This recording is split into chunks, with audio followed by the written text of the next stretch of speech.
oder 25 Minuten? Könnt ihr auswählen. Wir haben insgesamt 45 Minuten mit Diskussion. Wir stellen den Loop auf 30 eigentlich ein tatsächlich und lassen den aber dann auslaufen und dann nochmal so eine Viertelstunde. Also die Erfahrung zeigt, die meisten überziehen eher, deswegen haben wir 30 Minuten hier angestellt. Und, ja. Brauchst du mehr Zeit? Nee. We're live. Okay.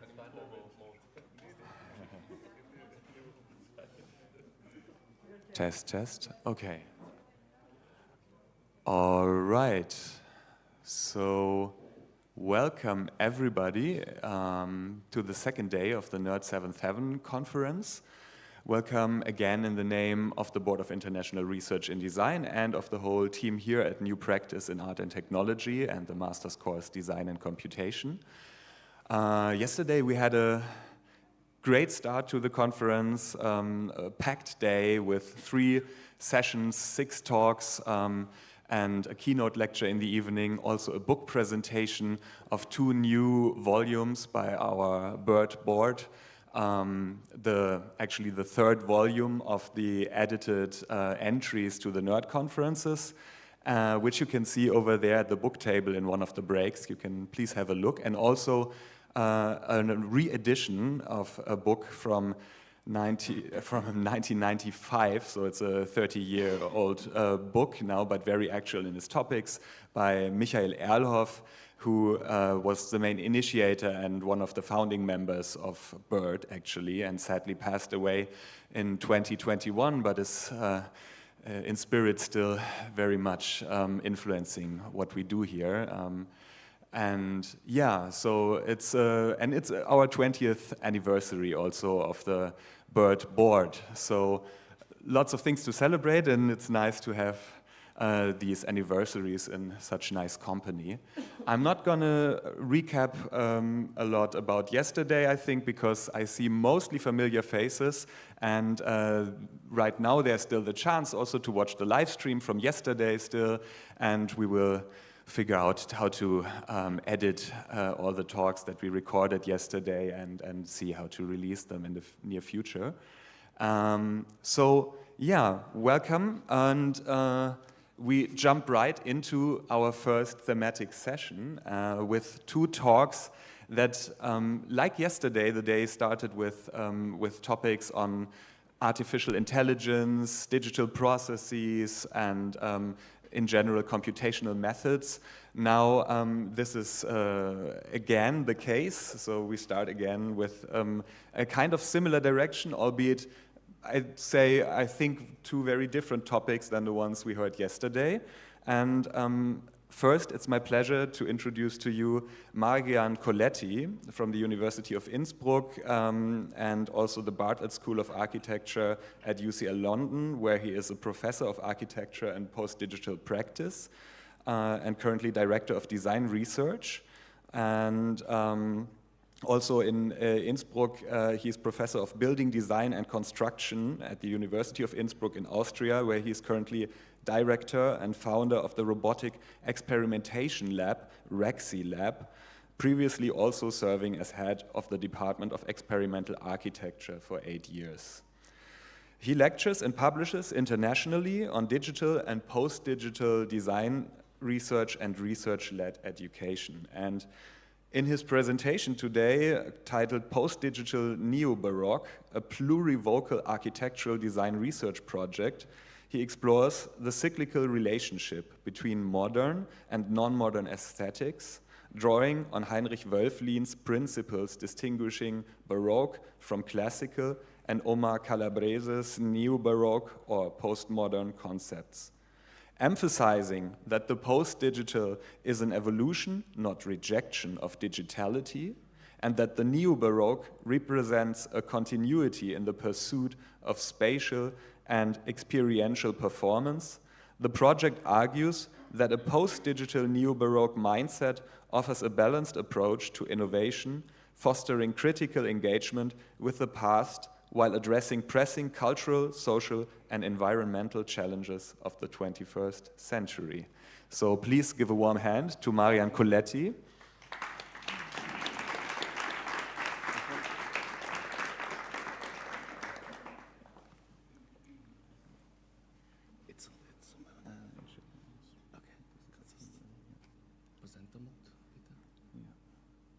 Number of slides musst du gehen.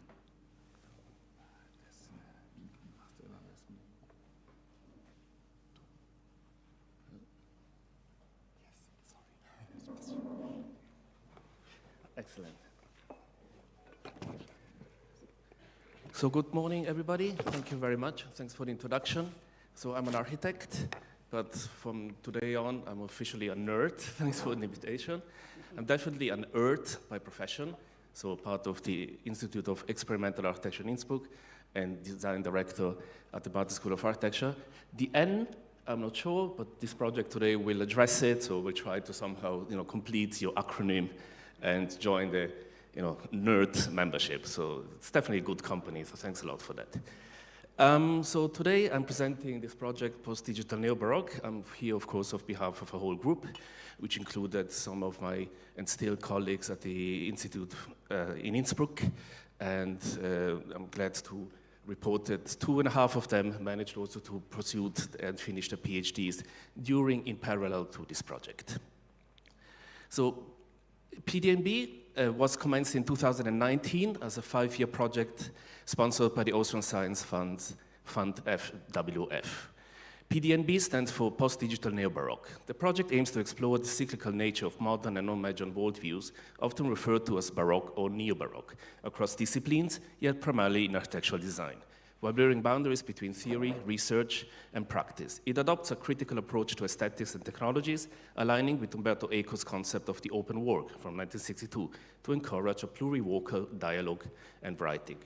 In fact, the project's idea is the result of, yes, my own research interest into digitality and experimental design since the late 1990s, but without any doubt, the outcome of a collective plurivocal endeavor by an amazing team that included now Dr. Peter Massin, now Dr. Andreas Körner, candidate Dr. Teresa Uitz and Clara Jaschke, and later many others.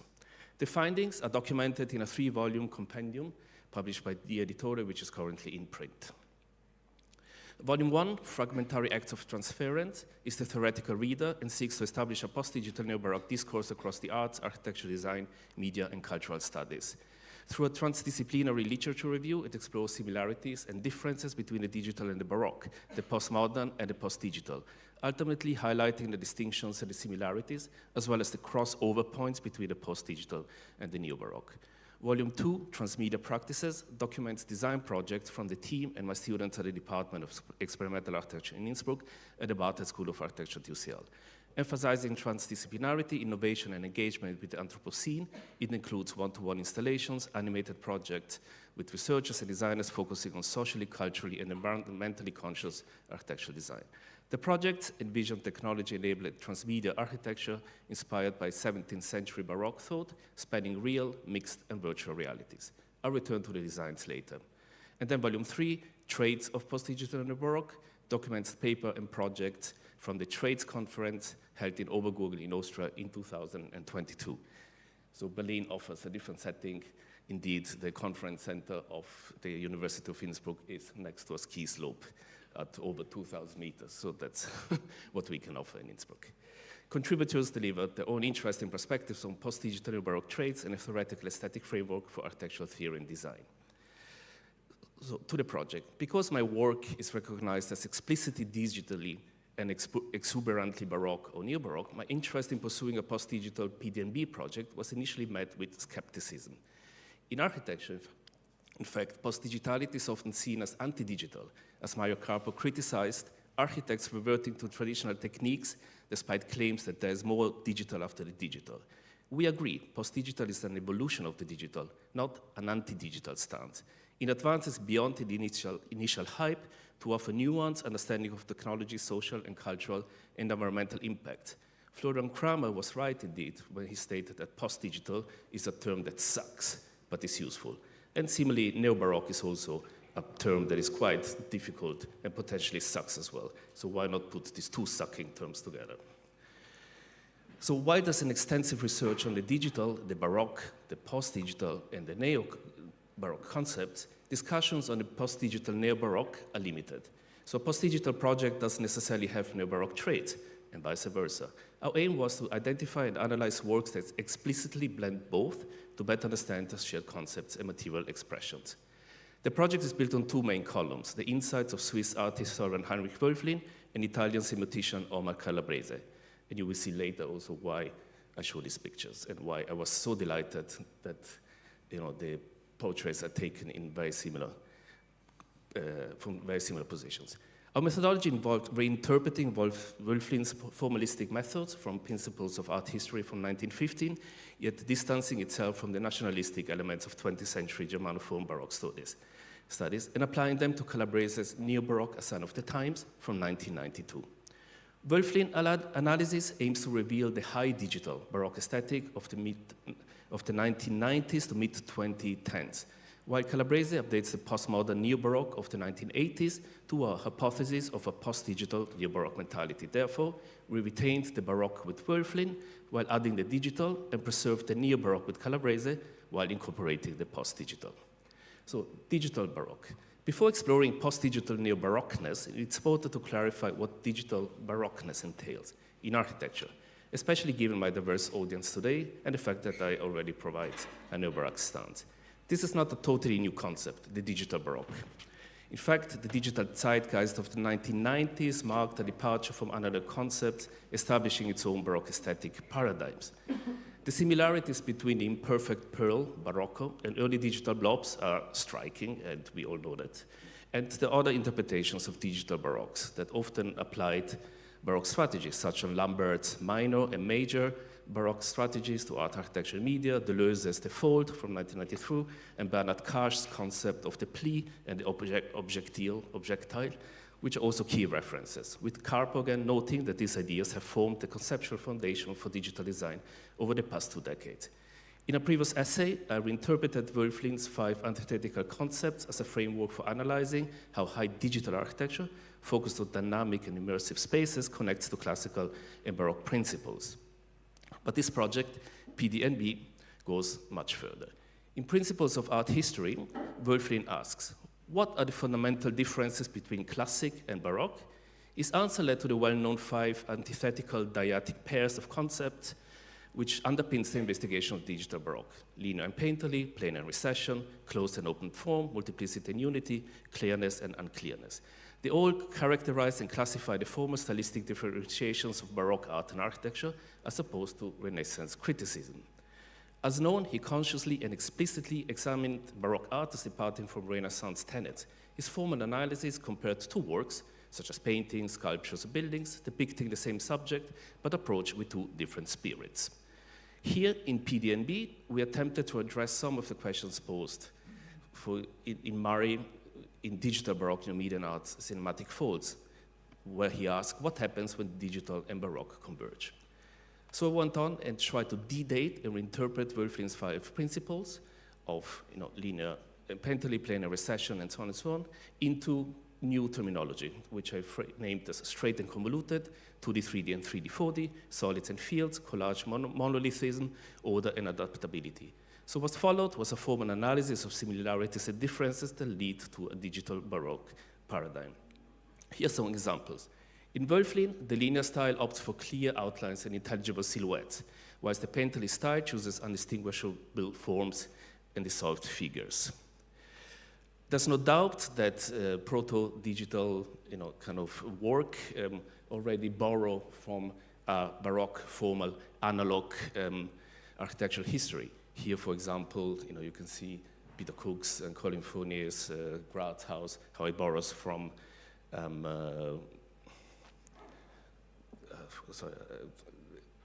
Kiesler, and how, for instance, Saarinen has definitely informed, for instance, the UN studio project. But there is also differences. And we tried to find buildings that actually use the same language but have this different mindset, a classical mindset and a Baroque mindset. So Chipperfield terracing on the left is linear, contrasted to UN studio sinus ceilings. Meyer's fins are static, while Hadid's fins fold smoothly into surfaces varying in thickness and chiaroscuro. In Wölfflin, unlike classical perspective, which relies on static parallel planes, the Baroque creates dynamism and depth through diagonal relations, contrasting forward and backward spaces and employing color and chiaroscuro to enhance spatial complexity. The project suggests that 2D, 3D, and 4D CAD tools transcend traditional flat drawings echoing early 3D games and immersive spaces like Tron from 1982. This boundary breaking is reflected in cinema and influences futurist art, as seen in the Paris motorcycle and cityscapes that informed, for example, early works of Zaha Hadid. Yet digital baroque, on the right always, uses bending surfaces and dynamic forms to create depth and break from linear side relationships, aligning with Wölflin's idea of a limitless open form. Examples include, for instance, Jean Nouvel's foreshortened volumes on the right, and Reisa Nomomoto's angular structures with cuts out to enhance interior views. So in Wölflin, in the Renaissance search for inner balance, plasticity, and tectonic rigor, in contrast, the Baroque pursued dynamic forms within open systems. Again, Richter and Morellet's drawings and Lebéus Wood's analog drawings, for example, surely provide kind of an analog testimony to what, for instance, John Maeda and it's kind of, for instance, Marco Nova's trunk architectures then converged or converted into digital Baroque stance. In an architecture, whilst your own Fosters and Partners Reichstag Dome highlights transparency, but also geometries, Zaha Hadid makes this kind of chewing gumming effect of connecting the volumes together. And on the left, of course, a more classical, ordered, kind of architectural piece by Pei compared to Wolf or Krupp Himmelblau's Baroque and reflective amorphous form on the right. In Wölflin, classical multiplicity refers to a closed order composing various individual parts, while absolute unity represents the harmonious integration of these parts into a cohesive whole. On the right, again, coloration also and monocolors in digital architecture also borrows from 20th century art. I have to skip a little bit faster. Nevertheless, the aspect of collage differentiates the two. On the left, a postmodern collage approach. On the right, a prototyping approach from digital architecture. So again, in Wölflin, classical art seeks maximum clarity, while the Baroque intentionally creates ambiguity, not only of a lack of artistry, but as a conscious aesthetic choice to blur, overlap, and manipulate concealed figures, uncertain silhouettes, contradictory light, formless color. Again, a digital Baroque approach on the right, about transformation dynamism compared to, for instance, it's kind of a proto-analog, a similar interactive facade by Jean Nouvel. But in architecture, again, the clear, distinguishable mindsets of, for instance, miniature houses, left or right, or using lamellas as a performative aspect, static on the left and performative on the right. And surely it's potentially cherry-picked examples, but if you don't believe me, this might provide even more evidence that these different mindsets do exist. If you look at the Snoheta's Oslo Opera House on the left and Mad Architects Harbin Opera House on the right, you might find quite identical architectural statements, yet on the left with a classical, under a classical paradigm, on the right under a digital Baroque one. So very architecturally, very similar spatial constraints, for instance, in the interiors, yet two different mindsets. And I understand why I was very happy about finding that the team found these two pictures. Okay, so what is post-digital neo-Baroque then? So the project involves four core elements, the P, the D, the E, N, and the B. Given extensive scholarship on the digital and the Baroque, we adopted a concise approach using Wölflin's updated principles to define the digital Baroque. Yet the prefixes post and neo, central to P, D, and B, warrant closer examination. Post is ambiguous, signifying both the end of a period and subtle shifts, linked to nostalgia and to tension between familiarity and estrangement, as highlighted by Kwastek. Some argue that the high digital era concluded, and I do, with Zaha Hadid's death in 2016. So the post-digital era, what is it? Well, it questions, first of all, digital fatigue, auf Deutsch Müdigkeit, while advocating as well responsible progress, Mündigkeit. So it vacillates between this aspect of Müdigkeit of the high digital, but also giving digitality Mündigkeit. So the post signifies disruption, yet the neo suggests continuity and hybridity, blending the retrospective and the prospective. As Gracian and Ashley actually noted, understanding involves looking backward to move forward. So in hindsight, this might have actually been a better logo, but it's too late to change it. So Calabrese's book, as mentioned, is central to this part of the project, viewing the Baroque as a trans-historical form that can shed light on 1980s culture. We believe his observations are adaptable to the 2020s, as cultural production in the 2010s and 2020s resembles a little bit 1980s postmodern and neo-Baroque thinking. So we analyze Calabrese's pairs similarly to our approach to Wilfin's concepts. So Omar's pairs that he highlights in his book are taste and method, rhythm and repetition, limit and excess, detail and fragment, instability and metamorphosis, disorder and chaos, the knot and the labyrinth, complexity and dissipation, the proximate and inexpressible, distortion and perversion, and some like the classical. So we compared Calabrese's analysis of the 1980s postmodern neo-Baroque spirit with our vision of a 2020s post-digital neo-Baroque. This involved 3 steps. First, visualizing neo-Baroque examples from Calabrese's text, because his book lacks figures. Second, identifying modern examples using advanced technology that reflect similar ideas. And third, finding current artistic, cultural, and architectural works embodying the post-digital neo-Baroque spirit we seek to explore.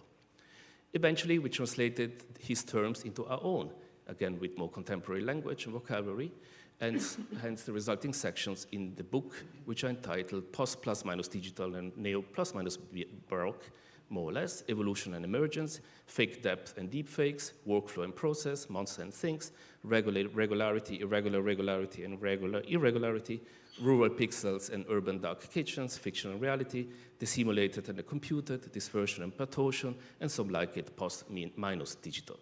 So here's a brief summary of our findings. And here is also where this plurivocal, as echo, writing comes into place, as several authors contributed to these sections, both during research and during writing. In his first chapter, or the introduction in Taste and Method, Calabrese critiques simplified epoch labels, promoting a view of history as a flow of events, based on shared features. My own de-dating exercise examined how the terminology of post-digital and neo-Baroque, depending whether you understand it as a plus or a minus, anti-digital or pro-digital, aligns with that. In Rhythm and Repetition, Calabrese connects modern repetition in culture and TV to his neo-Baroque theory of excessive quotation, while his colleague Andreas Körner's Evolution and Emergence examines how technology enables art's repetition and evolution through digital glitches and AI-driven design, reflecting Baroque principles of variation and polycentrism. In Limit and Excess, Calabrese described neo-Baroque exaggerations as pushing boundaries while maintaining tension, normalizing excess without system failure. My response, Fake Depth and Deep Fakes, examines transcending disciplinary boundaries through methods exemplified in architecture by virtual production and machine learning, such in Disney's The Mandalorian, which blurs real and digital worlds, highlighting AI's potential, and ethical challenges in reshaping authenticity and art in the post-digital era. In Detail and Fragment, Calabrese examines how fragments represent the absence of totality, while details connect to the whole, contrasting fragment-based investigations with detail-focused deduction in addressing systemic loss. Teresa Uit's Workflow and Process applies these ideas, showing how digital tech and hybrid methods, like generative algorithms, 3D scans, and artistic citation, shift from static repetition to dynamic, multiplicity-driven systems that embody new Baroque openness, challenging traditional paradigm. In Istanbul in the Metamorphoses, Calabrese described cultural monsters as fluid forms that blur binaries, promoting a transdisciplinary approach exemplified by Dali's Catastrophe. Clara Jaschke's Of Monsters and Things examines digital architecture, highlighting a shift from digital monsters to adaptable things, emphasizing modularity and responsible tech practices. Ultimately, embracing conceptual forms allows architects to innovate responsibly and complexly in the post-digital era. In Disorder and Chaos, Calabrese explored how Western philosophy shifted to value chaos and fractals as complex new Baroque structures, balancing order and disorder. Peter Massin's Regular Irregularity and so on discusses how fractals and generative designs, supported by 3D printing and parametrics, drive innovative architecture by integrating mathematical complexity with materiality and context. He advocates for understanding how irregularities shape modern architecture, merging physical and digital realms to advance contemporary discourse. In Instability and Metamorphosis, Calabrese described cultural monsters. In Disorder and Chaos, Calabrese explored how Western philosophy shifted. In The Knot and the Labyrinth, wrong button. Calabrese associated labyrinth with Baroque symbols of hidden chaos that encourage immersive exploration through ordered yet enigmatic systems. Clara's Rural Pixels and Urban Dark Kitchens explores how computation transforms spatial environments, linking labyrinths to data networks like pixel farming and dark kitchens, which challenge traditional spatial notions. The chapter advocates rethinking urban spaces like high streets to align with the needs of the digital and post-digital neighborhood. In Complexity and Dissipation, Calabrese described a shift from static nature to a fragmentary universe, influenced by local behaviors, emphasizing art's role in thriving through ambiguity and re-semantization. Teresa's Fiction and Reality examines how digital technology reshapes culture, illustrating how individual actions impact society within increasing disorder, using examples like Grey's Anatomy and Marvel to highlight immersive tech that blurs observer and artwork. She concludes that virtuality and reality are central to the post-digital neighborhood, while with digital innovation shaping future architecture and urban spaces. In the approximate and the inexpressible, Calabrese contrasted approximation, striving for quasi-perfect representation, with imprecision, which seeks quasi-representation, viewing neo-Baroque as expressing the inexpressible through blurry, amorphous forms.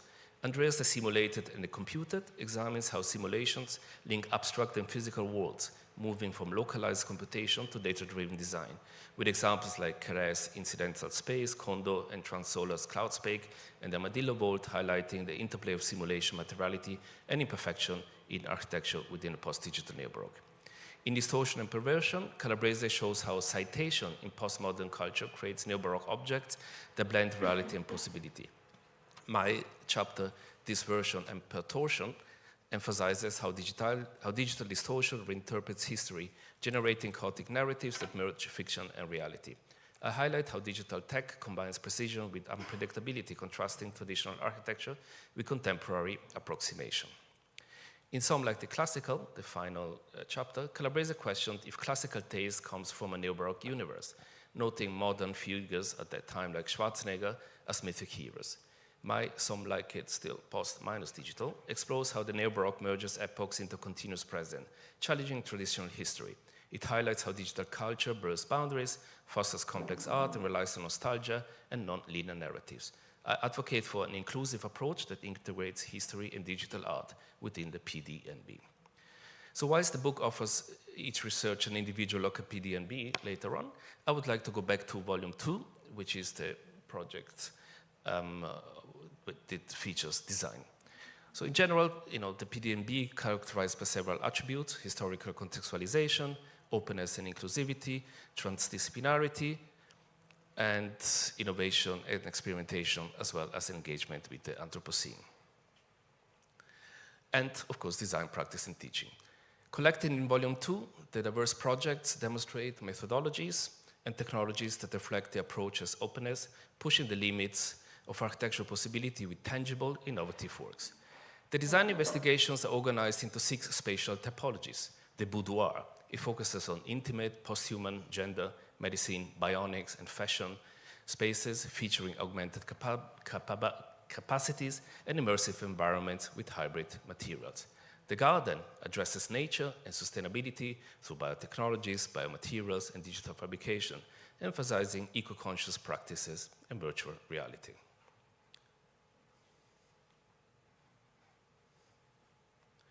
The grotto provides a site for material innovation, employing robotic fabrication, 3D printing, and generative design, embracing failure as a path to new aesthetics and resilience.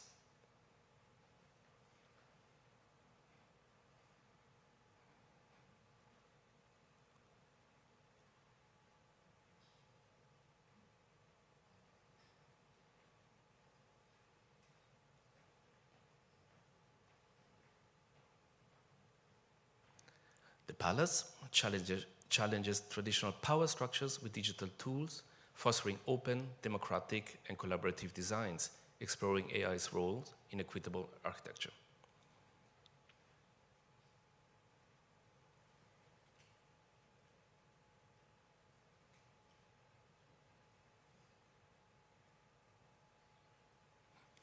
The piazza centers on community and urban space creation, utilizing digital visualization for decentralized planning, responsive architecture, and nature integration in cities. The theater explores spectacle and technology, merging physical and virtual realities through VR and machine learning to craft interactive, adaptive storytelling environments.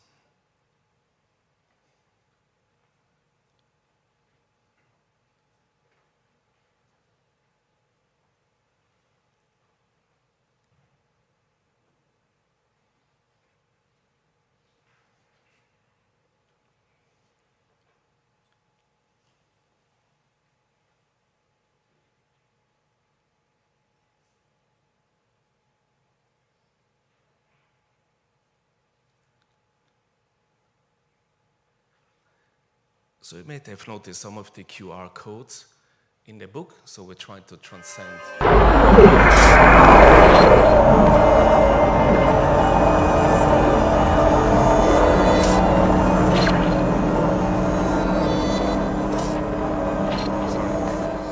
The attempt to work immersively.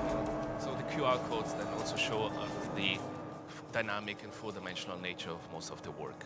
And maybe just to give a bit of context, I would like to show one project that we did during this process, unfortunately massacred by COVID and the restrictions that we had, but a group project that was created for the Ars Electronica 2021, I believe.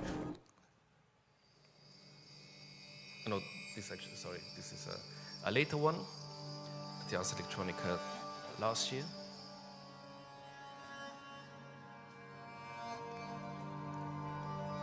Where we use upcycled, biodegradable or recycled plastic to create this hybrid environment between an office space and a domestic space.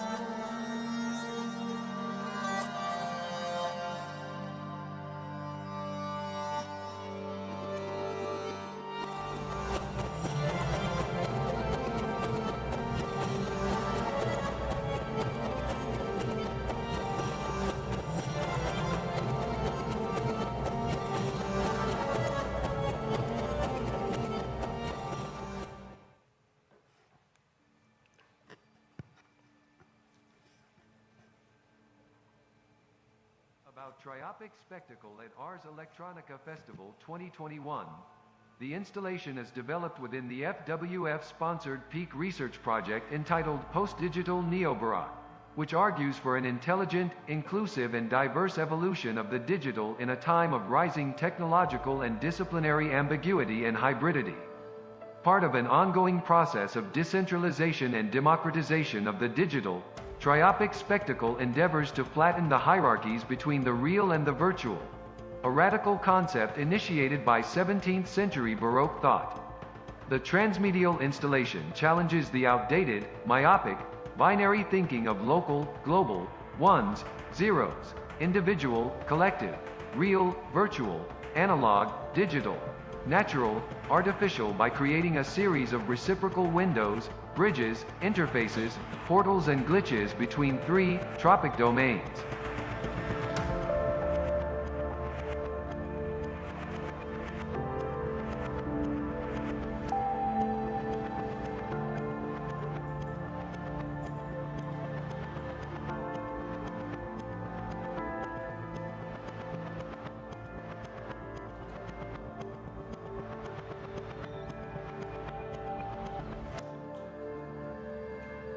Real reality. The local space. A physical installation with haptic, robotically 3D printed and ML developed architectures. Large-scale decorated objects that fit into the existing natural environment. Example given trees. That can be experienced by passers-by.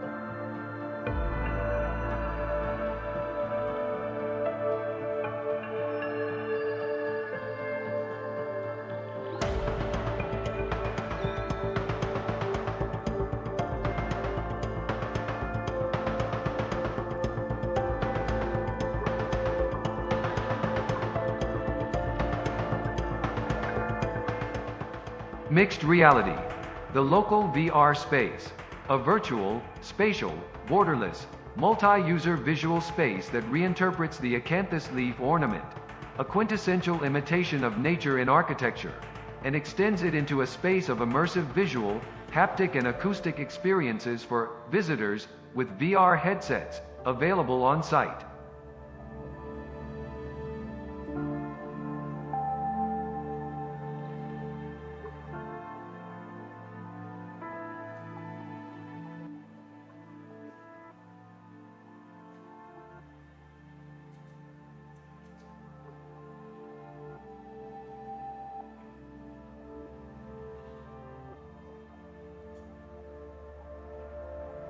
They can also interact with a collaborative robotic arm that records the environment in real time.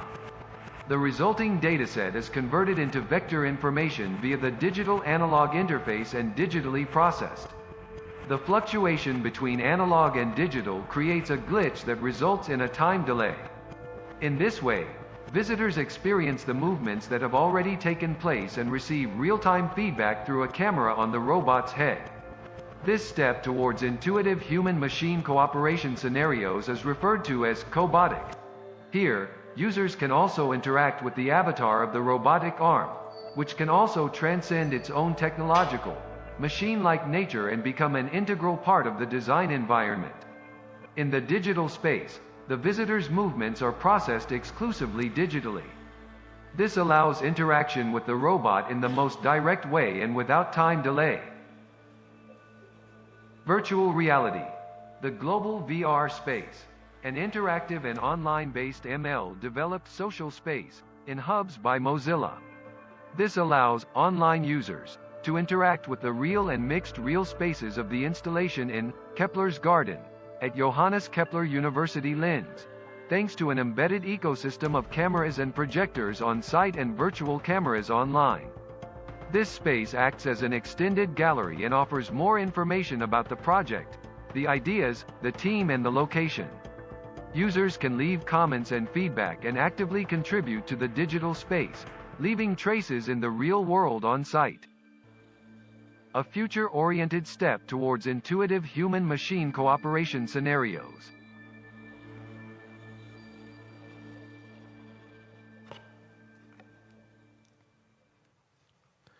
So to conclude, let us reflect on the challenges of defining cultural and historical context within a framework of neo-Baroque and post-digital paradigms, drawing comparisons between approaches of Umberto Eco and Calabrese. I've briefly explained how Calabrese perceives history not as linear narrative, but as compressed coexistence of past, present, and future, producing what he defined as post-history. This perspective allows for a fluid reinterpretation of historical elements in modern context, engaging in the interplay between disruption and continuity. The discussion then progressed to address how modern cultural production has become a complex amalgamation of past influences and new interpretations, particularly in the entertainment industry, where narratives expand endlessly through series and interconnected universes. This analysis also incorporates Calabrese's concepts of distortion, perversion, sifting, and citation, describing how these strategies enable the reinterpretation of cultural artifacts in contemporary society. So, in a nutshell, we use the concept. The main concept was hybridity, the main metaphor, transference, the digital understood as artificiality, the Baroque as performance, post as disruption, and neo as continuity. Which means that the post-digital signifies this disruption of artificiality through hybridity and the transference of digital elements into other domains, while neo-Baroque categorizes the continuity of digital performance defined by this hybridity and transference. So post-digital, potentially there is disruption of artificiality, neo-Baroque, the continuity of performance. But one more thing, what would the implication of the possible alternative be of a neo-digital post-Baroque framework, considering how the persistence of artificiality and performance shapes our understanding of design and technology? It does not work. The neo-digital would then mean that it's the continuity of artificiality, and the post-Baroque a disruption of performance, and that's not necessarily what I stand for. Thank you very much.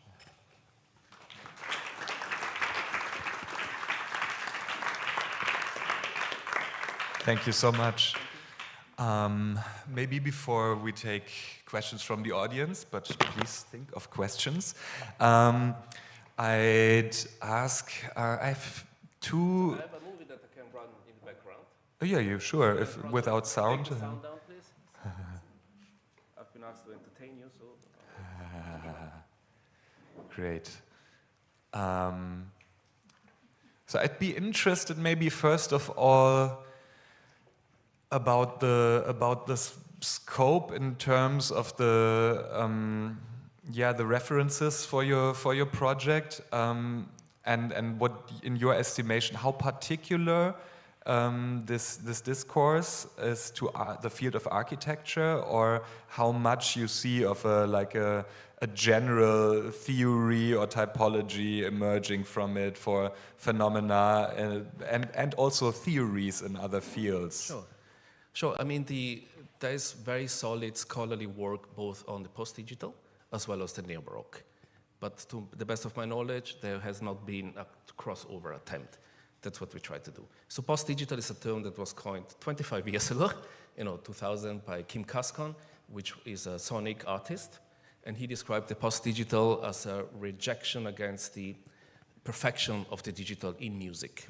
So glitch, the green effect on the screen is also a post-digital, it's kind of valuation of mistakes, errors, fragmentation, distortion of this aspect as a post-digital. The neo-Baroque as well, it's a very solid, particularly in the literature, scholarly research. That's actually was my entry point when I've been asked, due to the work that I do myself and to the students by a neo-Baroque group, to participate in the conversations. And it was really interesting, actually, it's kind of a lot of the way they looked at contemporary society, movie, literature, resonated a lot with my architecturally trained brain. And I said it would actually be potentially interesting to try to find a way to transfer that into the vocabulary, the context, the expertise of architectural design. So that was the pure attempt. The post-digital was a little bit of a challenge to myself after having researched my PhD for 20 years digitality, to go a little bit beyond. I have a particular tendency to choose ambiguous terms as being the subject matter of my research. My PhD is called Digital Poetics, so poetics, quite different, works with mimesis. Convolution, also all terms that actually could be misunderstood. So the post-digital, as the postmodern in architecture, has been hijacked and misunderstood. It's kind of postmodern architecture has been visualized and conceptualized as historical, by using it. Actually, it's kind of in philosophy, in other branches, that's a totally different conversation. I didn't want architecture to make the same mistake and understand post-digital as being purely an anti-digital argument that it kind of tries to block innovation and technological, kind of the potentialities of technology to improve the planet. Also, there's been a paradigm shift in architecture where ecology, social justice, economy, and all of this has come into place. Also a little bit, through COVID and forced break. So we thought that actually, it was a good time to try and to find a way to anchor ourselves into these two disciplinary researches and trying to provide bridges and crossover. It's by no means a manifesto. I was going to talk about yesterday, but it's one attempt to conceptualize it and bring it. That's why I don't know if I answered. Thank you. And, let's take a first question then. Sure, yes. Yeah, thank you very much. I understood your work pretty much as kind of describing what the post-digital is, and you used the Baroque metaphor for that. What I was wondering is, talking about Baroque, I have to think a lot about religion, about Catholic Church. There was a lot of political interest and forces behind this aesthetic movement. And I found in your presentation, as far as I understood, it was kind of a bit reduced to this kind of formalistic aspect of it. And so when, I don't know, thinking this further, kind of Baroque as a like not just formalistic, but also societal, let's say, epoch and movement. Like I was thinking, like then connecting this to the digital, because I find this metaphor very interesting. For me, I would think that the belief system behind the digital is very much a neo-capitalistic one, and I would just ask you maybe to give your opinion on that or think this further.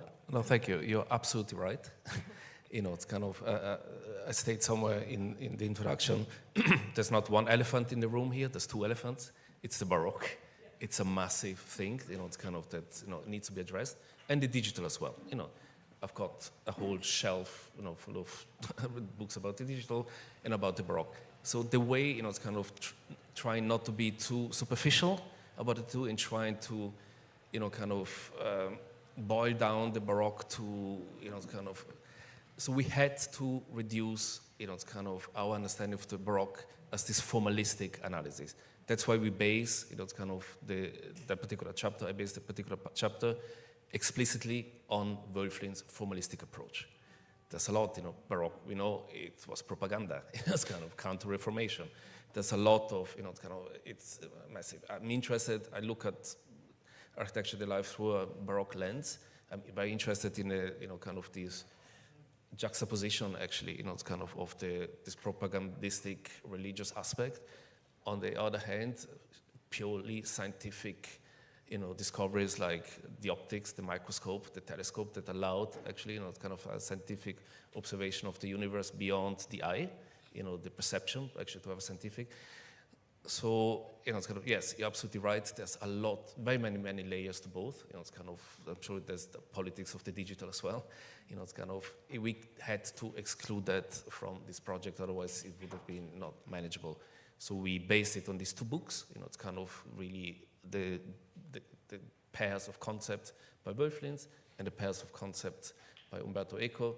We thought it creates an interesting way of de-dating. So we name it a de-dating exercise, which means you take those books within their context, you try to take it out of the context, reinterpret it in a current context, and what's this aspect of interpretation a la Eco or translation. But yes, it's kind of, we had to disregard very potentially, important aspects. But hopefully, it's kind of these books are a contribution to trigger other researchers then to keep going and actually do much more accurate research on particular aspects. But yes, very accurate observations, I do concur. Okay, I think one more question if I look at the time. Yeah, thanks for the very dense presentation. Oftentimes, I think with parametric products, they tend to label themselves as performative and also adaptive, interactive.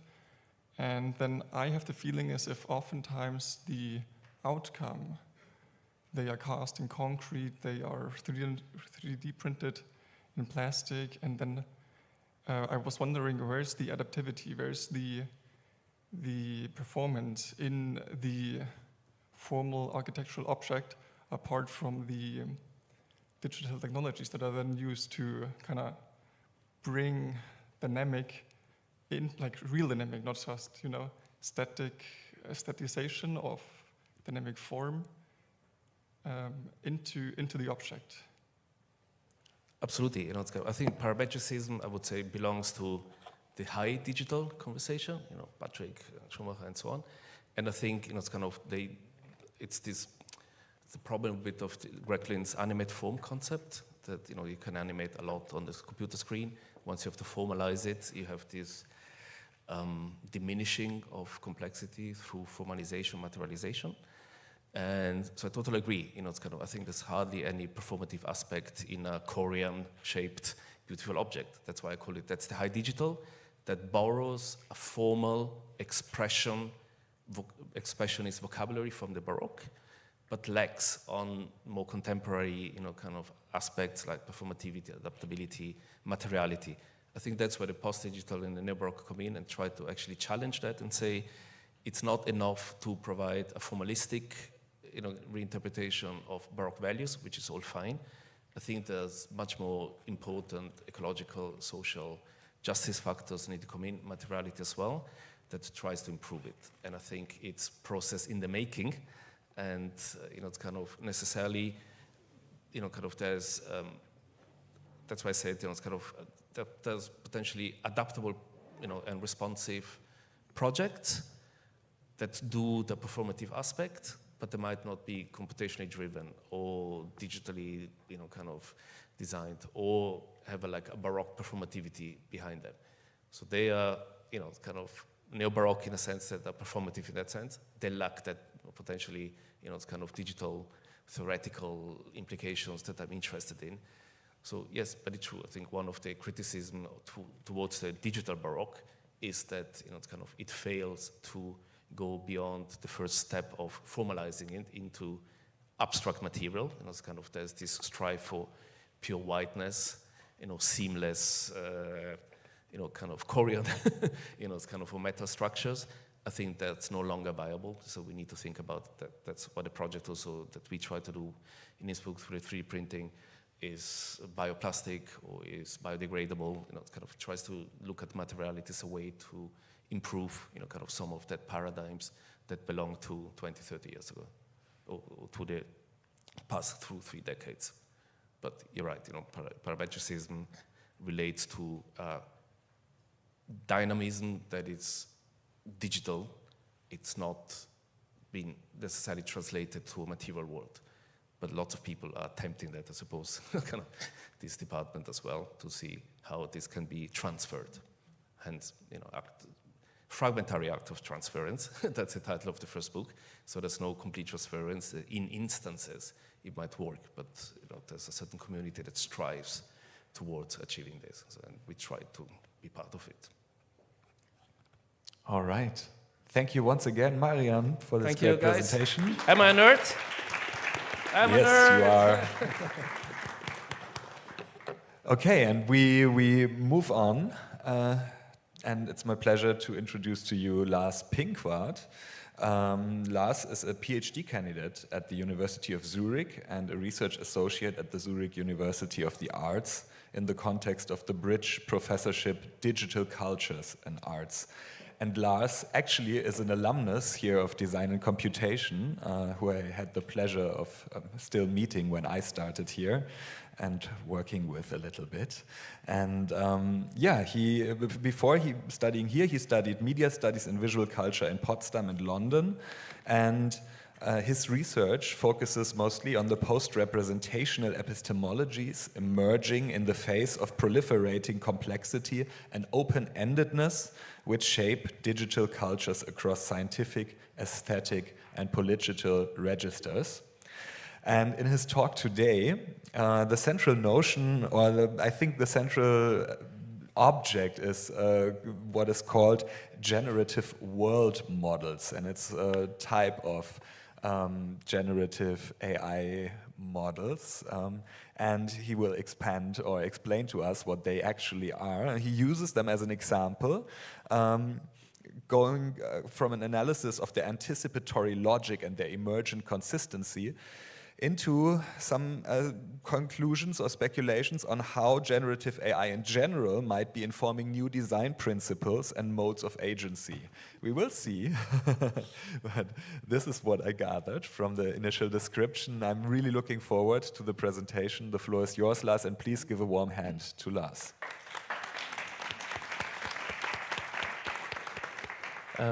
Thank you, Mark, for that kind introduction. And it's great to be here.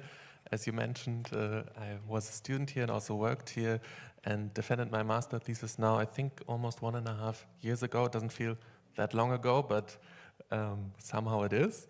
Thank you to the team also from Design and Computation making this event possible, and also Bird for the chance to present. And in the talk today, I want to consider the provocation that contemporary generative AI poses for the design of virtual worlds. And in particular, I want to focus, as you mentioned, on so-called generative world models or world foundation models, and draw out 3 central concepts that I think can help understand these models and their affordances a bit better. Essentially, I want to consider what kind of world is brought forth by these models. Also in relation, and this becomes maybe the more speculative part at the end, to other paradigms of virtual world making.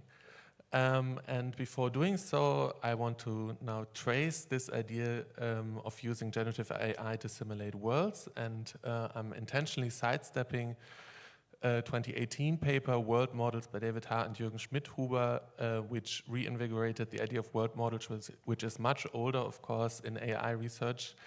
But I think I want to trace a little bit of a different genealogy. So in 2022, artists Holly Herndon and Matt Dryhurst speculated on the potential of the text-to-image model DALL-E, I think was the first version here, to spawn a coherent world or narrative, that's what they called it, from a single prompt. And to do this, specifically the idea of expanding images and thereby extending the narrative was of great interest to them.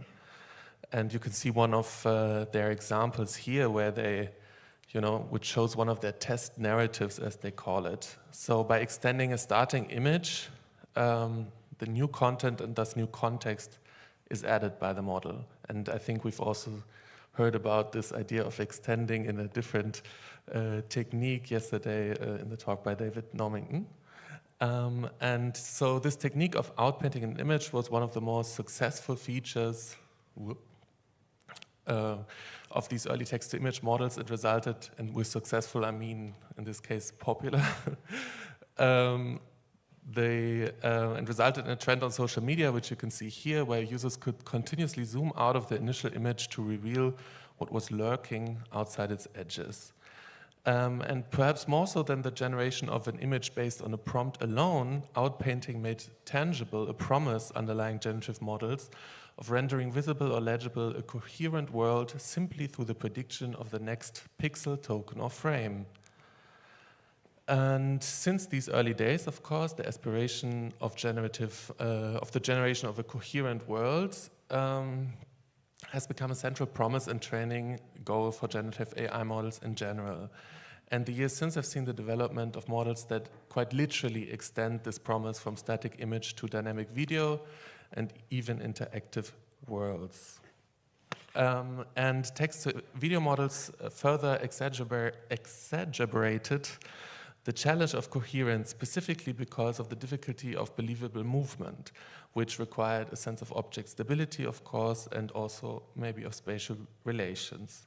And when its text-to-video model Sora was first announced, OpenAI claimed that it was on the path towards building general-purpose simulators of the physical world.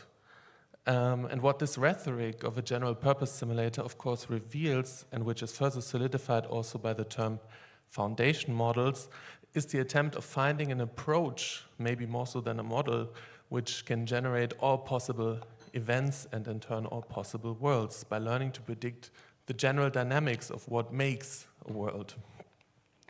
Now, the worlds spawned by video models such as Sora, or if we follow Roland Meyer in this case, are less coherent worlds than they are worlds in continuous flow. And maybe I can show, I skipped that statement. Maybe, this one. So the worlds, as I mentioned, and as we can see here, these were like these initial example outputs. We could see that the model has quite some issues with maintaining believable coherence. Because, I mean, metaphorically speaking, a coherent world would collapse once it reached a moment of contradiction as fundamental as the ones that we can see in these images or videos. And Hannes Bayor, in the context of generated text and large language models, speaks of so-called cohesion, a surface effect of holding together rather than true logical consistence. And I guess in Sora we could say that this effect becomes visual, because after or behind this world, there is no three-dimensional model or backbone, as they are solely generated through the prediction of frames and pixels. Maybe we can see some more successful examples, I guess, here. And maybe here also. So here we see, for example, one of these examples which showed how the model kind of goes back to the same ending image in this case, and generates different variations. And Roland Meyer has introduced the concept of the synthetic camera to argue that unlike a virtual camera in a game engine, which has discrete positionality in virtual space, this synthetic camera is without clear position, producing in turn what he calls flat worlds. And I guess there is an interesting dynamic here between flatness and surface, and also surface effects, even as we heard, and the idea of the depth, which we can, of course, also see here. Maybe this would be interesting to place this in this distinction between the classical and the Baroque and the notion of flatness and depth.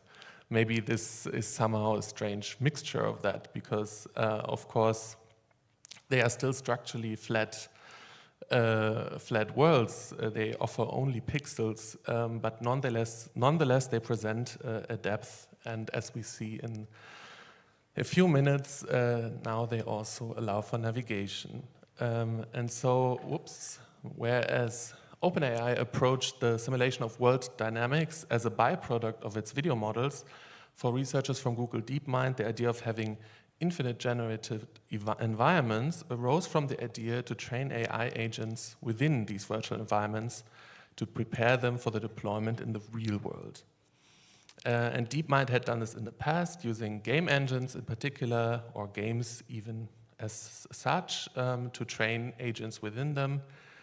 But of course, the fact that these were purposefully constructed environments limited their ability to scale. There are only so many games in the world out there, and of course, constructing them yourself in Unity takes considerable time and resources. And so with the success of generative models, particularly in the context of language, the team at DeepMind thought to apply generative AI to this idea, resulting in this first Genie model in early 2024. And this was, of course, a proof of concept. It was trained primarily on large-scale videos of platformer games, so 2D games, only worked in two-dimensional space, only outputted a frame rate of 1 frame per second, only had memory of 16 frames. But I guess to them it showed that there was something that could be done with this idea. And especially interesting for them was that they could take an unseen image the model was not explicitly trained on, for example, a child's drawing, and turn that also into a navigable environment. So take the dynamics interpolated from the platformer games to this new context. And so the second iteration followed quite quickly in December 2024. And there they already announced it as a large-scale foundation world model, which could, as they write, simulate worlds, including the consequences of taking any action within them.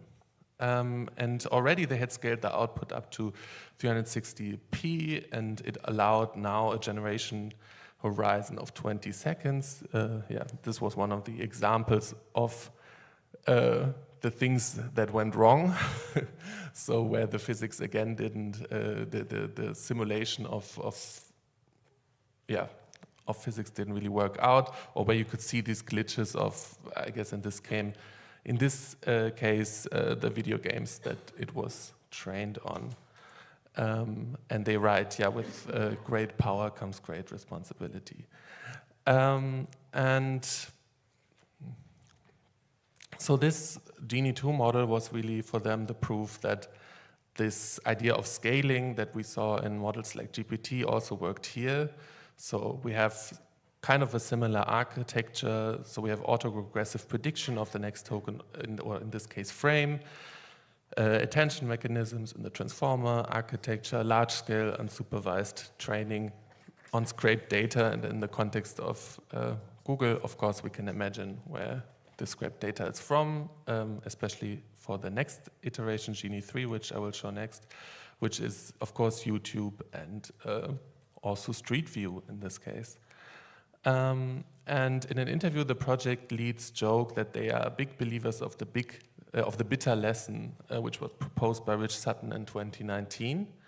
And this bitter lesson posits that the biggest advances in AI come from simple general-purpose methods that leverage massive computational power, such as, in this case, search and learning, very abstract ideas.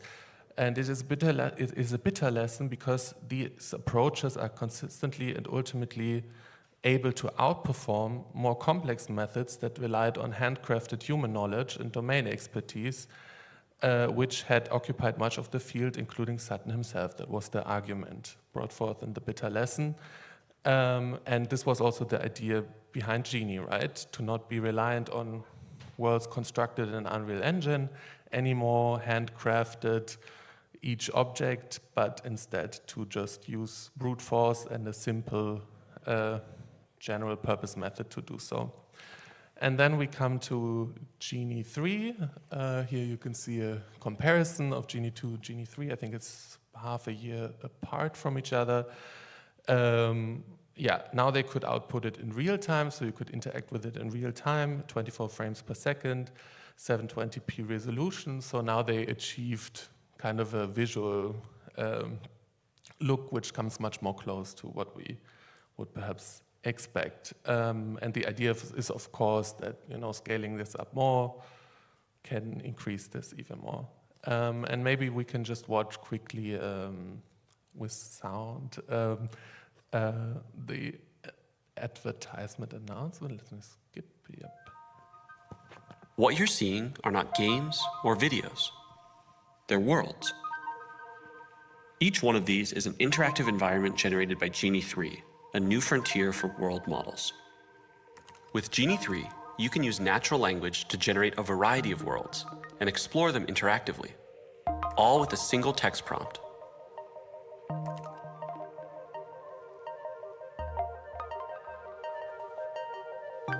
Let's see what it's like to spend some time in a world. Genie 3 has real-time interactivity, meaning that the environment reacts to your movements and actions. You're not walking through a pre-built simulation. Everything you see here is being generated live as you explore it. And Genie 3 has world memory.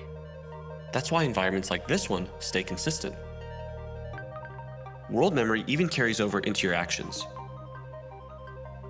For example, when I'm painting on this wall, my actions persist.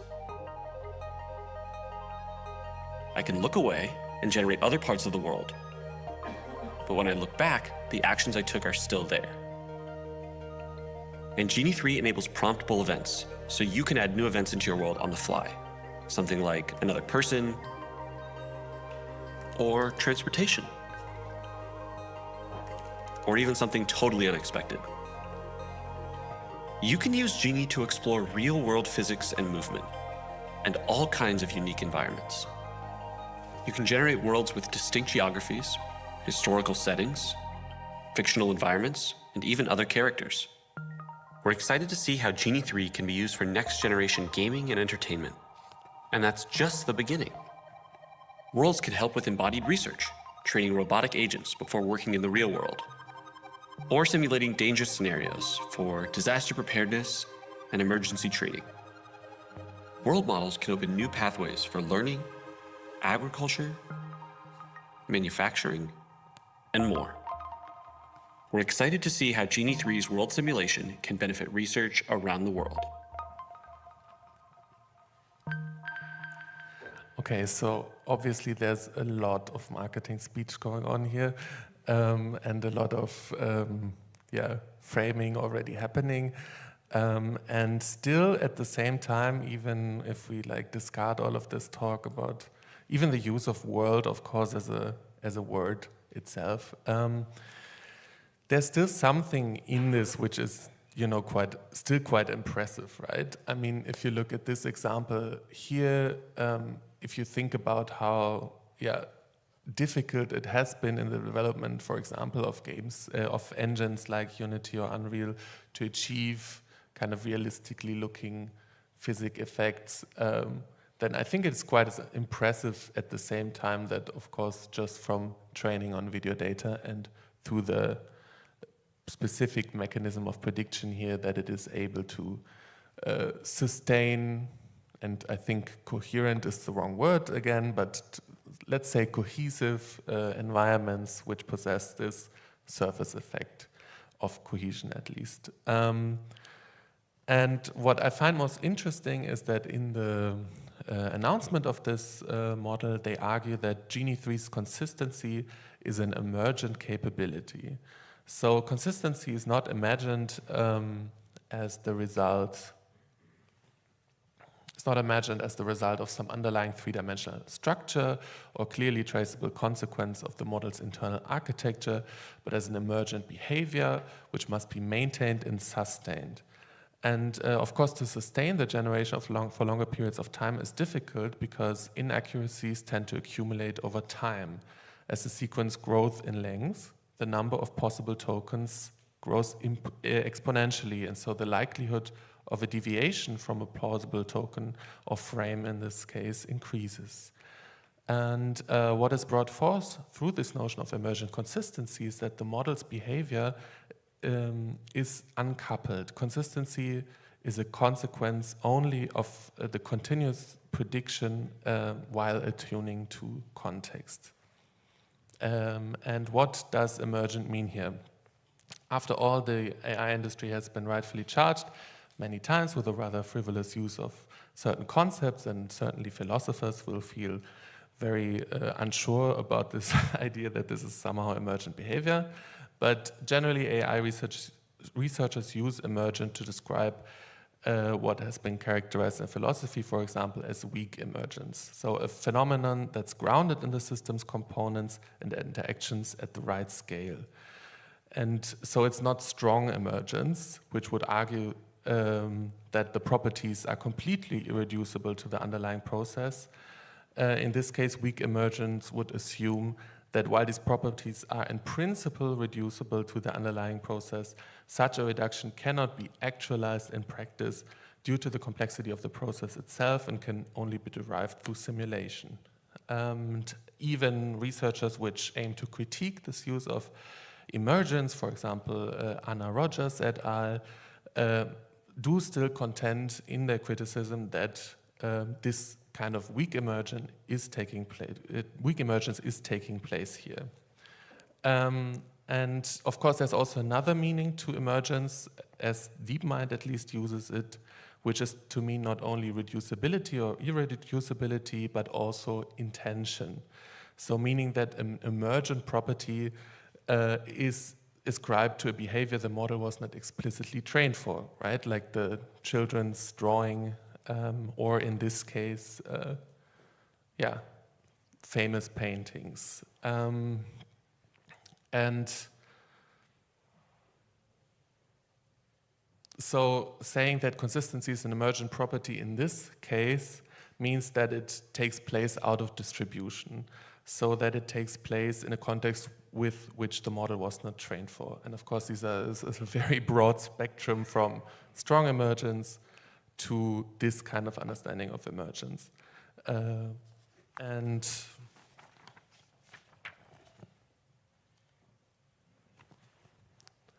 And so the world of the model that we see here is ultimately determined by specific logic of generativity and its capacity to predict the next thing, the next anything, which becomes a broader logic of ordering the world, as Louise Amour et al. Write in a very interesting paper, also titled World Models. And importantly, the next token frame or pixel can take the generated output in vastly different directions and radically shift the probability landscape as the model adapts its future predictions in accordance with the changed context.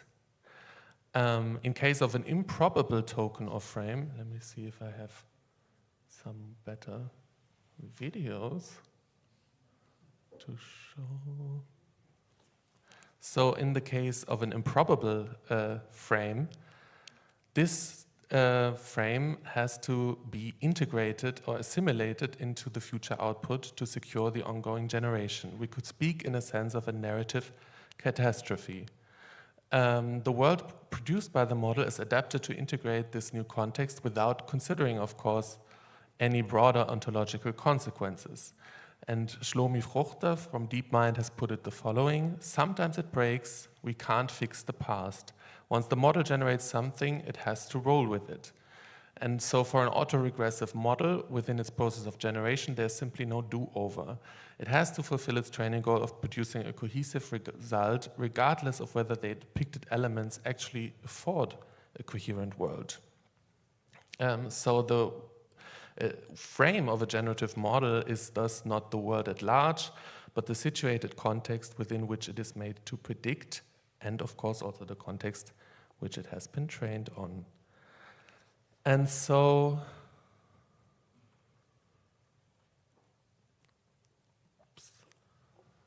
here the specific affordances of the attention mechanisms and transformer models come to play. Its parallel multi-head attentiveness allows it to consider what Louisa Moore metaphorically describes as multiple potential nonlinear causal links. Whether the model adapts through autoregression or other inference methods, the context-based logic of these models means that even perceived discontinuities are readily integrated into the flow. And I guess we could say that what next something prediction represents can be linked, but only associatively, to the paradigm of the adjacent possible. In Stuart Kauffman's theory of a world beyond physics, the world is configured away from the Newtonian paradigm and reductionism at large and towards what he calls non-ergodic space, meaning that it is not a fixed and easily exhausted space, but one that is radically open, but nonetheless path-dependent in its evolution. It is always reconfiguring in relation to the adjacent possible.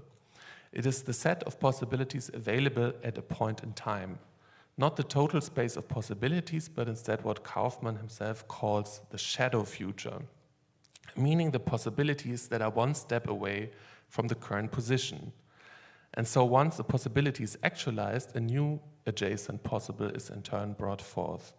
And what abstracting this idea maybe helps to understand is how next token prediction together with attention mechanism fundamentally produces this world in context, tuning in a probabilistic sense to the adjacent possible based on its prior path through a shifting space of non-actualized potentialities.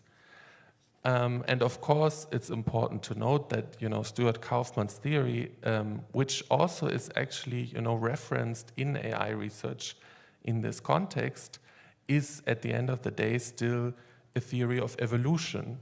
And so while I do think that this idea of the adjacent possible helps to understand what next token prediction is, it also shows its limits, right? Because unlike the evolutionary model of Stuart Kauffman, these models do not evolve past the horizon of their generation. So they really are, doing this kind of idea of adjacent possible, if they even do it, only in the context of the specific generation, of the specific instance or event that takes place here. And so this leads me to the third aspect, which is this is also important in this context. This is what I mean. There's no globally consistent world model. There's only one in context, or there's only the generation in context. But now to the agency aspect. And so the agency in these models, as we've seen, becomes tightly coupled to the process of navigation and interactivity. Because these models still require some kind of input, right? A description or reference of a world that you want to experience, or an image of such a world. But as soon as you start venturing outside of the provided detail, of course the model's inference takes over. So the same idea of extension, which Herndon and Dryhurst have explored in the context of image models, is kind of operationalized here. And of course, in this extension, there must be a continuous negotiation between the user's input in form of prompts, as well as the generative potentialities of the model itself. And this has to do with the inevitable underspecificity of prompts. While you can, of course, go into great detail of describing the kind of world that you want to generate or experience, there always comes a point where the model has to predict what could follow next, right? Just typing in one sentence cannot determine everything that we see in these images. Let's just play some of these here. And so Shlomi Fruchter from DeepMind put it similarly. Some elements would kind of emerge from or will be inferred from the prompt you provide. But if you provide a short prompt, even then the world will have much more richness. So there's always this imbalance between prompt and world, which is where the potential of the model resides. And when you turn into a direction you haven't turned before, then you can't be exactly certain what will be generated in the stochastic process of prediction. And what could potentially be predicted changes slightly with every frame. Let me see if I can find one more example. No? Yes. So I think this is a good example because, of course, you prompted with this image of a church, but then as you start to move inside the church, then, of course, it has began to generate this internal space of the church itself based on the adjacent probabilities. And interestingly, Fruchter himself refers to a term of a different paradigm of virtual world making, which is the seed. And Fruchter envisions the prompt or provided image as a seed for a generative process, a seed for a world which can evolve in many ways. But unlike the seed in a procedural model, a number which will always produce the exact same random output based on a set of pre-given parts and textures, the prompt as the seed in generative models cannot simply be used to produce the same scene once again. A famous example of this procedural generation idea is the game No Man's Sky, for example, released in 2016, which scaled up the idea of procedural generation in games. You could generate a universe of 18 quintillion planets, which were at least formally unique combinations of predetermined parts, thus providing variety in a deterministic system. But it became apparent quite quickly that even with these randomized events, randomized elements, worlds quickly became boring and formula-like as people began to notice this underlying deterministic structure. We can see here how the characters are generated, and of course we can say, you know, it's super interesting to have a million of these creatures in different colors and textures, but at the end of the day, they also kind of feel quite similar to each other. And this is, of course, not how generative world models work, right? The seed in form of the prompt does not reference a specific deterministic variation. You can't prompt, if you prompted the model, you will not receive the same output in the way that a seed in No Man's Sky will take you to the exact same configuration of a world. But it is, I think, a great comparison because it challenges perhaps what these models can or cannot do. And so the idea I mentioned before of agency and interactivity through navigation represents in some sense the most minimal seed or prompt possible, right? If we say the generated world around the corner or inside the church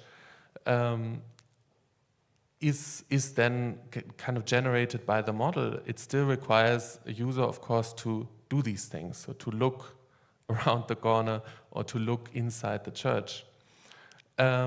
And differently to prompts that are made of natural language, this is quite a minimal approach, right, of prompting the model, because you do not give it a sentence, you do not give it much context except where to go. And DeepMind ultimately has the idea in mind of then using another generative agent inside these generated worlds to do these kind of things, so to walk inside of these worlds, and thus, that is the idea, create this loop basically between the agent and the world. And since we are talking about procedural generation, I think maybe I will just show a quick excerpt from a film from Harun Farocki. very quick excerpt from Parallel 2.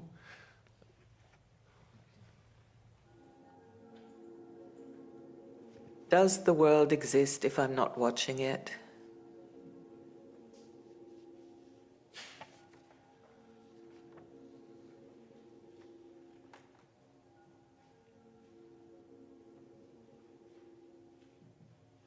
A child's viewpoint when taking long rides by train or car. Everything that passes by has been put there only for me. Appearing out of the emptiness and then disappearing again into emptiness.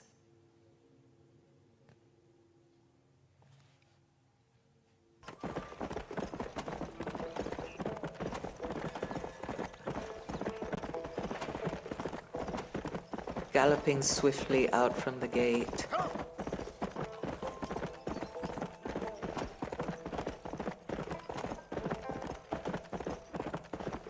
How far can the rider ride?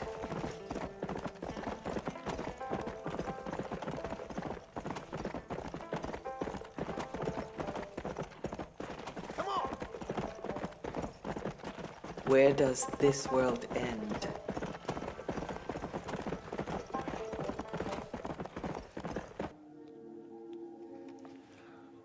Right. This world appears infinite, a world generated by the gaze that falls upon it.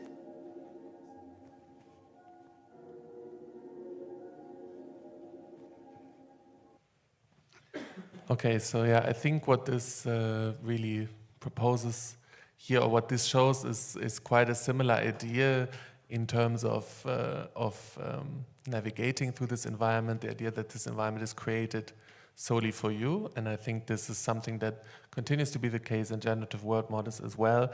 But of course, what we see here, this spawning of these elements which are predetermined and then just randomized and appear here in a randomized way, this is of course very different from what these generative world models offer. And to go back to this idea of the adjacent possible, I guess the question that arises is, are they capable not only of predicting the probabilistic adjacent possible, but maybe also choose a relevant next, right? Because we see, as I mentioned, we have this very minimal way of interacting with the world. You just kind of say where it goes and look for what the model generates. But it still requires this human input. And it also requires a human judgment, and this is something that the developers of Genie also concede, is that the determination of what would be interesting or relevant in these worlds still relies on a human judgment, and is, of course, also generated for the human watching it. And so, yeah, this is kind of the question, how do we get from the adjacent possible alone to the relevant next? And I think I had a whole thing prepared, a lot more prepared, but I think I will just leave it at that for now. Yeah.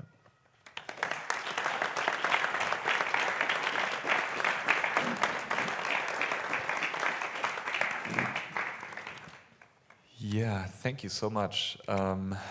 Fascinating.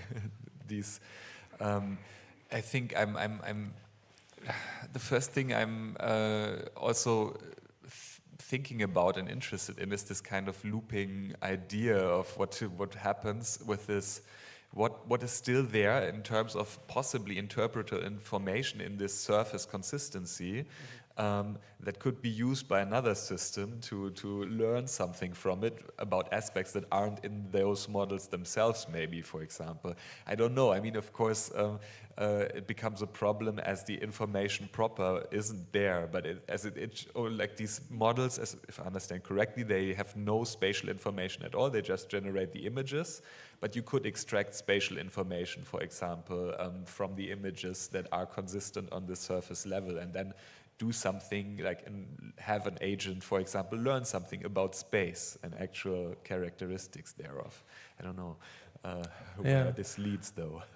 Yeah, no, this is a very good point, and I think the argument that they make is quite interesting, actually, because they say, you know, if you use it to train, for example, another agent in this case, then you could say, well, these are obviously false worlds, right? What do they actually tell us about the world? And if we could just train them in Unreal Engine, and then we have all of these like physics simulation, it feels a lot more proper to the formalized way we would describe the world. But what they say is, if you train it in Unreal Engine or Unity, then you learn one specific way which the world is made, which is also false in some sense, maybe more accurate, but still false. But it's just one way. And they say, in these kind of environments, you can just train them on so many variations of always false worlds, that through this variation of slightly differently false worlds, you can then actually come closer to the real world. So it's an interesting proposition. And I guess it makes sense in the critique that it offers to the approach of using game engines, for example, to do that, and the sim to real problem that exists there, where you have this scene in Unity, you train it all the time, and then you try to put it into the real world. So so that's kind of the idea, right? Produce a lot of variations, and then the real world is just another slightly unexpected variation of that. That is the idea behind it, and I think that would be my answer.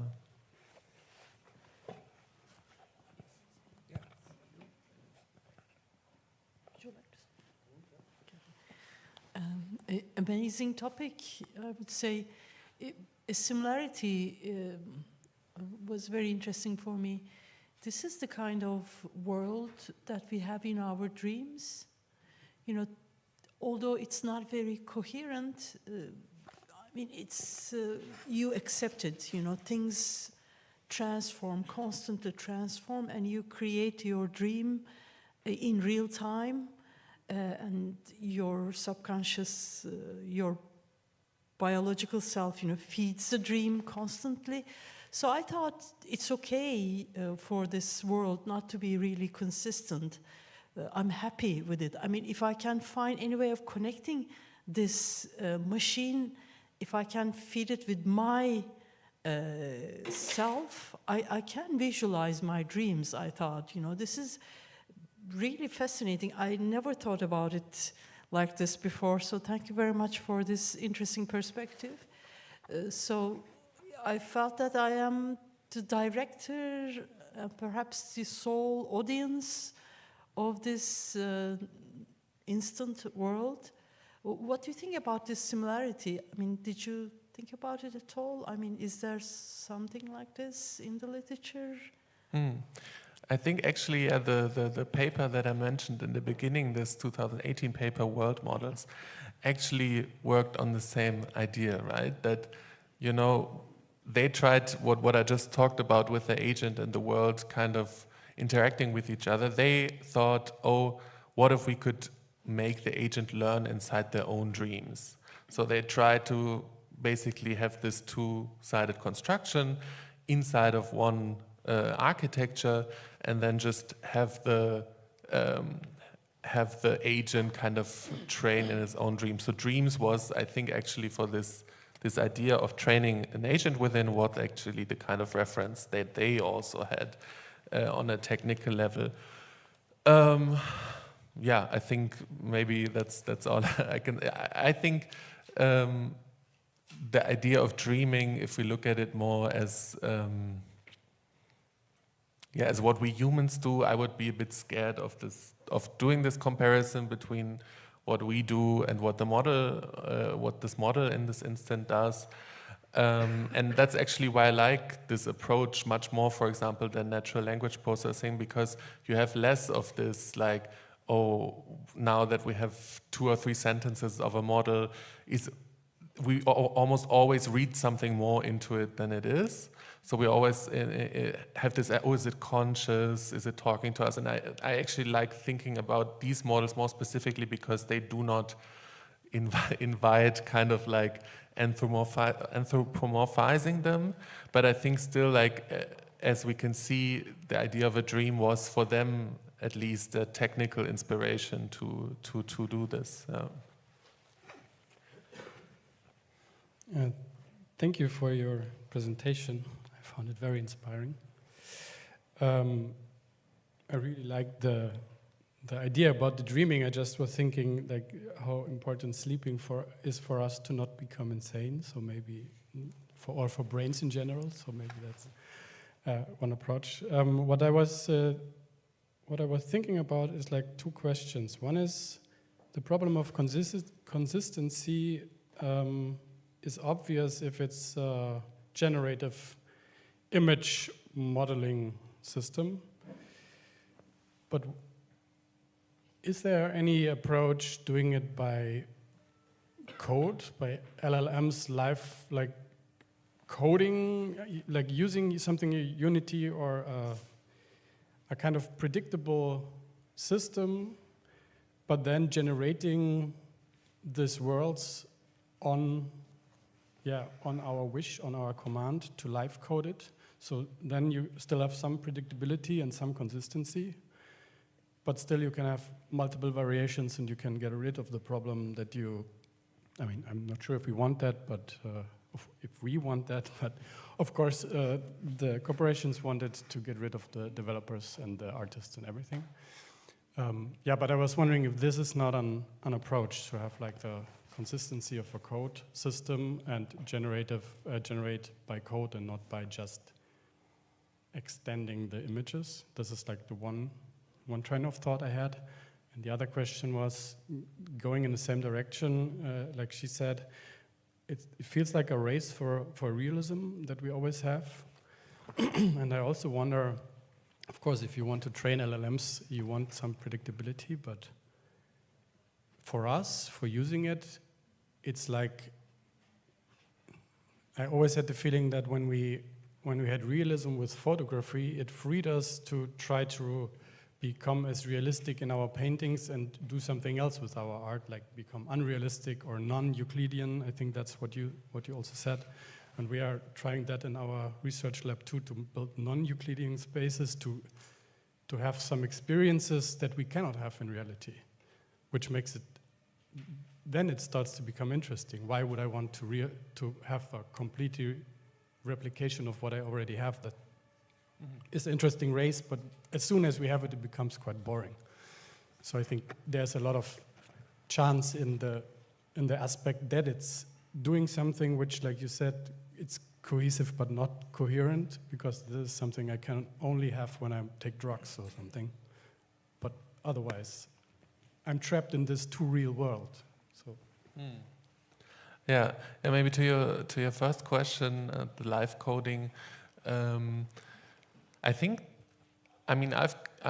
unfortunately cannot remember the name now, but there is definitely an attempt to do so, to use AI within these frameworks of a game engine to then just live code, as you mentioned, the world that's in becoming. And I guess this really goes against the philosophy that, for example, the researchers at DeepMind have, which I mentioned, of this bitter lesson, right? That we construct it all, and it's always so this is the philosophy that they have, that it's not worth it to like construct it all, to use these ideas of stable forms and of encoding the laws of the world that we have ourselves derived from the world, but almost like a direct access, which they think this promises, right? That we have lots of video data, and of course not direct because it's also mediated, and basically what we're seeing are more like worlds, or we see the prediction of what would be plausible for a video or for a navigable environment, more so than we see the prediction of what would come next in the world.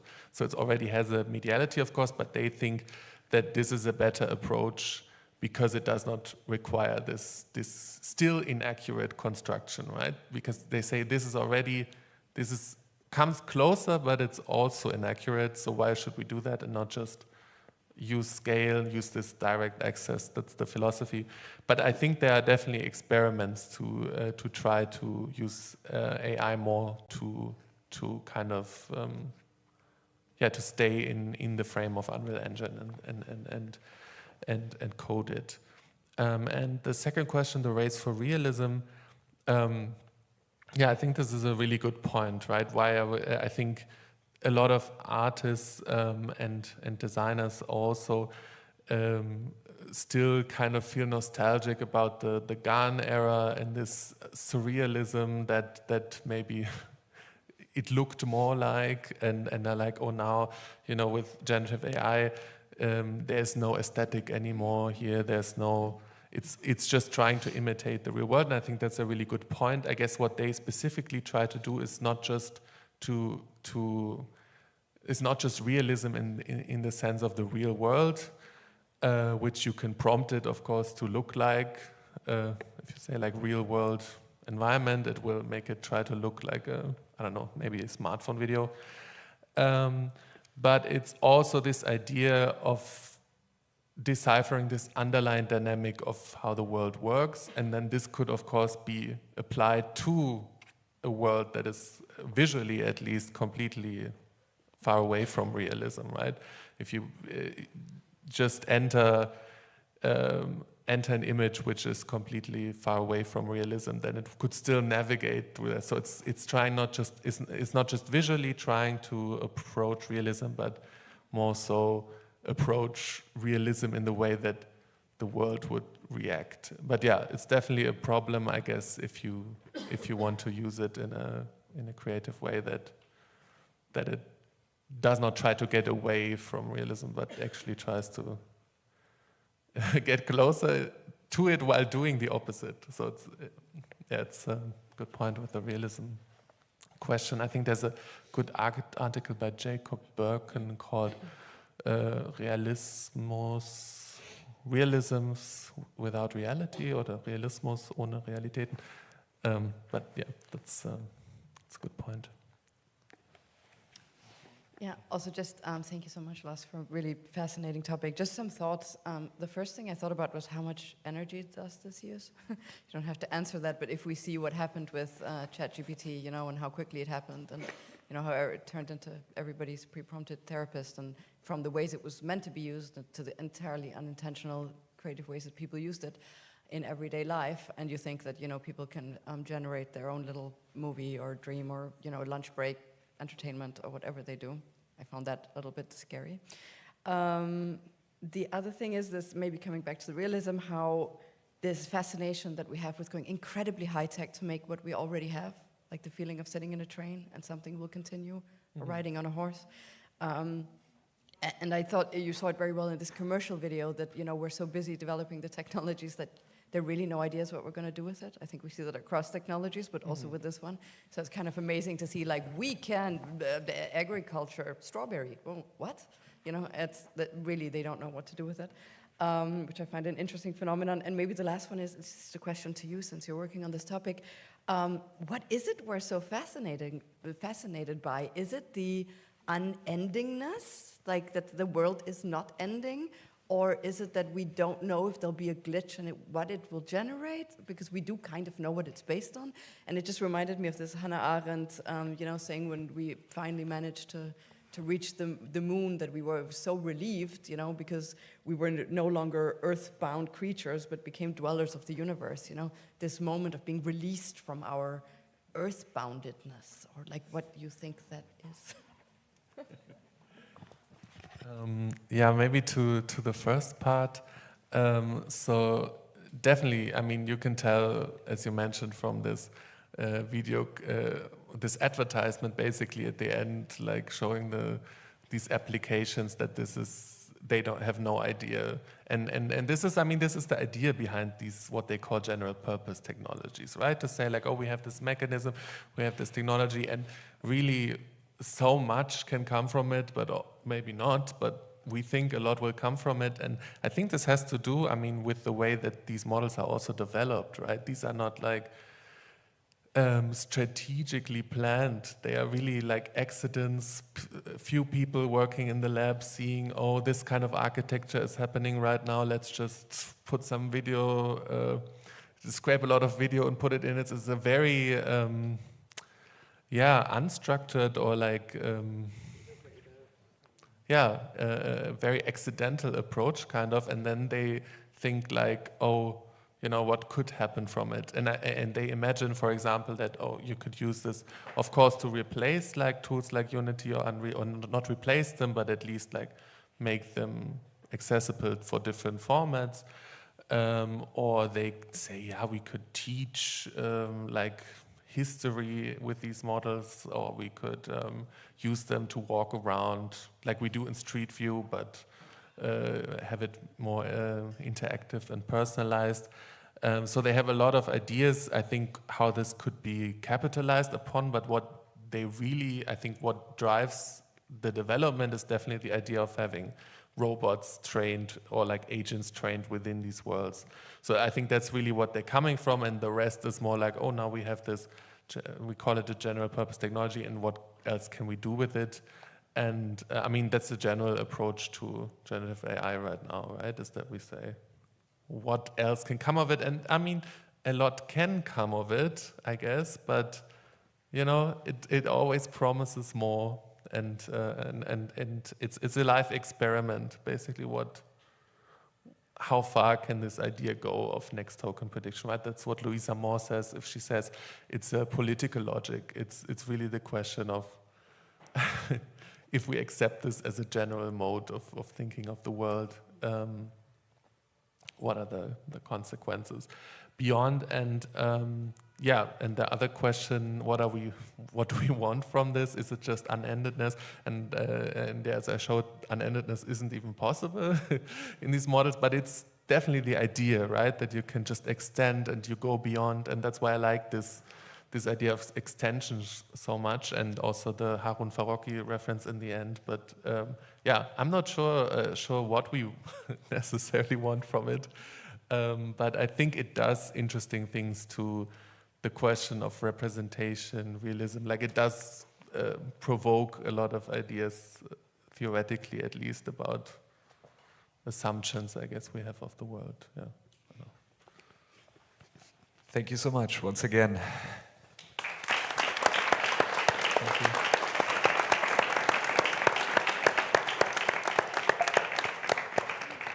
And we do have a short coffee break now. I think this is the next slide here. Yes, until 12. And so maybe 12:05 to the audience in the stream is more realistic. And then we meet back here in the circle for the next short session before the lunch break. Thank you.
All right, okay, so welcome back to our next session, the second session today. I would now like to introduce you to this session, which we entitled Embodied Encounters, in which we refer to experiences that are, well, basically shaped by corporeality, by materiality, by sensory engagement.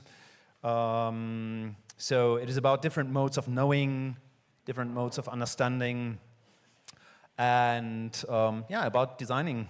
So that it's not purely about cognitive, but it's fundamentally embodied. So central question in this field, I guess you're familiar with it, but central questions are, for instance, how do we experience, how do we understand, how do we generate knowledge through the body, or in the case of the project we'll see right now, through gesture, through touch, through movement. How do these processes change when technological artifacts and interfaces become part of our bodily interaction, and also what new forms of relations between humans, technology, and the environment emerge as a result. Fabiana Marotta and Lorenzo Esposito from University of Naples, Federico II, will bring us closer to their project Grasping Knowledge, in which they have been designing tangible devices for gesture-based inquiry. Their research investigates the transformation of the forms and interfaces of everyday artifacts as technology evolves, and as these artifacts take on the role of extensions, prostheses, or external perceptual organs of the human body. By examining the concepts of graspability and prehensility as tools for knowledge and for relating to the world, the project explores the shift from tactile, visual to conversational ones, questioning the meaning of this transition and its effects on both the user and the environment. Quick word to Lorenzo and Fabiana. Lorenzo Esposito is an architect and designer from Naples. Is currently a PhD candidate in the Habit program at the University of Naples. He has taught parametric modeling at the same university and presented his lamp, Ovunque, at Salone Satellite in Milan. His research focuses on how users interact with objects and how forms evolve in the context of technological change. Fabiana Marotta is a designer and postdoctoral researcher in industrial design at the University of Naples. She also teaches at Kutaisi International University, Sapienza University of Rome, and the Academy of Fine Arts in Naples. Her work explores the relationship between bodies, artifacts, and environments, framing design as a critical and relational practice. We're delighted that you are here. Please welcome with a hearty round of applause, Fabiana and Lorenzo.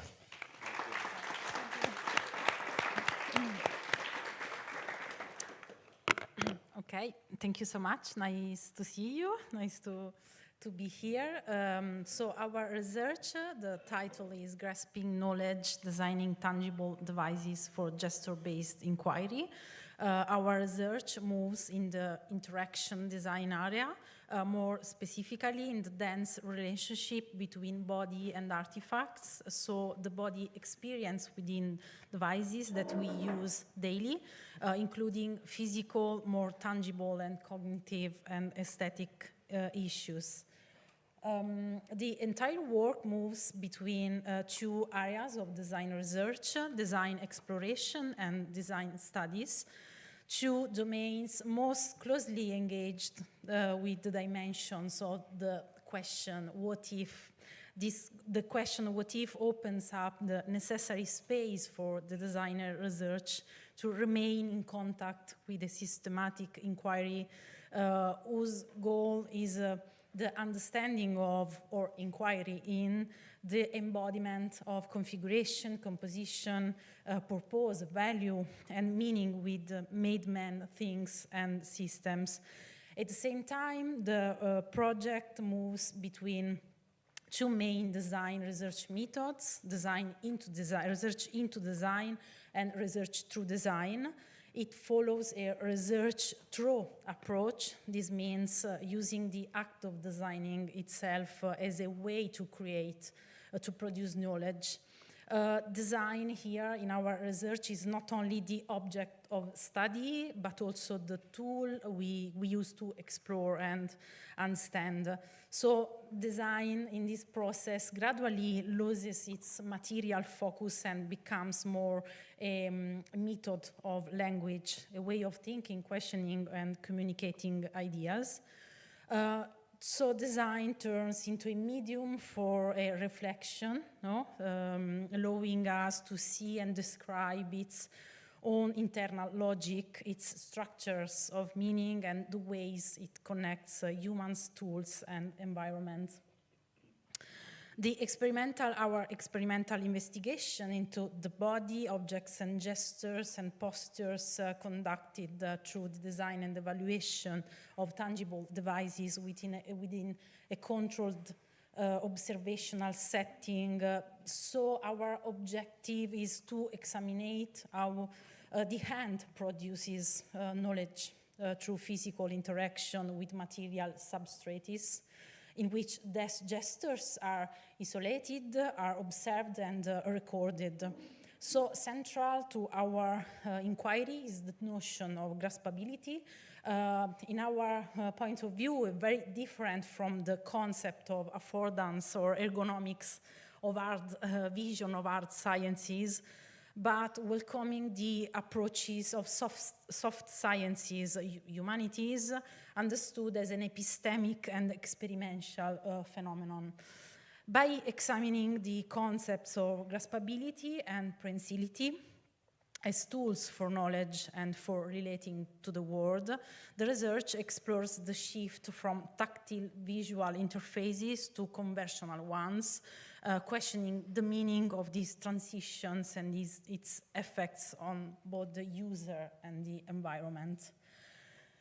Let's start with a metaphor from which all the research was born, with a concept introduced in Lev Vygotsky cognitive studies and development on the activity of the child who indicates the grasp of the object.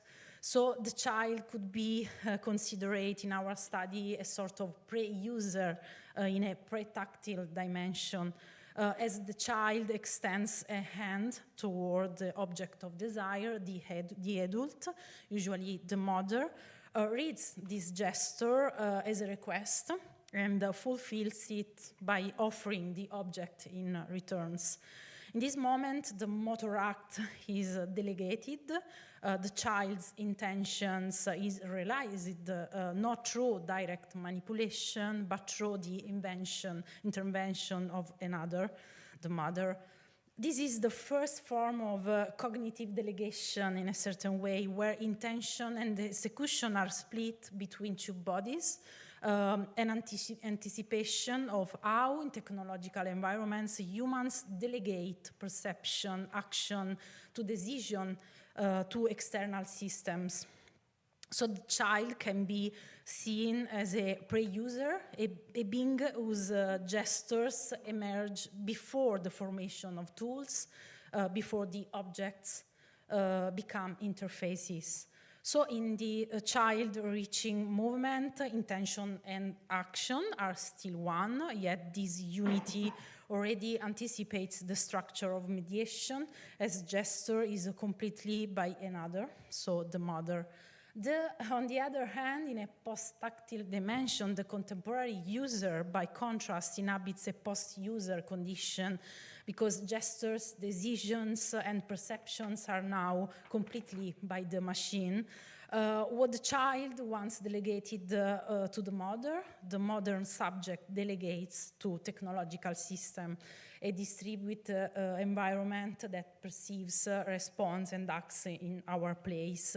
So between the pre-user and between this metaphor, between the pre-user and post-user, lies to entire history of human artifacts interaction, a gradual experimentation of cognition in which every new interface redefines the balance between our autonomy and our delegation.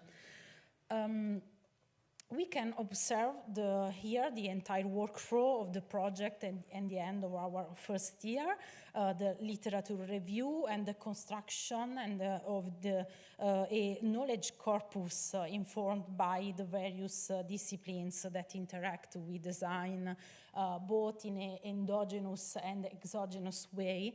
The work develops along two parallel paths, one of prototyped experimentation and one on observation, focusing on the evolution of human artifacts interaction through successive stages, from graphical to tangible to visual tactile, and final to conversational interfaces. Let's reason about what happened, for example, with the home button of our iPhone.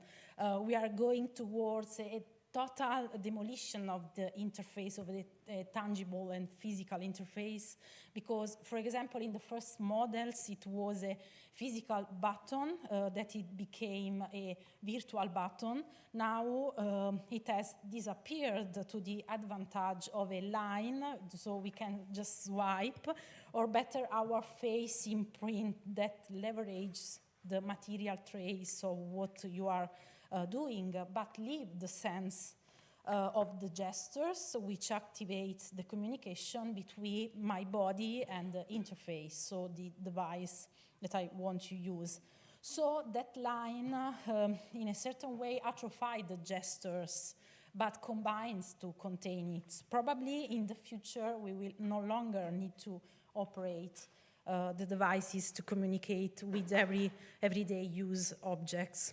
So through this process, we can trace a growing abstraction of the interface, leading to the emergence of an increasingly immaterial and distributed form of mediations.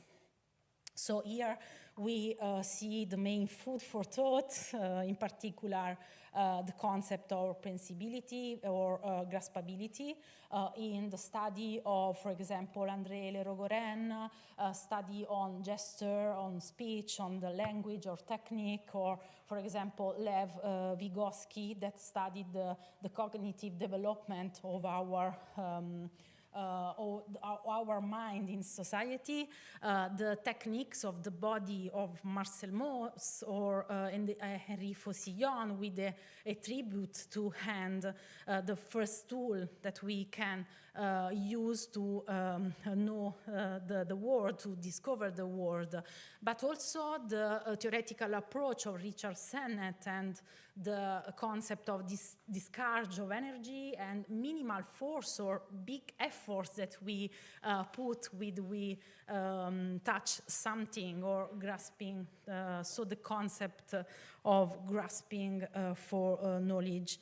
So those are yes, just some example of our literature review that are precious gems that anticipate the most spontaneous experiment we have done, such as, for example, cast or frottage, just to try something too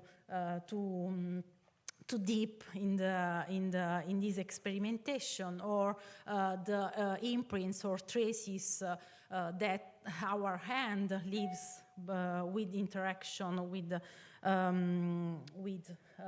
objects. So here we can focalize our attention, for example, on Henri Faucillon, that describes the hand as a vector of form, an agent that both shapes and is shaped by matter. For Richard Sennett in The Craftsman, grasping involves a controlled discharge of energy, a sort of tactile negotiation between our hand and the material. So skills in handling objects emerges from this balance of pressure, of responsiveness, where the hand learns through resistance. So this dynamic of minimal force redefines graspability as a dialogue with matter, a process in which we continually surrender something to the environment that surround us, a kind of cognitive delegation of the external world. In the prensility of the end, the scholar Attilio Marcolli begins to trace genealogical taxonomies of the relationship between the hand and everyday objects. Studied in design grounded in the phenomenology of the perception show that designer is a specialist in Gestaltung, sorry for my pronunciation, in the processes of giving form to things. Such research reveals the possibility of overcoming the theoretical dualism between form and function, between aesthetic visibility and practical usability. So as Merleau-Ponty states in the phenomenology of perceptions, our vision is a thought subjected to a field, a thought materialized, externalized in bodily and material science. So visual and imaginative thoughts necessarily unfolds through a tactile visuality, a vision that itself material, embodied and grounded in contact. We come back to our workflow, and for next step, I want to give the stage to Lorenzo. Thank you so much. The first start of our research in an experimental way was to memorize and to try to describe our relationship with the matter, and the first idea was to use our hand, some ink, and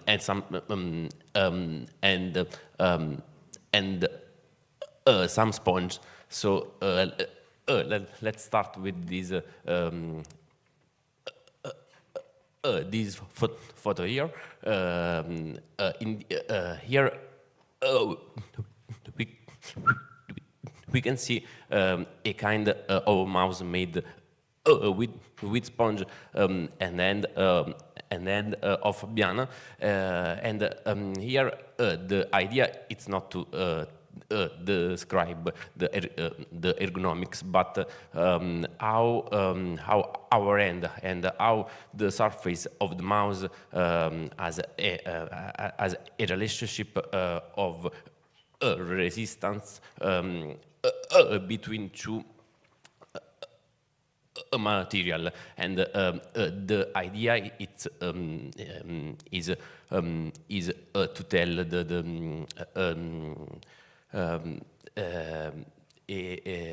a way to know, a way to have an experience of the world with no symbol, with not the text, but only with the perception of the hand, and with a continuous movement that give us a more deep knowledge of what we do. So, we tried to do the same with an ancient stone, then with a kind of handle, and then with some geometric shapes, and to memorize and to draw out how the hand do some stuff on the material, and how it can change with the modification of the volume or the dimensions. So this is a first association between an ancient stone and a mouse. And here we not want to tell that is a relationship between these two kind of tools, but that is the same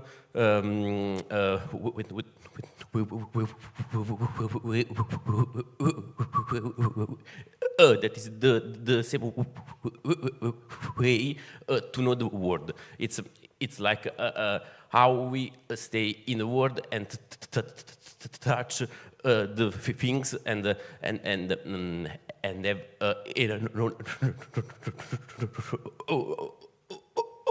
and have a kind of knowledge.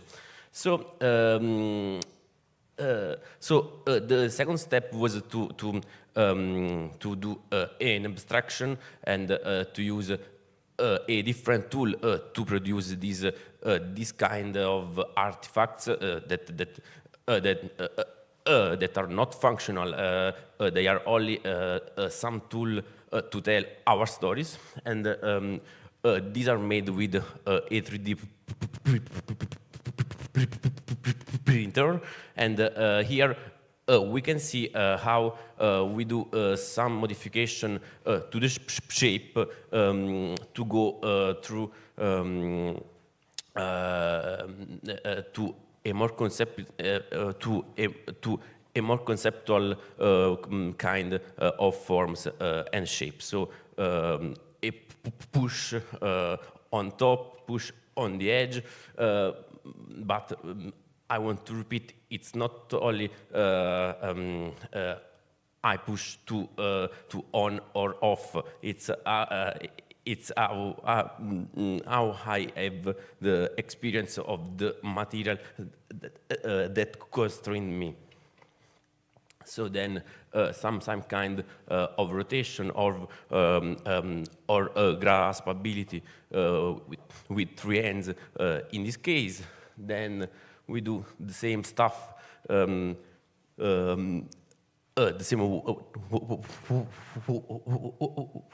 work on the sphere, and then we tried to do this association to see what happens, how it's like to see how we handle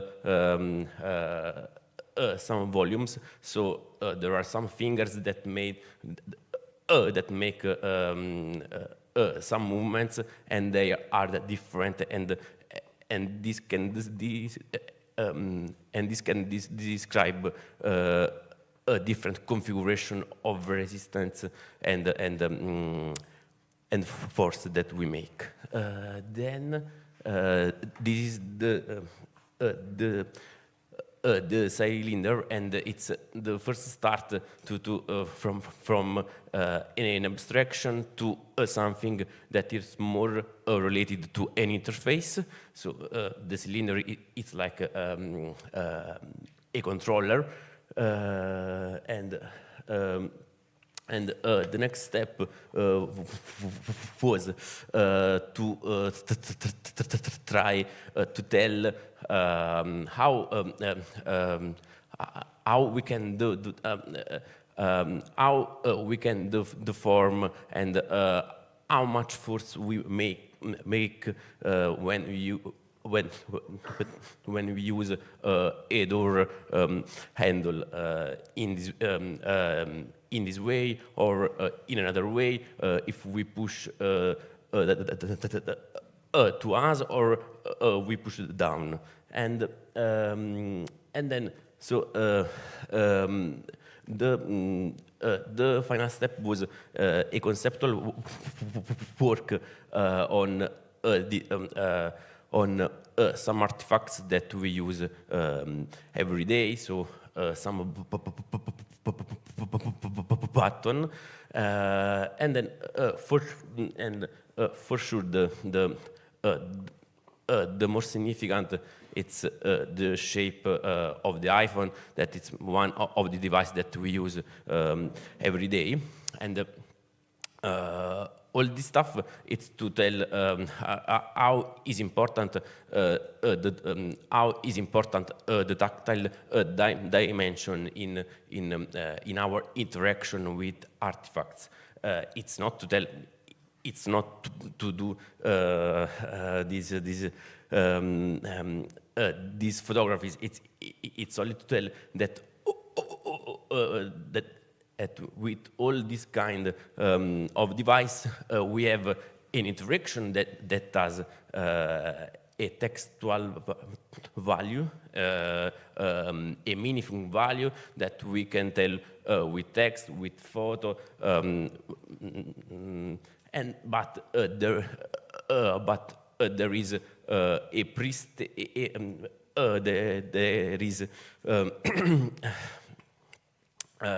first contact with the material of the artifacts that let us know something, and it's the first step of our experience of the world. So, in the case of the iPhone, that in our main talk here, it's like a milestone of the interface transformation. Here we can see it as a volume, so as a volume that we have in our hands, and these are some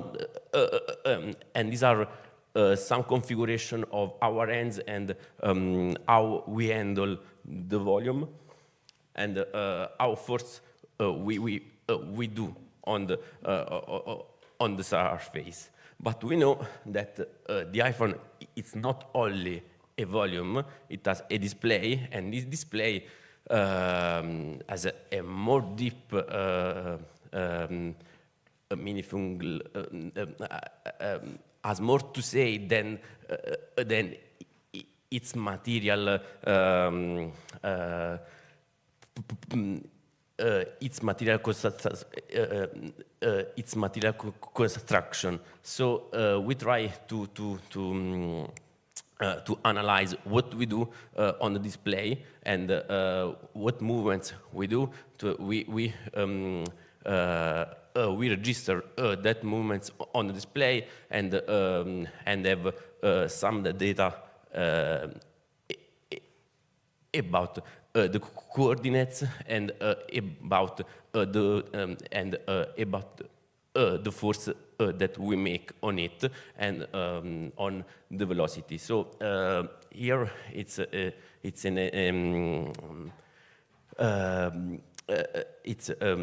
one of the first time that we do this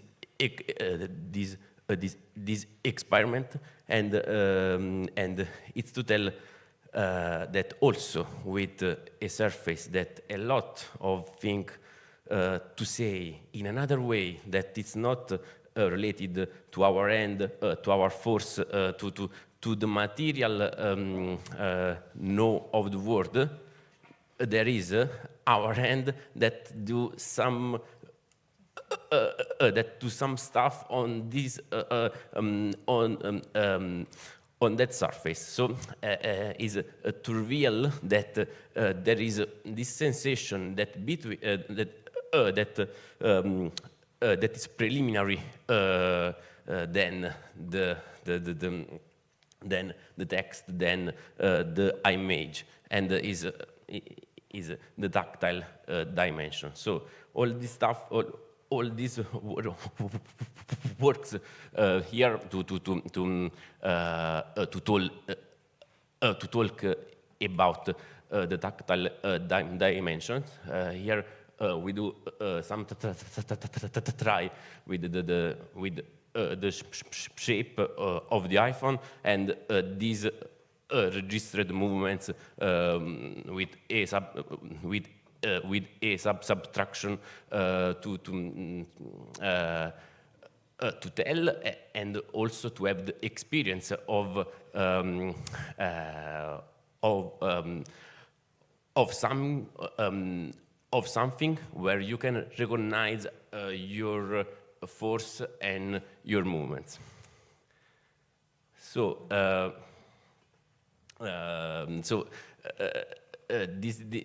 this experimental part of the work, it's to focus on the tactile dimensions, because the talk want to open a debate on some stuff and have a knowledge of the tactile dimensions. It's like the foundation to go on this argumentation. Okay, I can continue on the phase, as we said before, about the observation of the transformation, the evolution of human artifact interaction through stages such as from graphical to tangible, visual, tactile, and finally conversational interfaces. So in this table, we can trace the evolution of the human artifacts interaction. Each phase represents a different configuration of the relationship between body, perception, and technology, revealing a gradual abstraction of contact and a migration of cognition from the body to the environment. As already we know, in the graphical user interface, contact is visual and mediated. Knowledge is produced through representation and control, and the eye becomes the dominant organ of interaction. In the tangible user interface, we reintroduce the body, emphasizing grasp and manipulation. In this phase, the hand regains its epistemic role, and knowledge is embodied in touch and resistance. With UI experience, user interface experience, such as material design or HIG, tactily becomes simulated. The illusion of depth and motion translates the haptic experience into a visual code. And in this phase, touch is no longer physical, but perceptual, a sort of pseudo-haptic knowledge. Finally, in conversational user interfaces, contact becomes linguistic and immaterial. Interactions unfolds through voice and dialogue with machine, and cognition is increasingly distributed between human and system. So we have a sort of decentralized and distributed knowledge with interfaces. So this stage marks the passage from embodied knowledge to discursive, and as already I said, decentralized cognition, where perception and decision are co-produced by human and algorithmic, no human agents. Across this trajectory, the interface acts as both a mediator, but a delegator, but also as a mirror, a sort of mirror. It externalized human faculties from hand to eye, from touch to speech, while transforming them into a new form of awareness. And so, this is the end of our talk, and we come back to the metaphor of the child. So, if we say that in a pretactile dimensions, we use the hand to move some needs that we have in our mind to the environment, and that kind of environment can manipulate and can take us back something. In second step, we have the the tactile dimensions, and we have all the faculties to touch the world and have a knowledge. And so there is the construction of a vocabulary of movement, of postures that are synthetic of our body, our place in the world, our way to live. But what we can say about the dimension in which the tactile sensation is not as in the past. So if we say that in the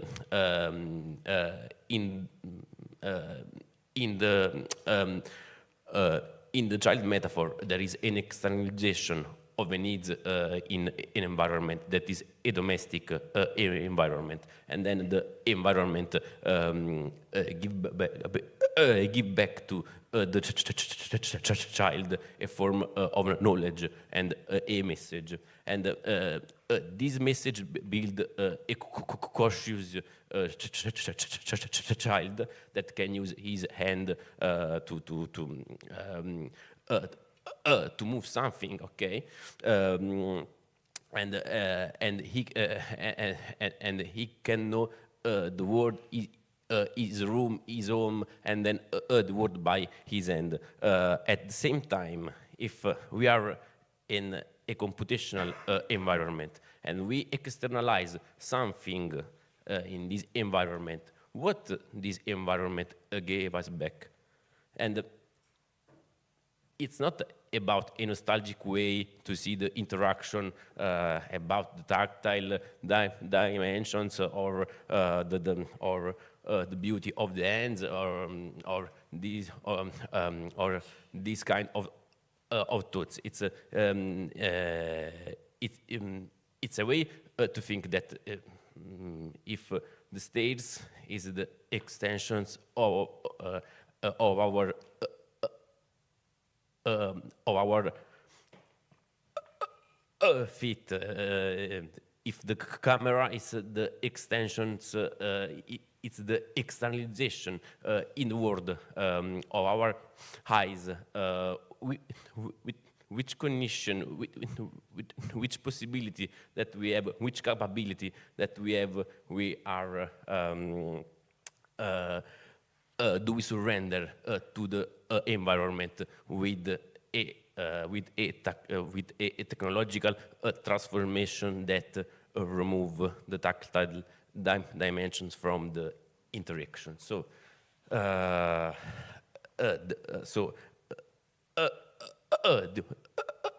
open question of this research are what will it mean to use a non-tactile interface, and what sensation will be missing?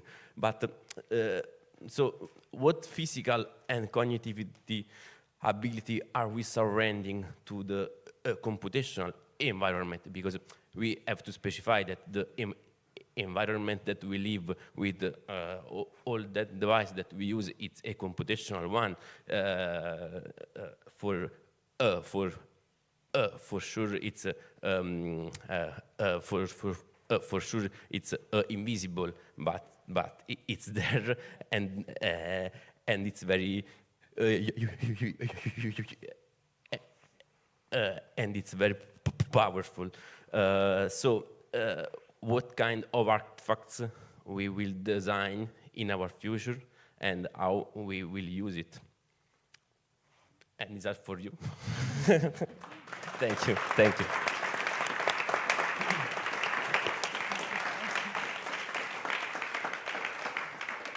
Thank you very much, Fabiana. Thank you very much, Lorenzo.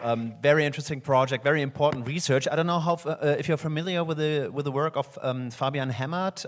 He used to work here just around the corner and now works in Wuppertal, which is about 4 hours from here. If not, I'm happy to get you in touch.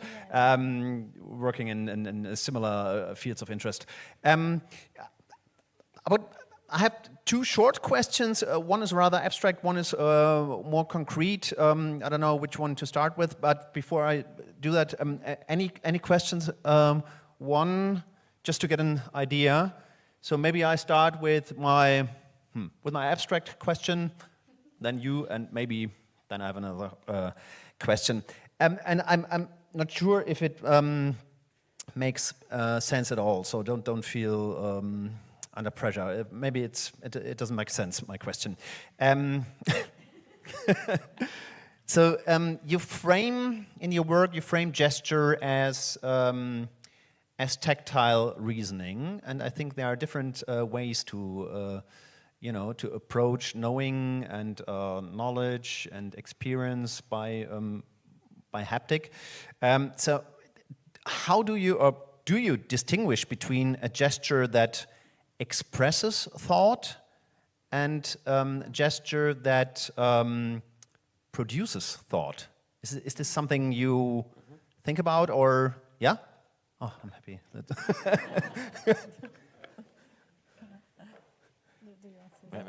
Okay. Yeah, for sure. Sincerely, this is just a part of the entire an entire workflow and entire research. So we are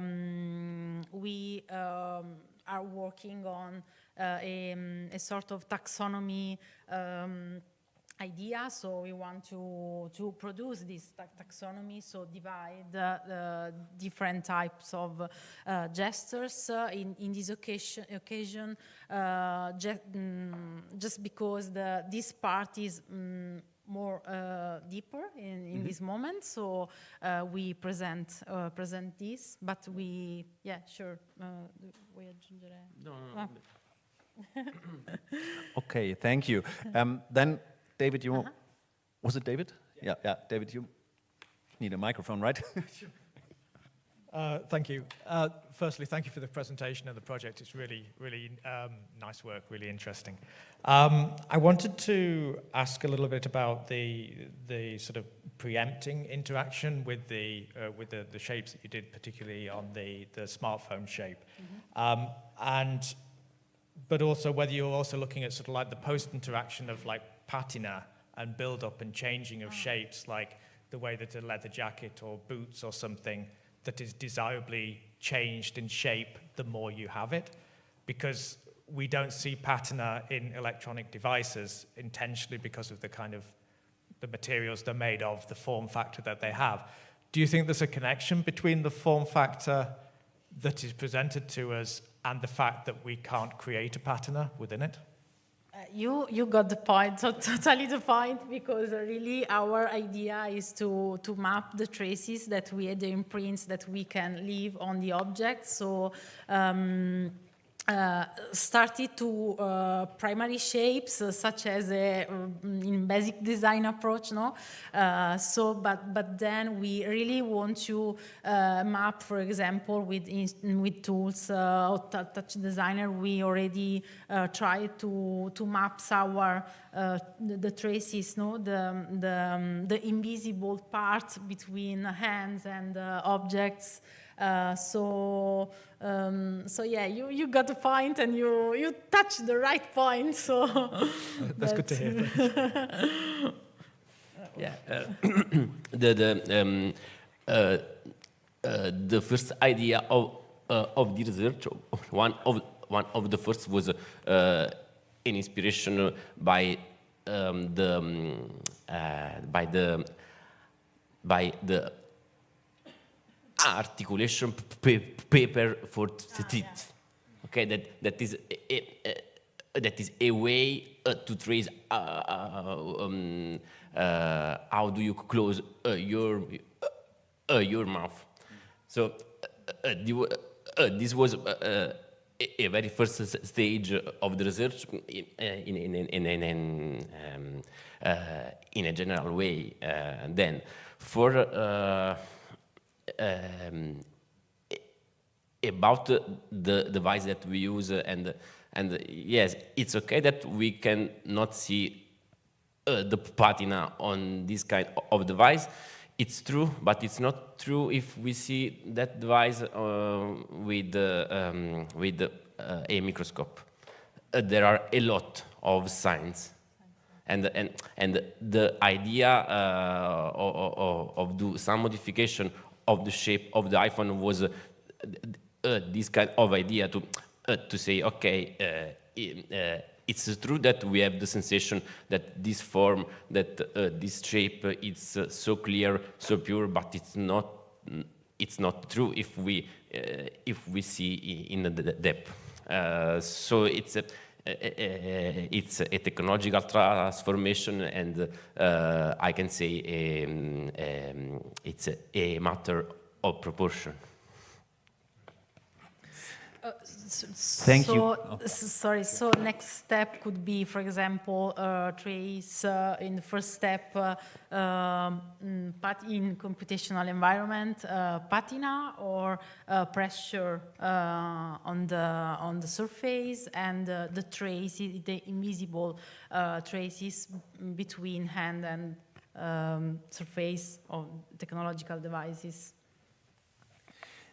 Thank you. I can see that there are more questions, but I can also see that we are a little bit behind our schedule. Not too long, but I think we should go for lunch and maybe switch the question to the lunch break.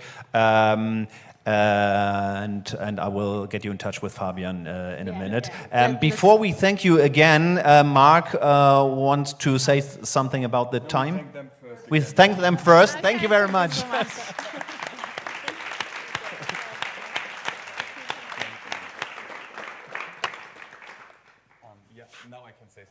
Just about the lunch break, for all of you who don't know the spiel yet from yesterday, lunch is self-organized.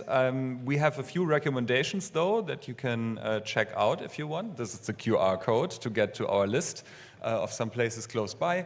If you go to one of the cafeterias and you don't have a TU or UDK Mensa card, I have guest cards. Approach me for a deposit of €2. I can give you one. But you have to charge them with cash with one of the machines down in the cafeterias. If you go, there's other places on the list as well. We have indicated whether to pay with cash or cash and card or card at these places. So, we postpone a little bit the next session because it's just not feasible to be back here at 2. So I would say it's a good idea if all are back here at 2:20, but we will start at the latest at 2:30 with the next and final session comprised of 3 talks. And the finishing time still we will keep at 5. Okay, so thank you very much. Enjoy your lunch break. See you later.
potential future findings.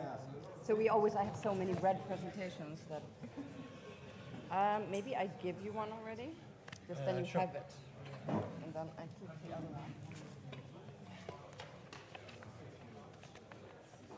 Mark, do you want to do the Mark thing where you ask everybody to come together? Yes. Sorry, yeah. Hello, everybody. Welcome back from the lunch break. We are starting punctual as proposed with the, not punctual anymore even. Please come and join us here for the third and final session of today.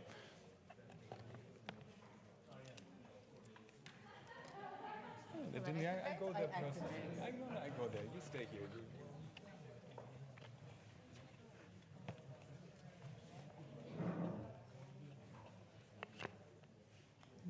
And you, yeah. What you have there is, if you prefer.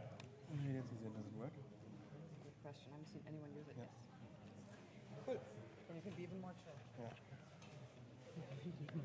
Although I'll sit over there so that I'm not like in the way of your slide. I clicked it by accident. There's a thing with microphones and notes, and that's why when I have the choice, I get mic'd.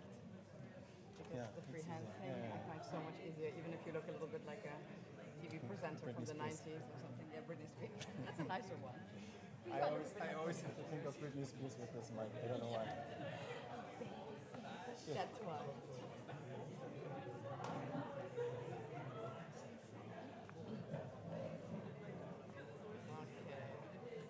Now we're getting there. Oh, yeah, maybe I can actually. Everybody's seen it, yeah. So this is the introduction. Yeah, okay, then I can skip don't. this. Yeah, or I don't say so much about the paper. Actually, I'll just introduce you. However you like. Because you'll probably say it in your own words. I would like. I know, I was thinking of skipping it a little and leaving it on here so everybody could read. Yeah, like while I introduce you. Yeah.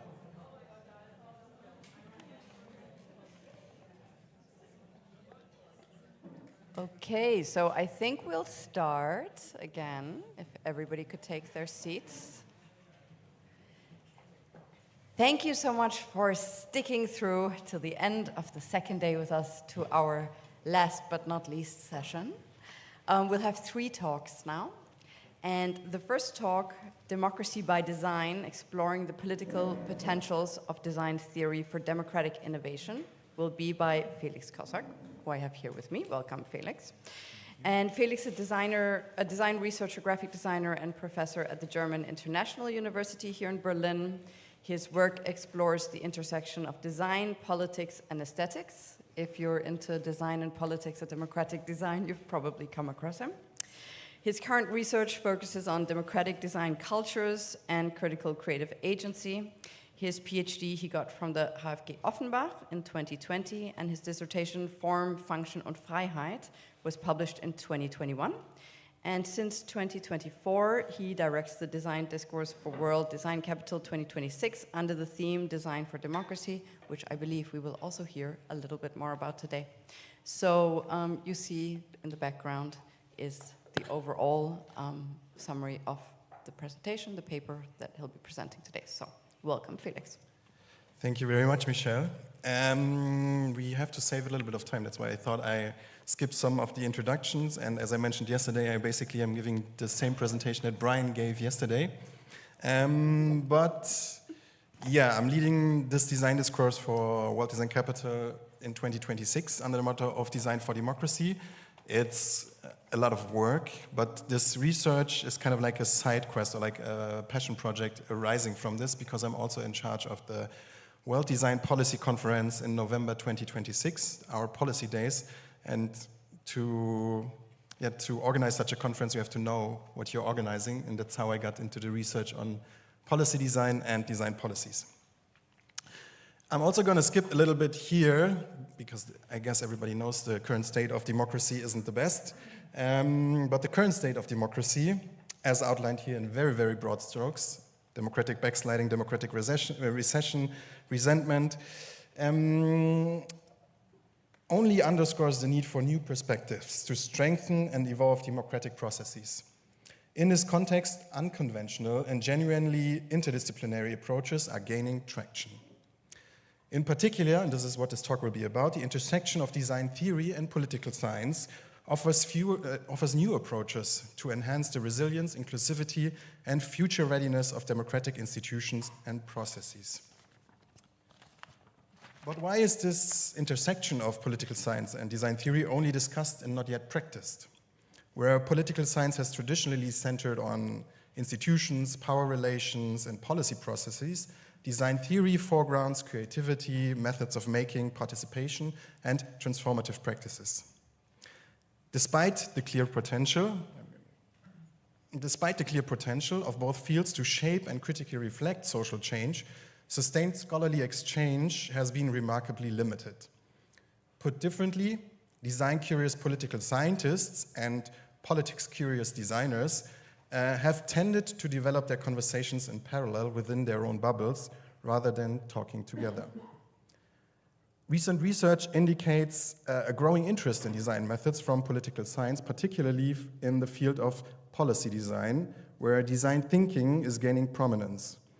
However, the underlying concept of design often remains underspecified, is a little bit murky, and conversely, design theory often lacks a deeper understanding of institutional politics and democratic procedures. A recurring problem is the lack of a common language and mutual understanding. So before we can translate the encounter between design and political science into actionable methods, we need a shared vocabulary. We need to establish a shared vocabulary. Precisely because this common language is often missing, I begin by separating the broad and ominous term of politics into three foundational concepts. So in Germany, we only have the big P, Politik, and I think it's also part of this sovereignty performance or authority performance of politics. But in English, we actually have more to say about politics than just Politik with a big P. So it's about the frameworks that enable action, polity, the process that shape collective will and decision-making, which is politics, and the tools and instruments that address public problems. In his seminal work, Politik, Begriffe und Wirklichkeit, a German book, Karl Rohe distinguishes three interrelated dimensions of politics. I'm going to briefly explain them. Polity is the formal architecture of political order. So we're talking about constitutions, legal roles, organizational structures, jurisdictions, and procedural norms. It also has a lot to do with morals, actually. A polity defines who may decide, under which conditions, and with which competencies. It sets the rules of the game, so to speak. Politics, on the other hand, is the dynamic interplay among actors characterized by competition, coalition building, agenda setting, negotiation, conflict, and communication. Power, interests, strategies, narratives, and timing are all relevant here. It describes how issues rise on the agenda and how conflicts are mediated and how decisions are produced and stabilized.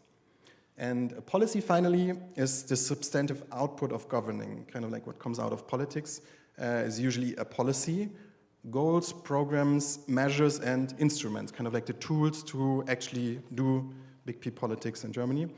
Instrument choices aimed at solving public problems. Policy specifies what is to be achieved and for whom, by which means, and with what resources, and it's evaluated by effectiveness, equity, and legitimacy. The three dimensions are analytically distinct but mutually shaping, as you can imagine. Polity conditions what kinds of politics are feasible, politics determines which policies are chosen, and policies in turn can feed back to reshape both politics and polity. So with these terms now defined, we can take a closer look at their respective literature. This is where my research is at right now, looking at political science literature and at design literature to figure out what both mean when we say design and politics. Because at the moment, it's not really a match. I want to provide you with an insight into the literature review into two steps. First, I examine how policy studies and political science treat design, namely typically as a composition of instrument and mixes, as a tool oriented towards achieving an outcome.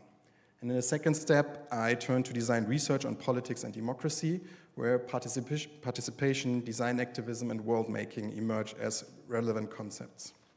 But let's go to political science first. In policy studies, or in the literature I reviewed, design typically means the deliberate composition of policy instruments and mixes to achieve public goals, selecting and sequencing regulatory and organizational tools into a workable configuration that can be evaluated for effectiveness. In this usage, design is often treated as a planning metaphor for instrument choices rather than a practice with its own inquiry, prototyping, and iteration methods. In the last decade, though, a parallel trend has emerged in governments using design thinking, experimentation, labs, and co-design institutions. The UK is often cited as a leader.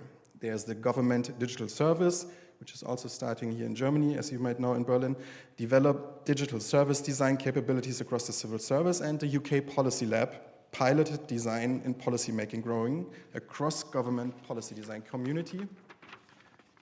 Yet even within this ecosystem, researchers highlight an uncertain evidence base and unclear distinctiveness. Design is invoked in many ways, but clarity is lacking on what is uniquely added, how it contributes at different policy stages, and how to evaluate its impact.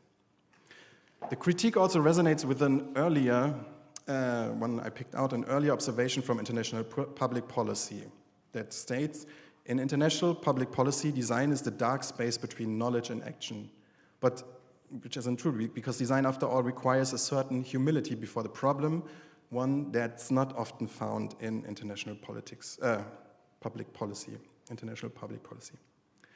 Building on this diagnosis, Sabine Junginger concludes that the ability of design to engage a problem on its own terms before rushing to action is rarely used. Instead, policymakers tend to mobilize design after agreeing on a solution, valuing it chiefly for implementation and communication, so posters, logos, flyers, websites, rather than for upstream inquiry and composition. According to a recent UK study by Lucy Kimball and others, the academic research on design and policymaking is still at an early stage of development, which is of course good for me to hear. And that there's still a demand for clarifying how design is distinctive in its contribution to policymaking. Yet, the mentioned tendencies of simplifying design to outcomes and procedures, there are three recurring consequences in political science that this study names. So there's a narrow evidence-based horizon. Success is judged on outcomes, while usability, equity, and administrative burden and lived experience are treated as implementation noises rather than design features of the policy encounter. The UK synthesis calls for integrating experiential dimensions and building stronger cross-disciplinary evidence-based. There are delivery blind spots, so analytic attention privileges instrument choice, service experience, and back-office workflows that actually deliver policy, but what they actually deliver remain off-stage. Scholars and practitioners argue for viewing government as a system, so that policy and service design are integrated rather than siloed, so where to apply it, where to deliver it. Ambiguous adoption of design thinking, and I think this is the most obvious one. Workshops and labs emerge without deeper iterative prototyping. A culture of failure is also missing, and this produces reports rather than redesigned rules and infrastructures. The study distinguishes design as a tool, as improvisation, and as a means of regenerating policymaking with evaluation strategies. So this is where they position on the answer to these shortcomings. So to summarize, political science can, of course, offer key insights into design through an understanding of polity, legal frameworks, and organizational capacity. It explains politics in the end, along with theories of instrument choices and trade-offs, among effectiveness, like legitimacy, precision, and burden. But it often treats design as a secondary application rather than as its own method. The effort to bridge these domains includes a clear conceptualization of a difference between policy design and design for policies, something that I would have elaborated on if I had more time. But we also need to find a shared understanding, and I think this is what I'm focusing on today. One approach involves leveraging boundary-spanning work on wicked problems. Anke Gründel is the one who brought this forward, and frame reflection with which models argumentative design rationality for complex issues. And Anke also talks about these boundary figures, that we need these personalities who understand both fields and can cross over and explain each field to the other field. But let's move on to design theory. I think everybody in this room is going to add a million references to this slide. So design's engagement with the political and the public has developed along several intertwined trajectories. There's participation, service design for the public sector, civic technology, and of course many, many books on design activism.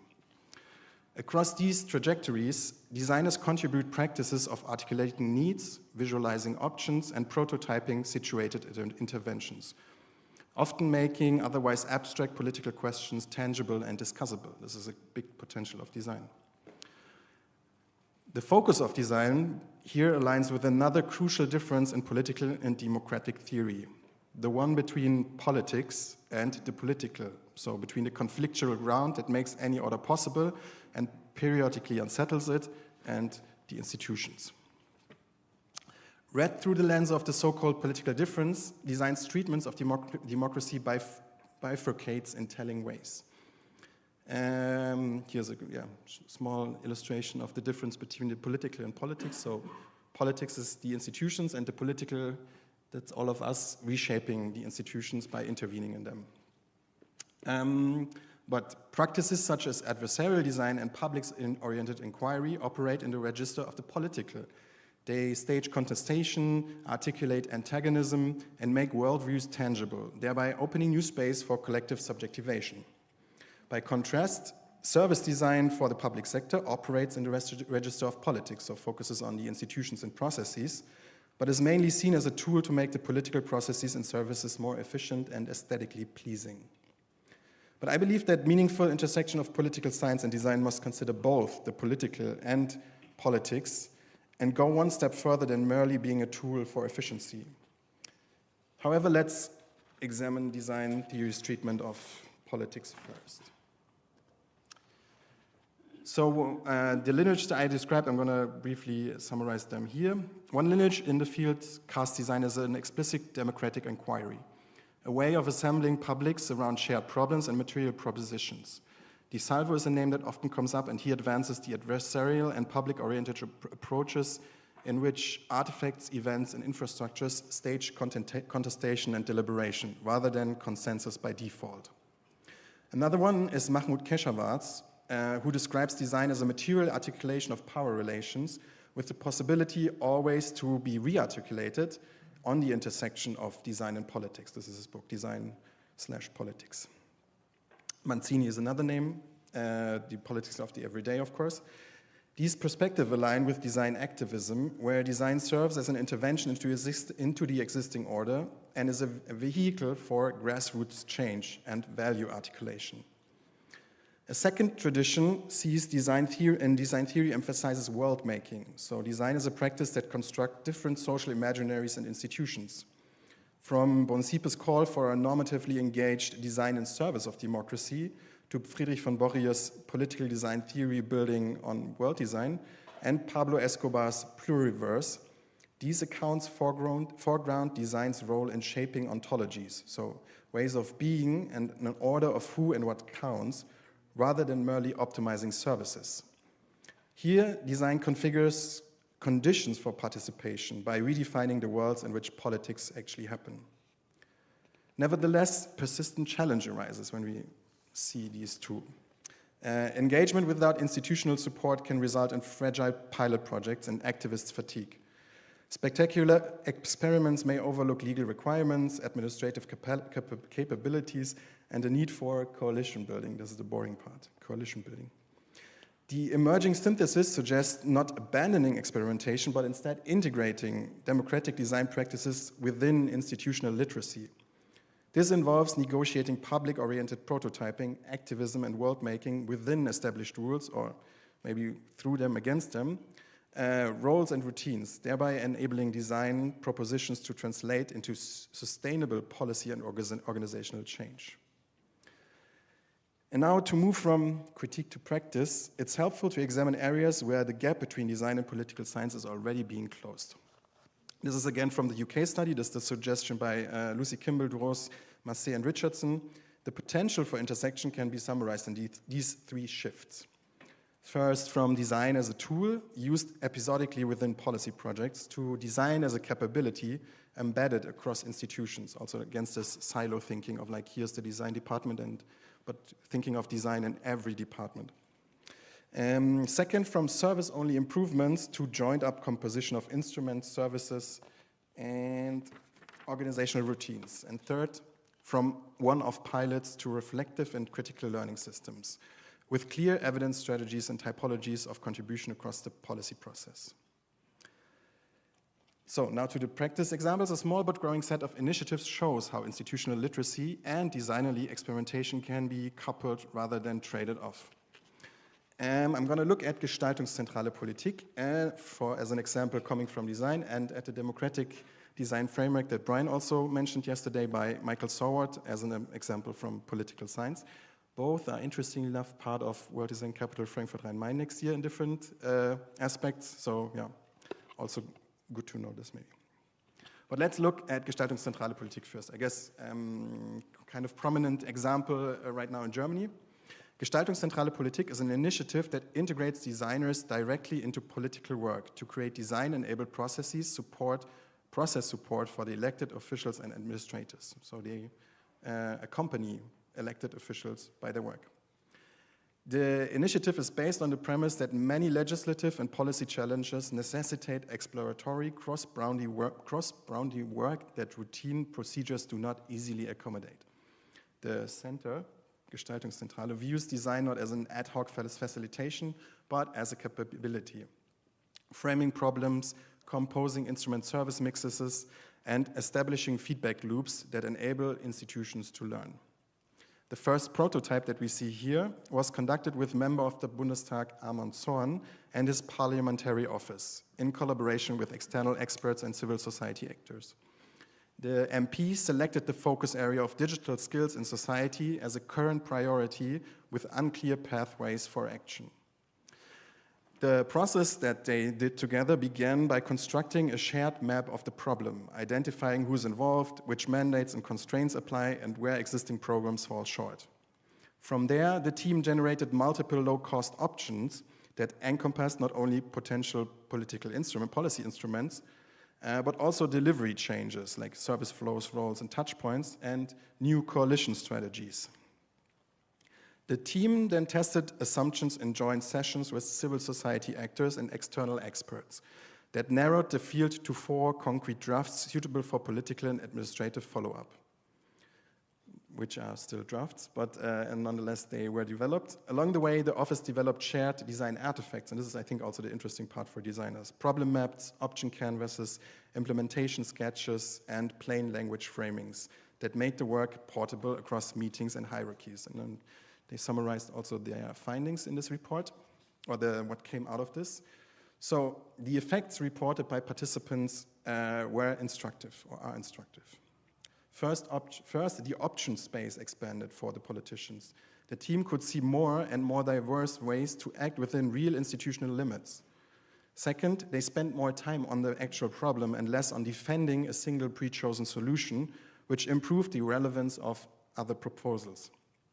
Third, the office gained a method repertoire, so the office of the MP, visual mapping and iterative scoping that they began using in other tasks.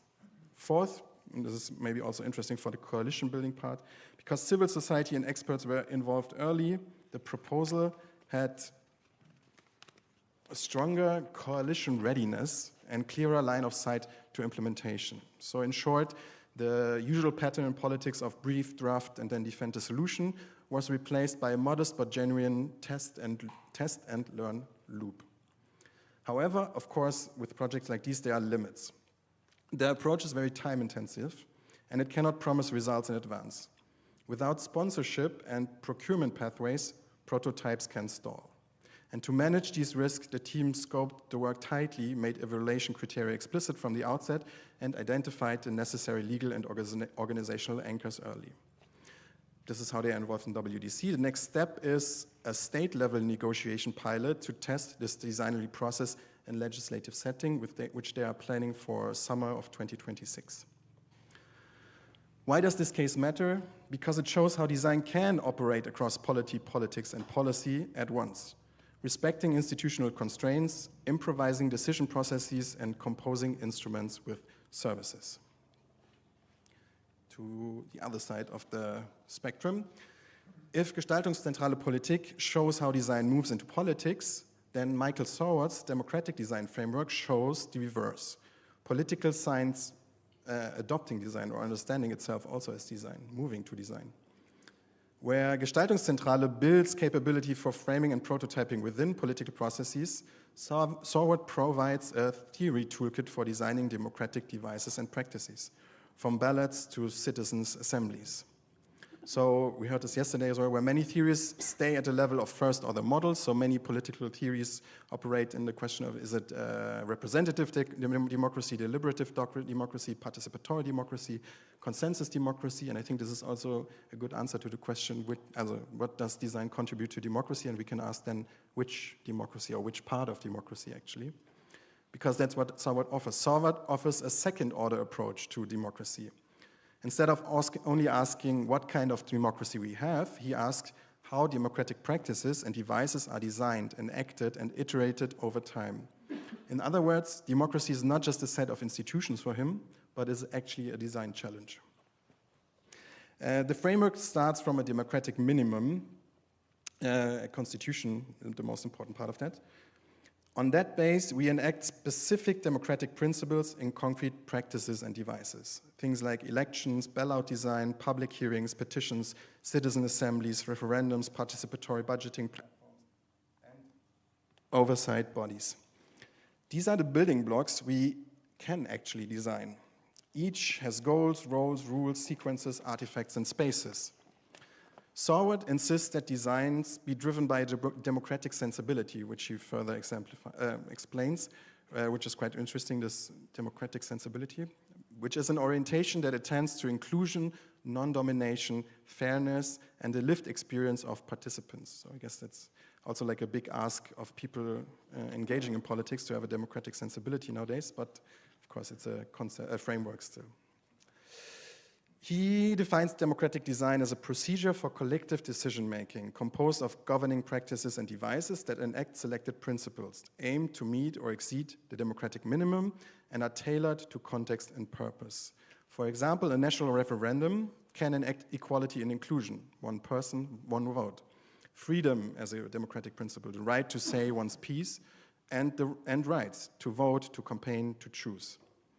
But Sorward's point is that enacting principles is not enough if the design is hollow in its performance, if the rules, interfaces, or staging undermine meaningful participation. And I make this a little bit more concrete also with the example of citizens' assemblies. This is here the Frankfurter Demokratiekonvent by Mehr als Wählen, a non-profit organization, which they will also repeat next year in Frankfurt. So consider the citizens' assembly. Using Sorward's lens, we would specify which principles are at stake: equality, inclusion, reason-giving, transparency. Then design the devices accordingly to these principles.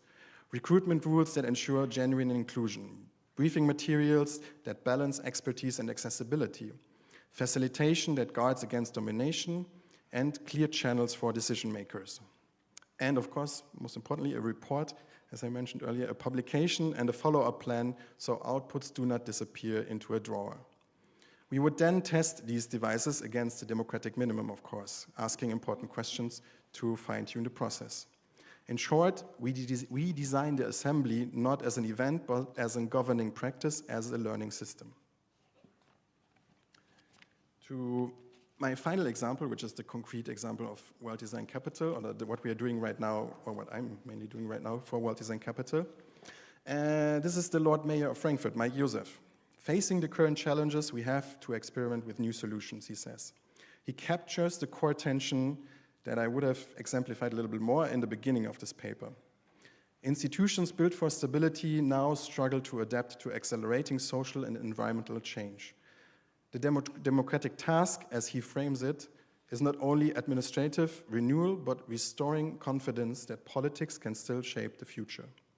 And design, used well, can help do that. And of course, he says that as the mayor of Frankfurt right now. But it's interesting to hear these high-level politicians actually talk about design in that way. Because this urgency is also echoed, and I don't have a video of her, this was from a personal interview with her, by Ina Hartwig, the head of Frankfurt's cultural department, who sees World Design Capital as a real-world laboratory for democratic culture. Democracy, she says, does not live by parliaments alone. It needs everyday spaces where encounter, exchange, and participation become tangible and, well, designed. These voices bring me back to the beginning of the paper and the problem and the central diagnosis. The misunderstanding between political science and design theory cannot be solved in theory alone. It has to be resolved in practice, inside government, where polity constraints political timing and delivery realities meet inquiry, prototyping, and device-level redesign. In other words, we need to move from talking about what's the difference between policy design versus design policy to doing both together. And this is the final example.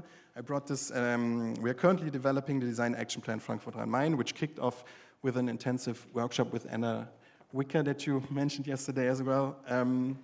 And here's, that's why I include a summary of the report.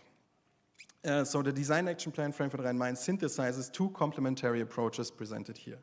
First, moving design into politics, embedding designerly inquiry with parliamentary and administrative work to frame problems, prototype options, compose instrument service mixes, and build feedback loops.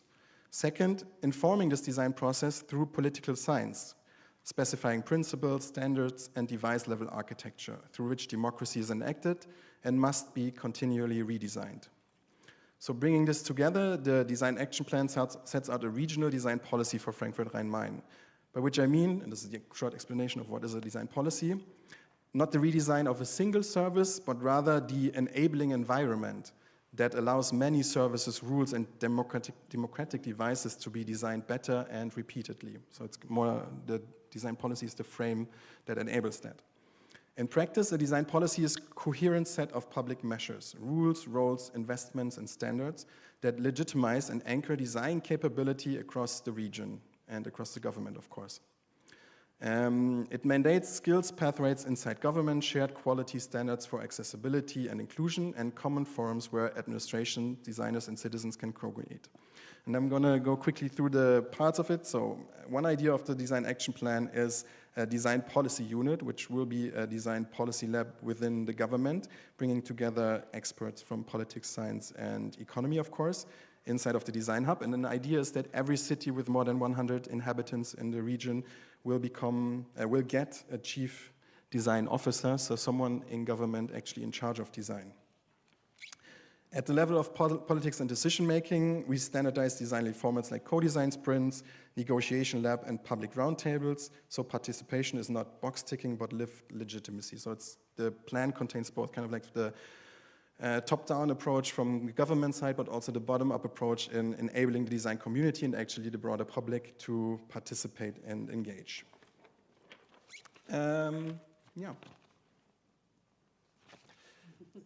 Conclusion, the crisis of representation we face is not only a deficit of trust, it is a deficit of creative capacity.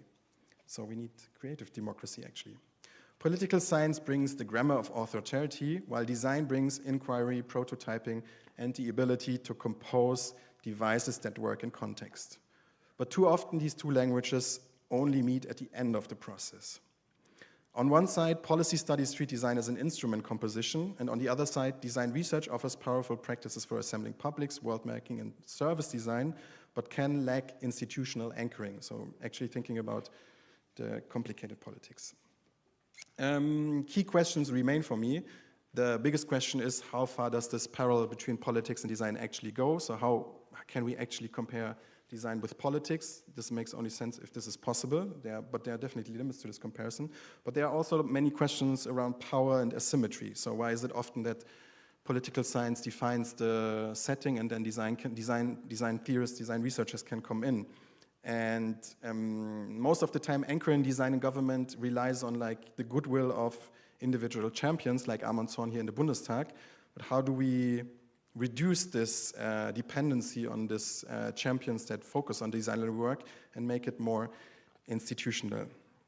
And then one question for me personally, because I focused a lot, me myself, I could add myself on a list of design theorists that think about design and politics from the side of the political, but how, if we move into the politics space or in the institutional space, how do we bring this energy of the political also to this space?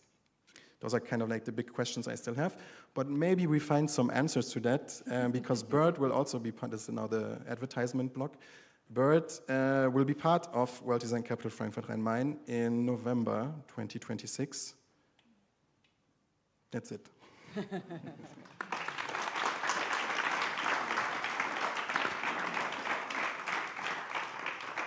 So speaking about power, I'm going to take the small chair so we're on eye level. Thank you so much, Felix. And I'm going to start with the first question, and then I see already some hands appearing.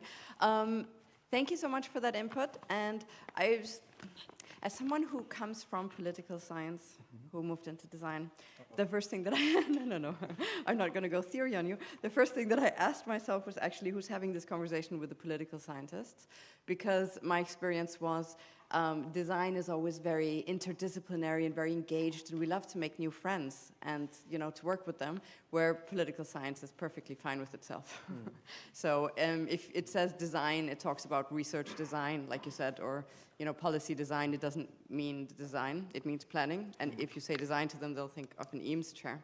So there's a very big discrepancy. However, I think I'm not seeing a world in the near future personally but maybe I'm wrong.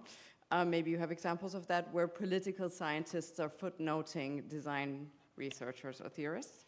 But like you also brought up in the end, I see maybe a lot more within applied politics. So not within the academy, but within applied politics, especially with an international lens. The whole movement of design labs. I think Mind Lab opened in Copenhagen already in 2007 or 2009, right, as a design innovation lab within a ministry. That turned into the Disruption Task Force, and now I think dispersed into everything. Of course, Scandinavia has a different respect for design often than you find in other places of the world, but I think in the applied politics, I'm seeing more potential than maybe through that it will trickle back into political theories. But I don't know how you... I think I would agree on that, and it's a good point that you make, because I basically only referenced Michael Sorwart, and I was so happy when Brian only briefly showed this book and didn't go further into it, because then I thought, okay, I have to ditch my main case and find another one, and it's hard. That's what you just said. It's actually not that big of a topic in political science, and when they use the term design, they often mean planning, or design thinking is slowly creeping in. But that's very true. I also think the biggest potential is in politics, and talking to Philipp Cartier von Gestaltungszentrale Politik a lot. We're currently writing an article also on their approach. He also said it's so interesting how you can see, or how easy you get the mind shift done once you have a shared vocabulary with politicians. That's where my impulse also comes from. Once they understand what you are talking about when you say design, they are much more willing to see their own work also as design, and I think that's where the potential actually lies. Yes, that might be true.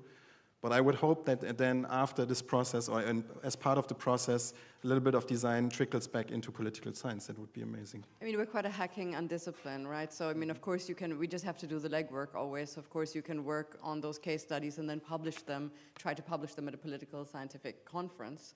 But then you have to do this extra effort to get it back into that discourse. And I'm wondering, do we need to do that? I'm not sure about the answer. I mean, that's what I meant with these power asymmetries, and I think that's very true that they are completely happy at where they're at, even though I think they are realizing that our concepts of politics and democracy are slowly faulting, producing errors, so we actually need new models, we need new ideas, and I guess that's where they might come in with an interest, because design offers no new approaches. But yeah, I think there's still very much a power imbalance or asymmetry when it comes to political science and design theory. Another hack might be a little bit through technology, because that's something which design has a lot of expertise on: media, social media, technology, and where politics says, oh wait, we don't know anything. Yeah. But I mean, also, like, this just came to my mind. I'm bad at finding examples. I need like a couple of minutes until they pop up. The EU Policy Lab is focused on these three parts, which is speculative design, quite interestingly. Speculative design, future foresight, and behavioral science, or behavioral insights. Yeah, that's the word. So behavioral insight sounds really not so good, but actually speculative design as part of government is something that we would have never expected where speculative design would move towards. And it's so interesting to see how speculative design is slowly picked up in this space. So there's hope. I have 2 questions over here. I want to ask a question about agencies, actors. Your presentation, in your presentation, I understood that it is related to public agencies, public bodies, public management involved there. But it may not be like this. There are other actors, civil society groups dealing with politics and political parties and some political non-organized groups claiming something like LGBT groups or minorities, etc. What about that? But I think that a designer, if a designer dealing with politics should deal with all these actors. Maybe in the future, the president will say that this is my chief designer, like that. If it is a professional activity, it must be like this. It is normal. On the other hand, usually in politics, sometimes not to solve is better than to solve. In international politics especially, at national level also. The prime minister, the president may say that we protect you. There are many dangers around.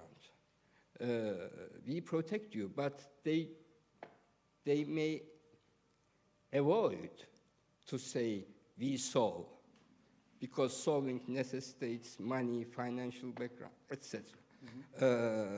Non-solutions is an important tool in politics.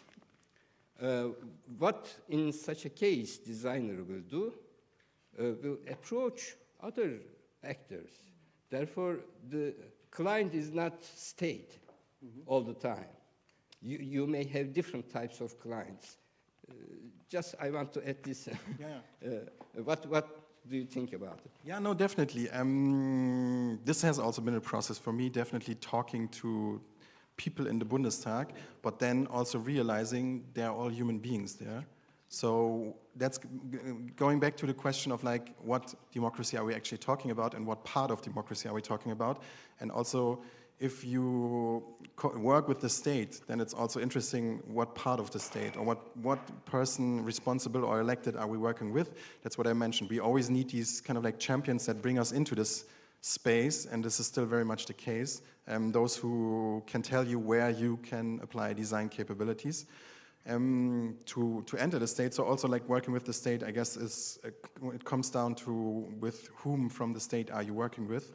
But also these public services is a very interesting case here. The digital services run by Martin Jordan, who was involved in the digital services in the UK. They made the interesting case that they are now in charge of digitizing the forms for the government. So once you click the online forms that you can fill out as a citizen, and they are designing them. But what they came across, and I think there's a very designerly experience or like a very designerly perspective on things, is that we can optimize these forms to the end, but actually when we want to design good forms, we have to go to the source and design good laws. So what they are now doing is they're actually going into legal design, into lawmaking as a design process, and how making laws needs a designer perspective in the room when designing these laws, because if you forget this perspective, then the forms can be as good as they want, the services, but if the laws are not working with the services, then we have a problem here. So this is kind of like an interesting insight into how design, by being maybe applied to something very superficial, can actually then discover the problem and move upstream, as I meant. And I think those are like all processes that take time, definitely, but could be interesting ways into the state and into the government. And I totally agree that on the public sector, there are so many actors that need design and need design engagement, and also actors that can do a lot. So public sector innovation for democracy is a big topic, and there's always the question, how then do we translate these experiments into government, into institutions? Thank you for your presentation. I'm very happy that you take this topic on the World Design Capital. That's a real good thing for us, and I think for democracy. Let's see. Yeah, let's see. One thing I wonder, and I mean it's a critical question. You see, I think it's a little bit bold, and we tend to do that. I'm a designer too, to say it needs to be design-led. It's a really bold statement, and I'm sometimes thinking if we're too full of ourselves. I mean, I think this is what he was already also getting at, that there are many stakeholders and groups active in that, and I'm not sure. Sometimes I think we have the tendency to overstate our systemic value or our role we have in the whole system. And coming from that thought, I was thinking the interesting thing with the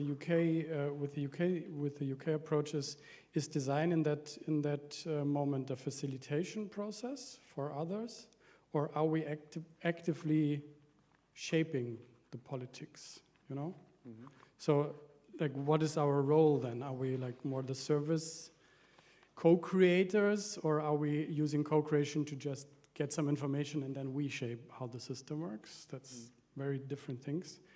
And maybe one thing to add, because you were thinking about the political science and how would they cite design. I was thinking about liquid democracy, for example, which was cited, and this is like technical systems we design, or like you just said, we design a technical system, and then just like in industry, we get trust, and then we get up in the hierarchy. So these are like three thoughts I had on this. Yeah, I'll answer quickly, I think, for the time.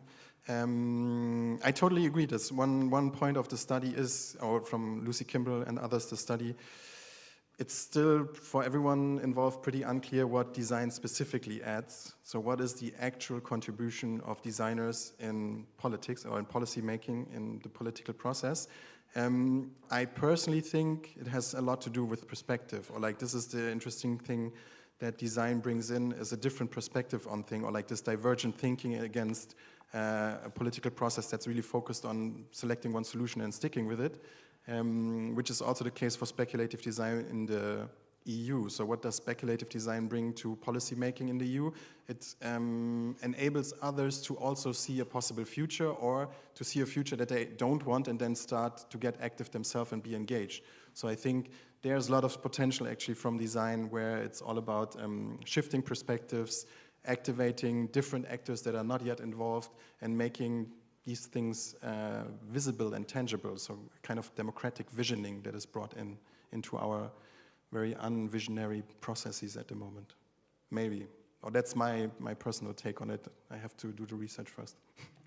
So because of time, I'm going to give Wolfgang Jonas the last comments. Is that better than a question? Yeah, I keep it briefly before the background of what I said yesterday morning. I have nothing to object against your projects. They are great. But I would like to keep it a bit more modest. I would describe what you're doing as service design for political actors in order to develop policies on different levels. So I would suggest to keep it a bit more modest, not claiming to design democracy. That's So, yeah, again, I'm going to advertise my friends here. Gestaltungszentrale Politik, they are the perfect people to talk to about this. They are very, very modest in what they do. They actually always emphasize the limits of design and their work they're doing. I guess for me personally, the problem is that I'm advocating a program called Design for Democracy, so I have to overemphasize how great this is, while still being a researcher and trying to critically reflect on it. That's where the tension maybe comes from, or in my rhetoric, which I have to do a design championing detox after this year, then I think. But thank you for the question, great question. And thank you so much, Felix, for your talk. Great. Thank you. Mark puts on the next presentation. So our second speaker this afternoon is Ana Belén Palacios, who will be talking to us. You want the high? No, oh, yeah. Who can also can take the high or the low chair. Yeah. Who's a designer and researcher. And her work explores design as an agent of either cultural colonization or emancipation of women's life worlds in the territories of Ecuador, focusing on their experiences within the intertwinement of coloniality, gender, nature, and design. She's currently a PhD candidate in the Make Sense program at the Basel Academy of Art and Design and the University of the Arts Linz, and is a pre-doctoral researcher at the Cluster of Excellence Matters of Activity at the Humboldt University of Berlin, and she'll be presenting the paper to us, Designs from South Women, Historicizing Ecuadorian Women's Life Worlds. So thank you so much, Anna. The floor is yours. Thank you for the introduction. I will start right away. So, designs. Ontological design refers to design shaping our ways of being by influencing how we think, believe, and behave. As we design artifacts such as words, images, objects, narratives, structures, they in turn design us back by conditioning our engagements with the world. We become who we are because of the performances these designs call us to enact. Each culture supports itself by creating tools. The design tool responds and belongs to a specific system of beliefs and behaviors. What happens then when we adopt others' designs? When we perform along others' technologies? Are we designed their way? Well, in the case of Abya Yala, ontological design is cultural colonization. In Latin America, modernist design has been conceptualized as a perpetrator of coloniality and patriarchal oppression. Due to the conceptions of Euro-Anglo designs, Abya Yala, or the Americas as you may know it, has been constantly designed by the Euro-Latin modernist ontology, enabling our cultural colonization. Consequently, our non-modern worlds are in conflict, giving place to the contemporary social, political, economic, and environmental crisis there. So, if the Euro-Latin way designs us, might it be possible to redesign Abya Yala according to our bodies and territories, ways of knowing and being? If yes, then embracing local design practices could become a tool for decoloniality when people design from their ontoepistemological worlds and let themselves be designed by them.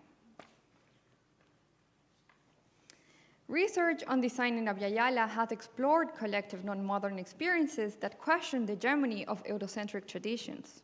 Along this path, Alfredo Gutierrez introduced the frameworks of Designs of the South and Designs Others to describe world-making practices that take the South as a geopolitical and ontoepistemic positionality.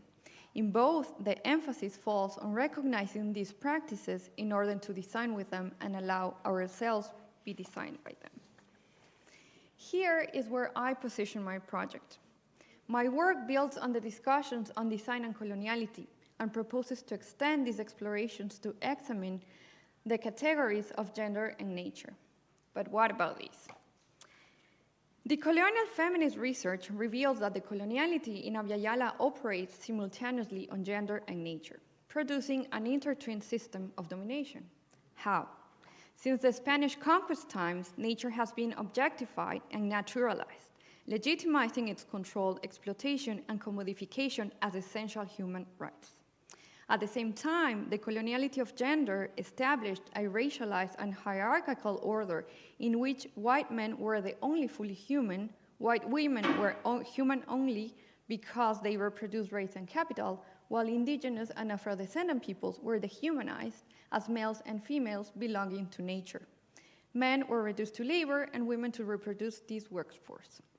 Yet, as Walsh claims, nature with a capital N in the philosophies of Abya Yala means much more than the environment. It includes all parts of existence, how people understand being, knowledge, culture, land, spirituality, and ancestry. Therefore, the categories of gender and nature grounded the modern colonial project by rupturing the relational understandings of life. These categories ruptured the interrelation of humans and nature and enabled the domination of women, the feminine, indigenous, and Afro-descendant, as well as nature, while erasing their life worlds. In Adriana Guzman's work, feminist communitarian Aymara, the patriarchal gender system gave different values to different bodies to organize life.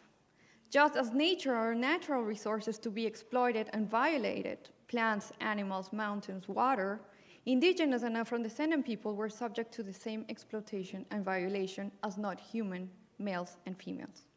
And let me emphasize on this. This system, the coloniality of gender and nature, still design Abya Yala's worlds.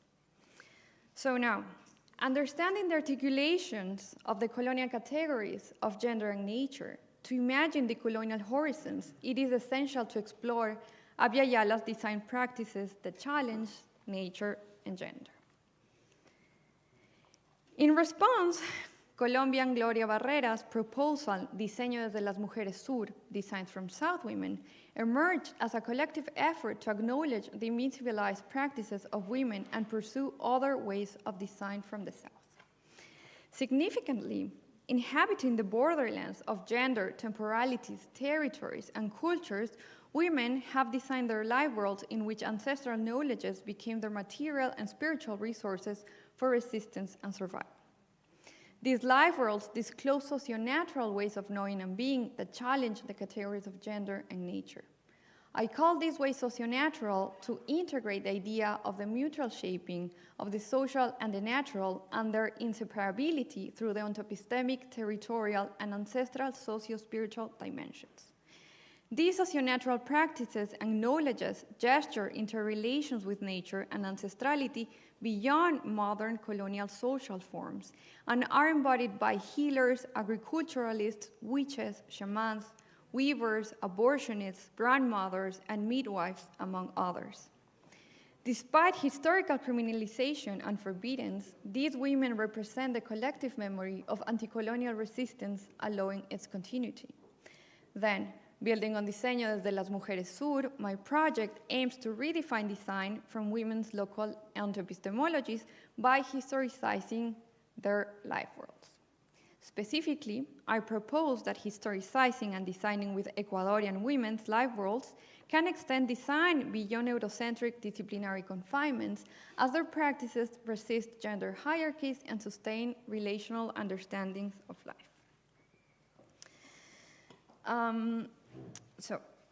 Through the lens of Abya Yala's feminisms and anti-patriarchal movements, can historicizing women's life worlds help us mend the rupture between human and nature?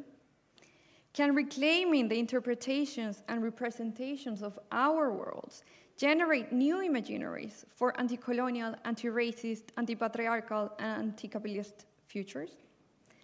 I propose historicizing to situate women's life worlds within their territorial and ancestral temporalities. Historicizing is crucial because historical regimes of representation of our life worlds are ideological technologies that sustain colonial entanglements, as Fabián Villegas, Mexican scholar, says.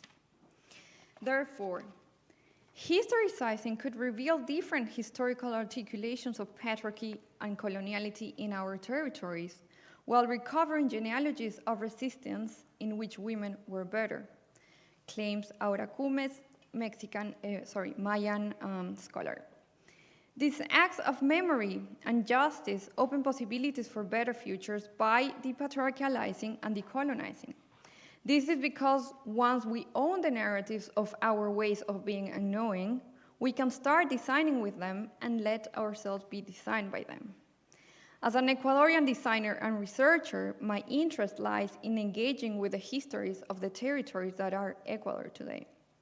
Then, expanding Diseño de las Mujeres Sur, I propose a methodology for historicizing Ecuadorian women's socio-natural practices that challenge the categorizations of gender and nature by remembering their interrelations with nature. I propose two complementary steps or ways to remember these interrelations. First, to engage with women's living memory, and later, to access narratives about the past. To engage with the living memory of Ecuadorian women, I propose to have conversations with women who embody socio-natural design practices, as mentioned before, witches, healers, midwives, and more. These conversations are complemented with a speculative design workshop in which participants are invited to imagine alternative scenarios or better futures. I will share with you one conversation that I carry out with Carolina Valdivieso, bruja, witch, and Andean ancestral medic. She explained that her work articulates ancestral knowledges and a deep connection and interaction with the spirit of nature. Her practice is rooted in generational knowledge, giving a voice to those who were unheard. For Carolina, her magic comes from the interconnectedness of nature, people, and the past. She claimed that the hair has a direct link to our energetic vital system and emotions, and that she uses it to balance a person's well-being. Socio-natural practices in the conversation with Carolina are everyday acts of reciprocity with nature. As she explained, nature has a spirit that is in constant intertwining with ours. For example, as a root, potato spirits provide strength and stability to the person who is nurturing themselves with it. She also shares that Andean homes are built where the land is healthy and with living materials, as the spirits of earth, fibers, wood, and fire will nurture the people that inhabit them. Carolina reveals that the well-being of the whole depends on the caring for all its parts. In the workshop, we're responding to these teachings by creating the symbiosis keeper, a speculative character that could be rivers, light, mountains, trees, insects, people, responsible for nurturing interactions that sustains the whole.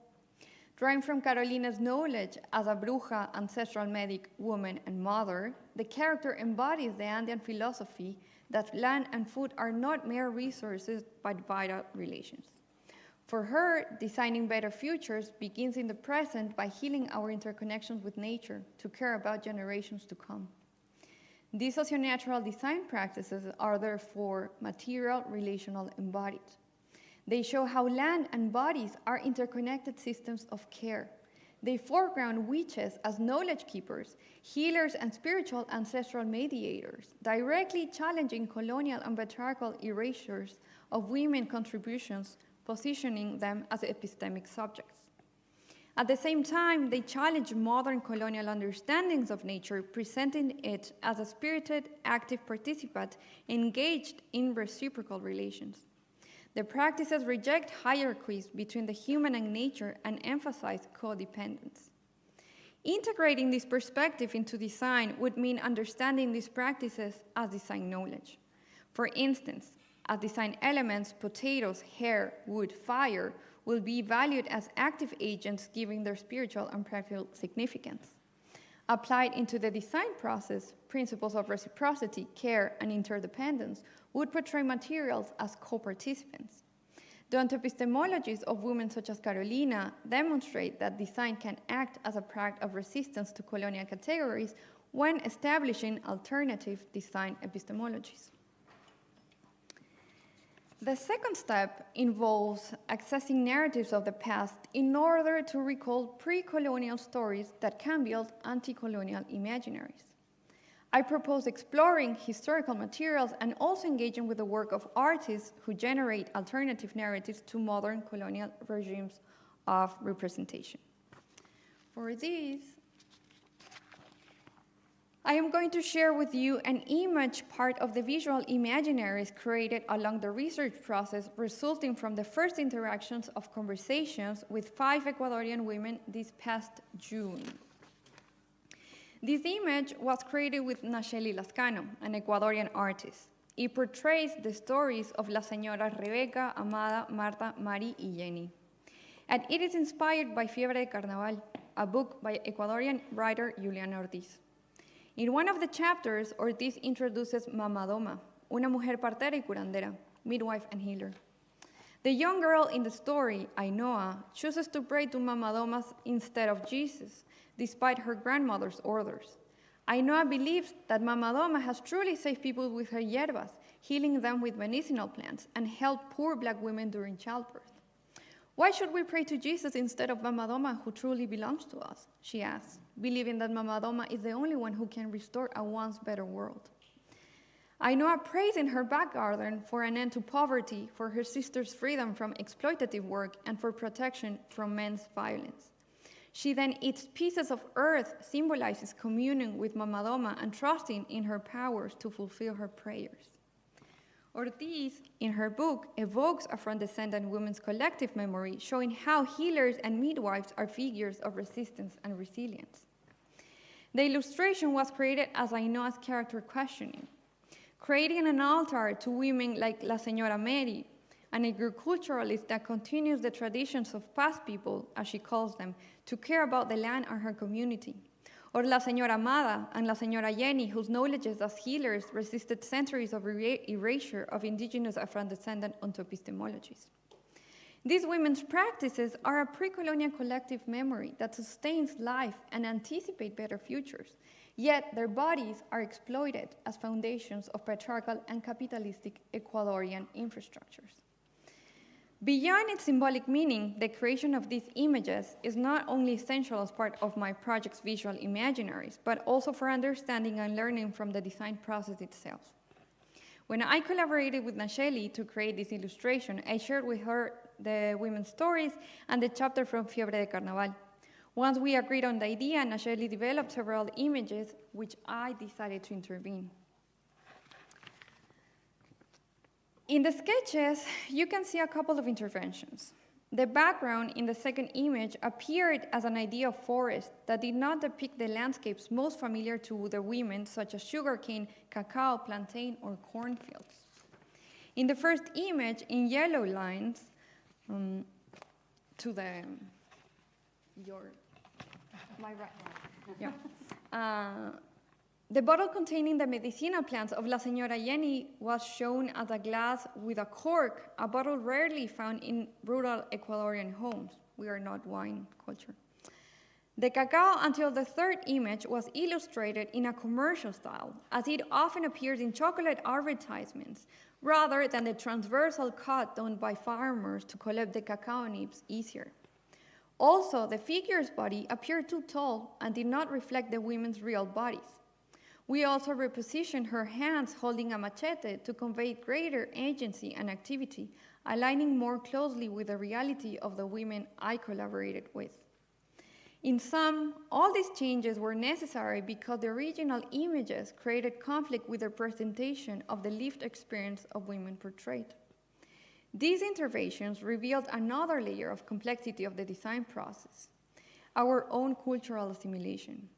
Even as we try to illustrate life worlds that differ from the Euro-Anglo one, the words we carry remain linked to hegemonic representations of the world. In our practices as designers and researchers, if we do not critically engage with these linguistic and conceptual frameworks, we risk reproducing the very colonial traditions we aim to move beyond. Colombian scholar Betty Ruth Lozano explains that decolonial theory called for an epistemic detachment from first world theories to think in our ways the building of our own categories and recognize those already created by the peoples through their struggles, resistance, insurgency, and re-existence. For example, she notes that studies in the Colombian Ecuadorian Pacific analyzing relations between the feminine and the masculine have rarely questioned whether gender is a useful category for those realities. Social sciences often assume that relationships between hombres negros y mujeres negras, black men and black women, were always based on subordination and did not explore them further. Scholars, and I will include designers here too, arrived in the Pacific with pre-established theoretical frameworks instead of building them from local knowledge. For my first conversation with las señoras Marta, Jenny, Mari, Rebecca, y Amada, I was aware by experience that certain categories I carried with me did not align with their ways of understanding. For example, I never used the word naturaleza, nature, with them. Instead, I adopted their own words, campo or monte for la señora Mari, and montecito para la señora Jenny. Likewise, I did not use the word diseñar to design. They expressed this intention through words such as imaginar, inventar, crear, hacer, to imagine, invent, create, build. Still, my interactions with them continued to challenge many other of the categories that I brought with me.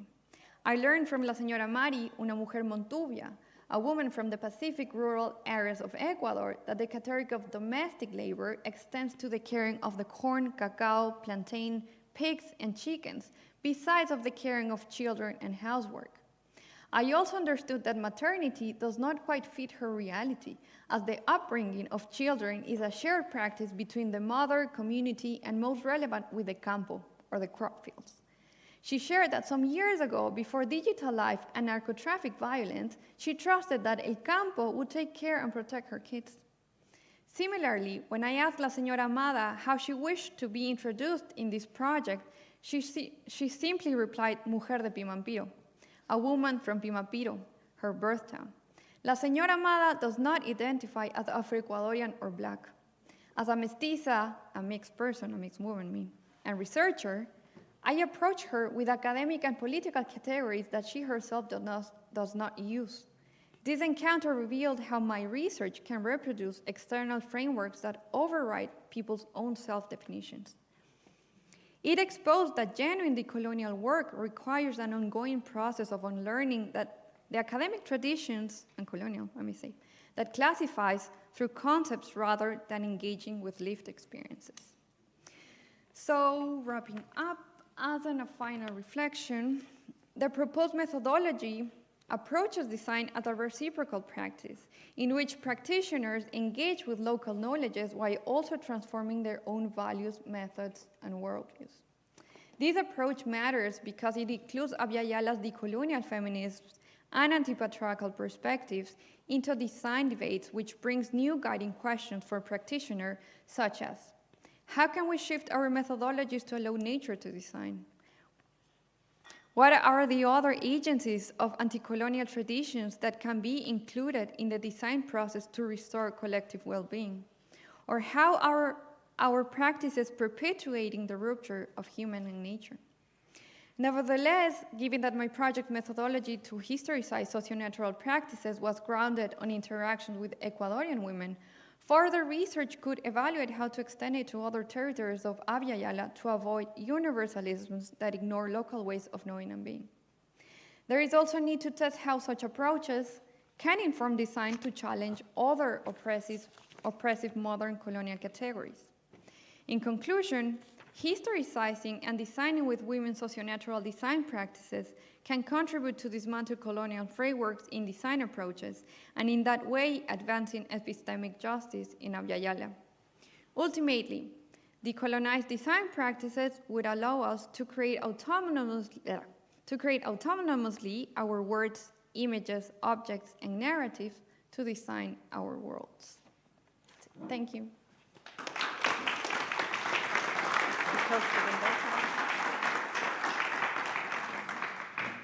Thank you so much for your beautiful talk.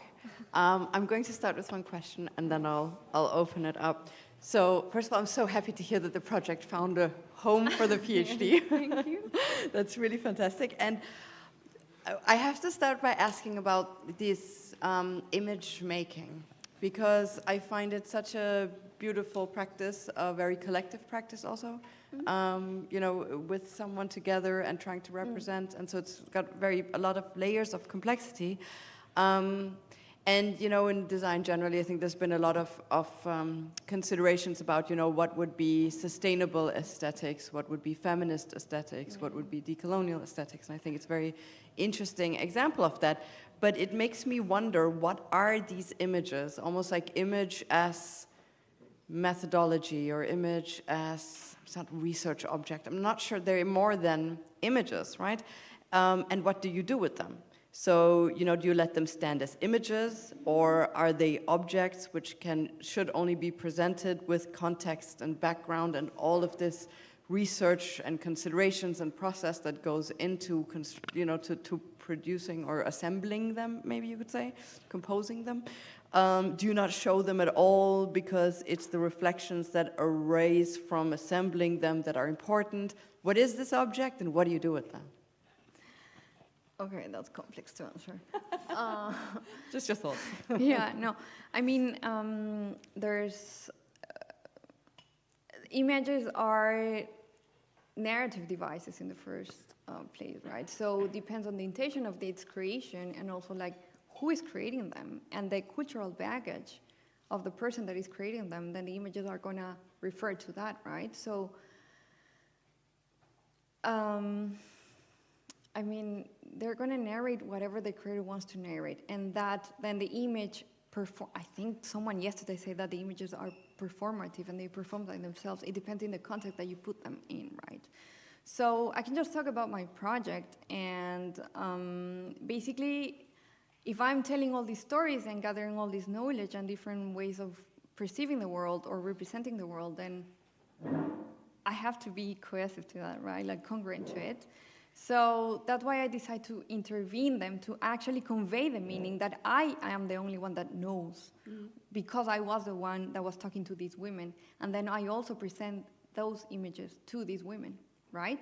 So I'm not sure if I'm answering your question, but for example, I presented this image. This one is a poster that I created for the colloquium in Austria, in Linz. And when I presented this image, there was this, I don't know who, but he was a grown-up white man, and he spoke German, and he saw the cigarettes in the image, and he was like, why do you put the cigarettes there? They're the most capitalistic thing ever. And I was like, yeah, for you, but cigarettes, like it's tobacco, it's not a cigarette, it's tobacco. Tobacco is like the most powerful plant in the Americas, that it was like perverted, yes, by capitalism. It was mercantilized, mercantilized by capitalistic means, right? But healers use cigarettes with tobacco inside them to purify you. So whenever you're in a cleansing ritual, they smoke at you, you know. But it's the tobacco, it's not the cigarette. So of course, for this man was like outrageous, like, why would you put the cigarettes there? Like, thank you for asking. That's why, right? And yeah, you know, the meaning and narrative devices, but. Yeah, that's why I wonder, you know, is it something that you put in an exhibition? Is it something that you use just in talks? Is it something that you show or use more in the local context they created in, or in Linz and Basel? There's so much different context around what this object becomes with all its consideration. Yeah, it's all that. But it was just your thoughts. Thank you. Hi, thank you for your presentation, also lovely illustrations. I have a fairly simple question. I was just wondering that when you talk about the coloniality of and the matrix of gender in nature, at the end of the day, I'm wondering, who is this knowledge for? I mean, I understand that this is to platform indigenous knowledge that already exists, but exactly who is getting access to it? How is it being recorded? Like, I see images as one form of it. And then also and then what do you think about this knowledge being appropriated in neo-colonial frameworks? Like, I'm thinking of Canadian organizations doing land acknowledgements, and then it's just that's this performative design activism that they do activism. So I'm just wondering how, I mean, like decoloniality, the whole concept has been quite a buzzword for the past few years. So how long before in the neo-colonial frameworks, they move on to the next shiny object, and then this knowledge gets pushed to the back burner? So my research is very personal in the first place. I do not claim that whatever I found, the results of my research or whatever is gonna work for another territory that is not Ecuador, right? But it is my biggest challenge. Like, I'm in academy, I'm doing a PhD. What benefit of having this knowledge and working with these women is bringing to them is my biggest challenge, how I can give back to them, right? I do not believe that academia or any academic research or whatever is not extractive. I think academia is extractive, knowledge extractive, and that's why I treat my collaborators or whatever, like they are transactional relationships for me.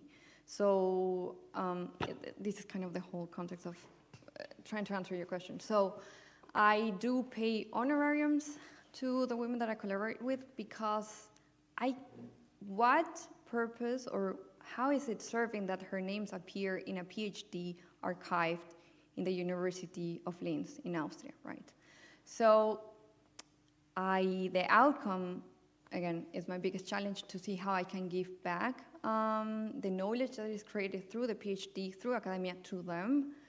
But it's not, I mean, it is a buzzword for perhaps right now, or Europe right now, but decolonial theory in Latin America, it's decades right now, decades of talking about. Yes, it arrived to design, and I'm taking it again as like, yes, to have space in these conversations in Europe, but it's not my main audience, let's say. I really, really, really want to understand how academia and how the purpose of bringing all these knowledges and like mixing it up with all this idea of the project and the dissertation, and this can be graspable for the women that you're working with, and even my design colleagues there, right? That I guess is the ones that you can be more, that you can communicate with more better. So in the sense, it's like when part of the research in the historical, let's say, materials that I've been doing on research is this group of enchaquirados, I don't know if you heard of them. It's like these pre-colonial figures that were like homosexual groups of men that were completely normative in the Wangala cultures in what is the Pacific of Ecuador right now. So what I tell my colleagues is that when you do research of indigenous pre-colonial groups or communities or nationalities, it's not just about what nature means, but it's actually like the social forms and the idea of gender, right? So it's like, what are you doing to perpetuate heterosexuality or cissexuality or binaries, right? It's like, you can understand that the heterosexuality, cissexuality, men, women, are colonial frameworks, right? How can you design different and not for heterosexuality? So it's kind of that. It's ambiguous. I cannot give you an answer right now. I don't think it's a buzzword for me or what is happening in Ecuador, because the social fights are based on the coloniality, and there's, I don't know, like intellectual activists, they call themselves the scholars that are figured in Latin American studies and more. But yeah, I mean, still is academia, right? It's. No, but I. Yes, but I can just answer by myself and my work and my impact, right? So, yes. But maybe it's also something I can ask back. I don't know if you work in this context overall, since you raised the question, because it's a very difficult conversation, and I think I work also in this context of what you could maybe put under decolonism and design at the moment, or maybe decolonization and artistic research, to broaden it a little bit, because I think to also have the span of how people define themselves who are doing these practices. And I feel what's happening right now is that while we might be all aware that by sharing and discussing this knowledge in these contexts like academia, which is of course very much a historically patriarchic, a colonized knowledge setting and so on, nevertheless, there's a lot of different positions there's a lot of multiplicity in positions being taken by individuals, like you said, and not this like, trying to find like one common position as a fighter. It's like everyone's taking their own little position towards how much they, for instance, also how they treat this knowledge, how they try to protect a certain part of knowledge, how they try to put it in a contemporary context or not, on all these different things. And the diversity of perspectives and that being formulated, I find personally, is quite helpful to collect a lot of different positions on before we have some sort of agreement or collective positioning or something like this. But I don't know if it's something you work within, if you have anything you would add to the discussion since you asked the question from your experience. I mean, I work with mostly women in public spaces, and that's rooted in the context of my hometown in Karachi. And always, like, when I'm writing, yes, it's mostly for Western publications, so I always have to kind of maintain this fine balance between presenting the problem, but also not playing into the mainstream Orientalist view of, oh yeah, these things always happen in the global South cities. And I mean, at the core, it's also like, I don't have like a good answer for it either, but I could give like an example that just came to my mind. There is this Iranian artist, she's a professor at Stanford now. Her name is Moreshin Alayari. So she was doing this, she works a lot with Persian and Iranian folklore. she was doing this project where she was collecting the materials that have existed in manuscripts, historical manuscripts that have existed around these kind of folklores, which are again based in these Western Global North institutional networks. To access them, even though she was based in the US, to access them, she had to jump through many hoops, which she found very infuriating because, again, these manuscripts, like they come from the land where she belongs to. So when she eventually made that web platform, so she was documenting supernatural entities like jinn, for example. She added 3 layers onto the web platform. So the first layer is in English, the second is in Arabic, and then the third is in Farsi. So the first layer of English has very basic information. Then you get into more details in the Arabic, and then the most details are found in the Farsi. So if you really want to access the knowledge, you have to put in the work. That was had in mind. Nice tactic. Thank you. We had another question here. Yeah. Thank you very much for this wonderful research and a very interesting and enlightening presentation. So I was wondering, since we started to speak about democracy, and now we're hearing you, I thought a lot about Spivak and the subaltern, and I had some question if your research could not be something like an active listening process to subaltern voices, to voices that not have been heard before, and that this might even be a very interesting perspective on what you do, because I think for me, for example, the problem with democracy is that there are voices that not have been listened to and that turned away from a lot of processes. So this was a resonance I had in between those 2 presentations, especially since here it was possible to listen and to hear voices we not have heard before. What was the question?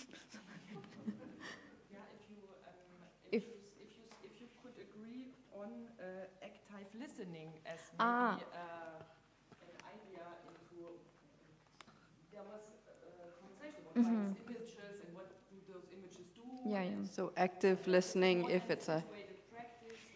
Yes, I mean, it's definitely listening, most of it all, to understand, because I'm mixed. I'm a mestiza, so I'm the white in Ecuador. I'm the oppressor there.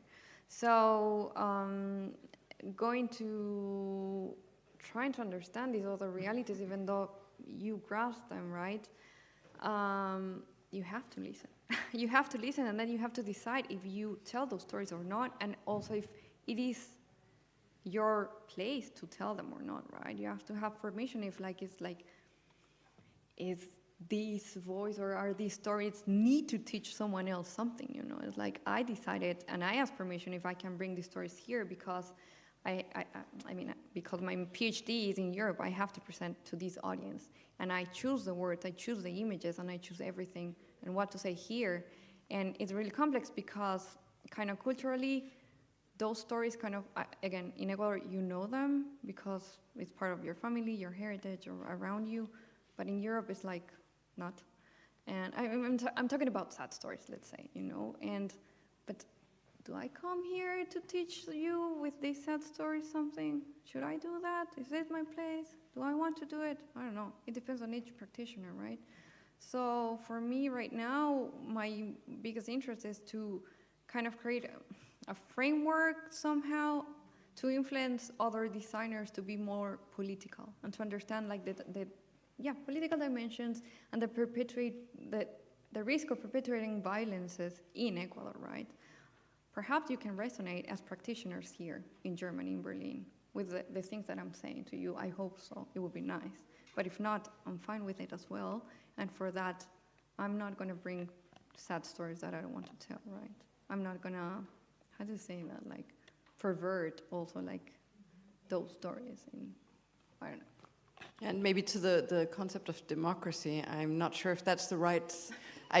what I find very beautiful about your work is also that you're really coming out of a very situated context and practice and life world, and that you construct a methodology around doing so where you don't need to fall back on concept like democracy, which of course is very geographically situated, you know, a colonial tool in that sense as well, and was over a long time now. So I think it's also this really epistemological shift when we can have that, because you as a scholar come out of a different ontology altogether in epistemology, and that you again apply that in your scientific research. We really have just one great example of a different way of thinking about the world, which can maybe at least somewhat stand outside of those terms. Yes, and just to add to that, actually, like, if you engage with a communitarian feminism, Aymara, for example, they are against the state, you know. The ideal, utopic, anti-colonial, better future for these women is that the state disappears. Peru, Bolivia, Ecuador, that's the ultimate goal, right? Because the nation state is a colonial idea. So democracy doesn't work. Thank you so much. I know we have some more questions, but we're going to have to take them afterwards due to time, but thank you so much for your talk. Thank you for listening. I don't know how to turn it on.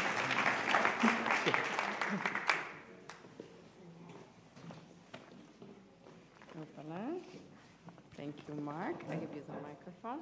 Just a second. This will be a bit too small for me. That one. And yes, welcome to our very last speaker today and of the conference, Evia Christophane, who will be presenting the paper Omitted Needless Words, a Linguistic Design Audit. And you are a designer and theorist in making. Her practice is based in the idea of supportive aesthetics, design that serves as a tool of visual remembrance and maintenance. Evia is correct, yes? Yes. Evia writes about design, creates strategies for visual identities, and works with flowers as a communication medium. Intriguing. Welcome, the floor is yours. Thank you. Do you hear me well? Yeah, okay.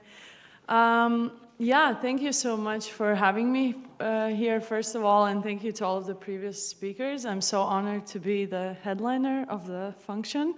That's exciting. Yesterday, when you were introducing a bit of what BIRD is doing also and what BIRD is publishing there, you mentioned that you're also publishing early career research work, and I really related to that. I'm definitely an early career researcher, and this is what I'm going to be presenting today. I just finished my master's thesis, and this, what we talk about today, is kind of what happened during that process. And when I kind of was planning to participate in this conference, the first question I was asking myself is, what then really is this part that's experimental about my research work? And I think for this paper that I'm presenting today, it's really the bilingual aspect of it. So thank you also for the comments during the previous talk. I think that very well, it was a very good introduction to what I'm going to speak about today. So it's a lot about bilingualism in design discourse, and also trying to situate non-English work within the Anglo-centric design discourse and everything that comes with it. I feel like for many people and designers of my generation, my problem with design is largely with the language part of it. It's not really the language per se, but it's more how we use specific words. What do we mean by specific words, and do we actually know what they mean when we're using them? This issue for me started with my first master, which I did at Illinois Institute of Technology in Chicago at their Design Institute. And it's a very good example of design education that actively uses corporate jargon in their design education, which I had a lot of issue with, and it really manifested during my second master's, which was at Dutch Art Institute just recently, where, which on the other hand was this kind of representation of communication around of contemporary communication of art and all of the implications that come with that and all of the jargon that come with that. So I was kind of between these two worlds where words didn't seem right. Words became the central topic of my research. So what I'm gonna tell you today I've structured in 3 parts: the vocabulary, the language, and the word. If we start with the vocabulary, I must say that this kind of instinct that in design words don't mean much came very early to me. I feel like with the first instances of using placeholder texts in graphic design, which I never fully understood, but I just assumed that that's how it is in design. You take something, you don't read it, and you use it, and then you show it to somebody else, and that's okay. And I think it's a very kind of formative experience of realizing that words can be detached from a meaning and still work for design. And then later on, it kind of developed into a specific set of vocabulary that I had like a stronger resistance towards. And it was a personal feeling, but during my thesis I needed to make sense of it academically, of course, and for that I turned to linguistics more than I turned to design research and design theory. And I'm going to read you a paragraph I wrote in my thesis about the credibility of the language we're using within an industry. So in 1973, American linguist Dwight Bollinger wrote an essay outlining the issues of credibility arising from misuse of words. Although he mainly addressed the problems of presuppositions, deletions, indirections, and loaded and jargonesque elements in the language used by government leaders, state officials, and other formal parties, he also emphasized how much a distortion of the intended meaning of words kind of situates itself in the zone of intentional lying. And I quote him here: the power of the lie carries beyond the realm of elaboration into the realm of invention. We elaborate with syntax. We invent in the lexicon. I suspect that the syntactic lies are beyond our control. When a child is caught red-handed and says, "I didn't do it," it may be an instinctive reaction or self-defense. But the act of coining a new expression is conscious, and any lying there is deliberate. The very act of naming has consequences for our attitudes. So I think when I look at this set of words I've chosen here, and I'll explain later why I've chosen particularly these, I don't think they're particularly bad words inherently, but they're definitely inventions, and they're inventions that have this potentiality to hold a distorted meaning within design. So this is the reason why I chose to question these particular words. And I started this with, I understood it's kind of important to situate myself and understand, okay, what is the context where the words come from? I defined 3 strains of sources of design language during my research process, which are the strains you see here. I call them the product problem strain, the macro strain, and the fringe strain. And I'm going to explain you about what each of them mean. But this was basically the categorization of my research, that represented the sources of obscure language. So the first strain, when I talk about the product problem strain, what I mean is sources of design language within the context of object creation, whether it's for the aesthetic purposes or as tools for problem solving. So I don't really distinguish industrial design from this kind of service aspect of design in terms of problem solving here. And I started looking at what are the words that are most used within this strain that also correspond to the previous list I had. And words like user-centeredness, empathy, human-centeredness, agility, also prototyping, but that's maybe a bit a stretch, are words that are very widely used in order to communicate this particular strain of design. And what I also realized is the reason why these words are used is largely because of the justification of the field or the justification of the discourse. And I'm going to read another quote here by product designer Darwin Buzon, in relation to this.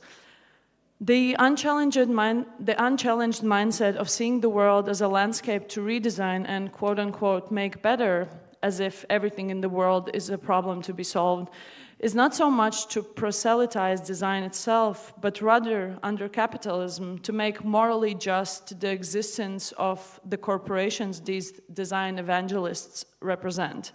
And I think what she's trying to say that if you look at these particular words, they have this underlying implication of design as this instrument of repair, but it also instantly puts design in this context of hierarchy, where with the design you come and you solve, and there's also this difference between the designer and the thing that is designed. A little side note, there's going to be a typo, I think, in the next slide or a slide after that changes hierarchy to patriarchy, but I think that's not going to be an issue within the context of what I'm trying to say, just be aware of that. And then other designers also talk about it. Design theorist Maggie Graham has also, she was sharing the point of how book publisher Lars Muller used to use this language during his studies at during his lectures at UCLA, using language like we are educating the masses and we are above the client and we know better. Also, again, implying this hierarchy that isn't necessarily true. If we move on to the second strain, which I call the macro strain, it is my understanding of the source of design vocabulary that is related to governmental bodies that adopt design practices either through building new institutions for practicing design or initiatives that are aimed at this public good. And several speakers spoke about it also. A couple of the initiatives were also mentioned by Felix in the more recent presentation. And I'm talking about initiatives also like EU Policy Lab that was already mentioned, or the new Bauhaus initiative. And these are all initiatives that actively collaborate with private sector, both in making these initiatives happen as well as contributing to the creation of this new language. And during the process of researching this strain, actually a publication by Bird published in 2008 called Design Dictionary was very useful. I was looking at this book as it had both terms, ethical and social, mentioned in this book and kind of defined in this book. And in the book, it said, when it talked about the ethical aspect of design and how it's related, it said, it implied that all designing is this process that implies consideration. So either it's a mass production or if it's a public service, there's always this consideration for what you are designing it for. And I thought this was really interesting that once we bring in the words ethical and social into design, we automatically imply that there is this consideration coming from the designer, although it's, of course, not a universal given. And I think my challenge here with that was that, again, design is looked at as this tool for democracy, but there's this implication of morality through it. So there's this implication that we are considering the other, and we are performing this process of empathy.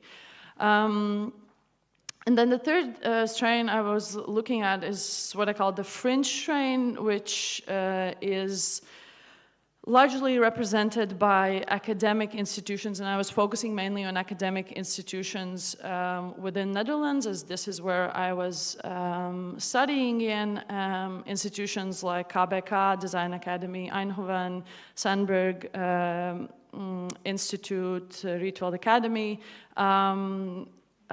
as that was kind of also the discourse I was situating my research in.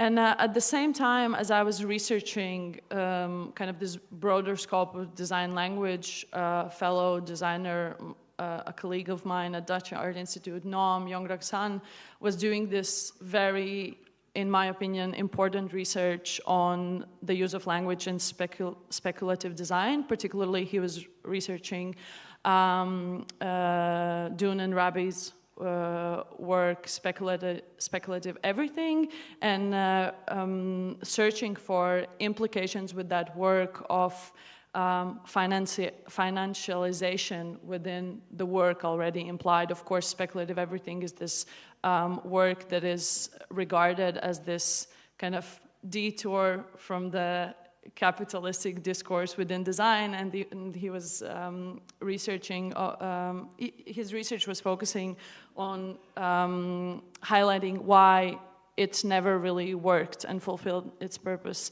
as it was meant to be. And I was also, as I was researching this strain, I was also looking at drawing this parallel with art and art world. And there's way more research done about that within art context. And what really got me interested was this concept of verbification that is talked about by internet researcher Brad Trommel quite a lot. And what he says is that, I'm going to read another piece of my thesis. According to Trommel, one of the most recurring characteristics he talks about what we could call art speak, is verbification, words of activation used to highlight the versatile capabilities of the artist, or in some cases, the art itself.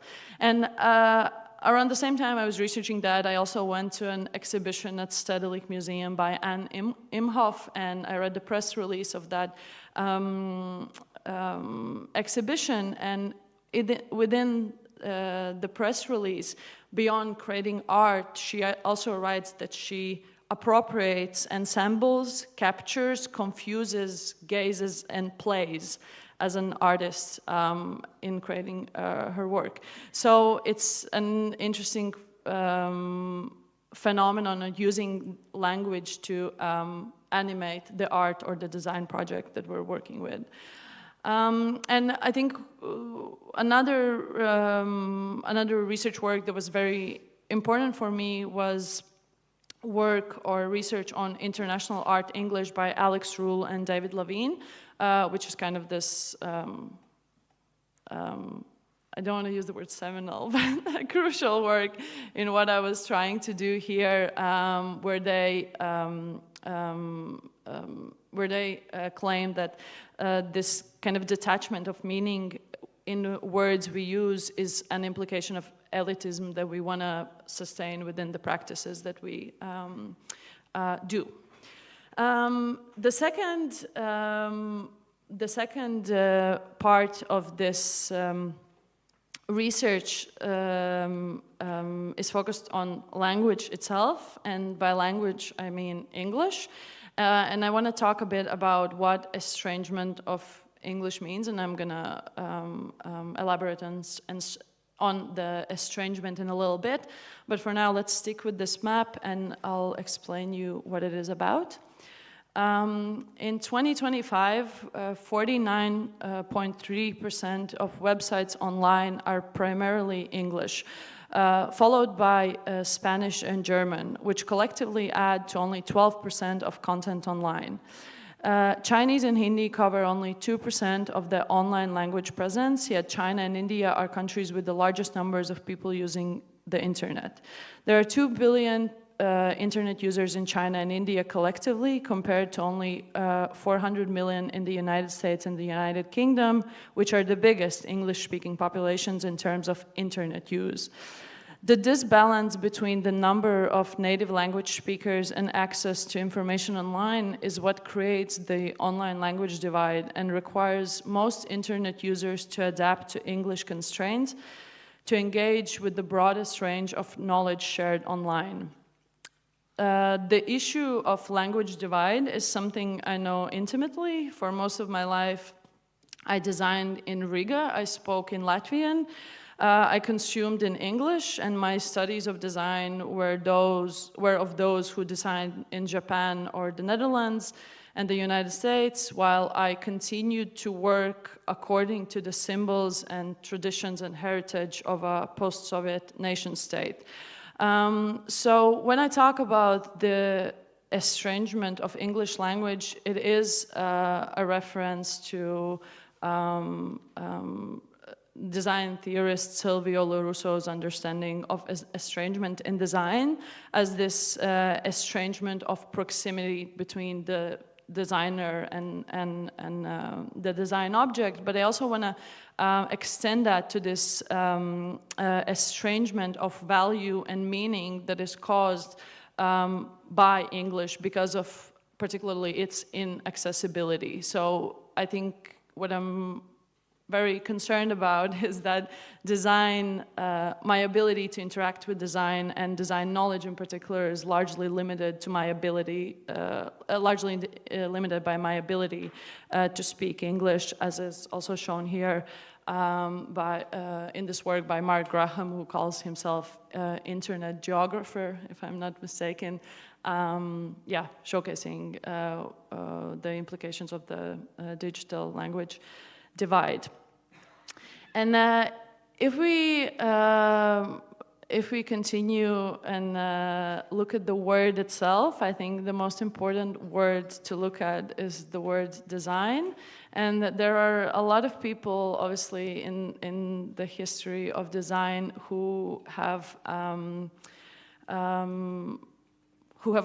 portrayed design as the villain of the story. Luckily, I'm not the first one, but why I'm particularly interested in Willem Flusser's work is because he looks at the word design, at where word design comes from, and allows the word design to give us an insight on what is the kind of inherent implications of the practice itself. So he says that as a verb, design does mean the things that we usually associate with design as to simulate, to draft, to sketch, to fashion out into being. Yet as a noun, it is mostly, it is this word that is mostly associated with or connected with cunning and deceit, and historically been placed among words that are more related to, are etymologically related to meanings of intent, scheming, plotting, and motives. And I thought that was really interesting as I started my research with kind of obscurity in what I called misuse of words, but not the particular word design itself. And I'm gonna read you another paragraph. Analyzing relationships between the words design, machine, art, and technology, Flusser concludes that linguistically, design mostly occurs in context associated with cunning and deceit. He describes design as a somewhat contemporary bridge between all these disciplines and calls it a new culture that was aware of the fact that it was deceptive. And what I think is interesting is that in this Flusser's idea, I think it's a utopian take on design as this discipline that is radically honest about being deceptive, which I personally think is not the case. This honesty of deception is missing, and it was lost somewhere along the line. And somewhere along the line was lost this identity of this trickster character of design, which it can potentially be. And the question is the deception the nature of design embedded in our words to discuss our work, or has it emerged along the way, shaped by socio-political forces at a macro level and by choices of individual designers at a micro level? And after this process, I asked myself, then how do we reinvite truth in design production? Also in terms of how we use language. And my answer was to look for design, to look towards where design with capital D does not exist, but design is practiced. And I also took the auto-ethnographic turn right here and moved to the context of Latvia, which for me was interesting because design is a word that has existed there probably for, I mean, some people might very disagree with me, but probably not more than 25 years. So it's a very new concept in the concept of discourse. Design discourse is a very new concept, but obviously design has been part of the culture for a long, long time in different manifestations. So I tried to look at how the activities within the Latvian cultural production have played a part in the global design discourse, but I also looked at the development of the word, or development of the word design and etymology of design within the local context as well. And the interesting thing is, again, that the reason why the word design was not adopted and not used for such a long time is that it was treated as the threat to the political system during the Soviet times. For some reason, you could do art, you couldn't do design. I mean, in large because art was this tool for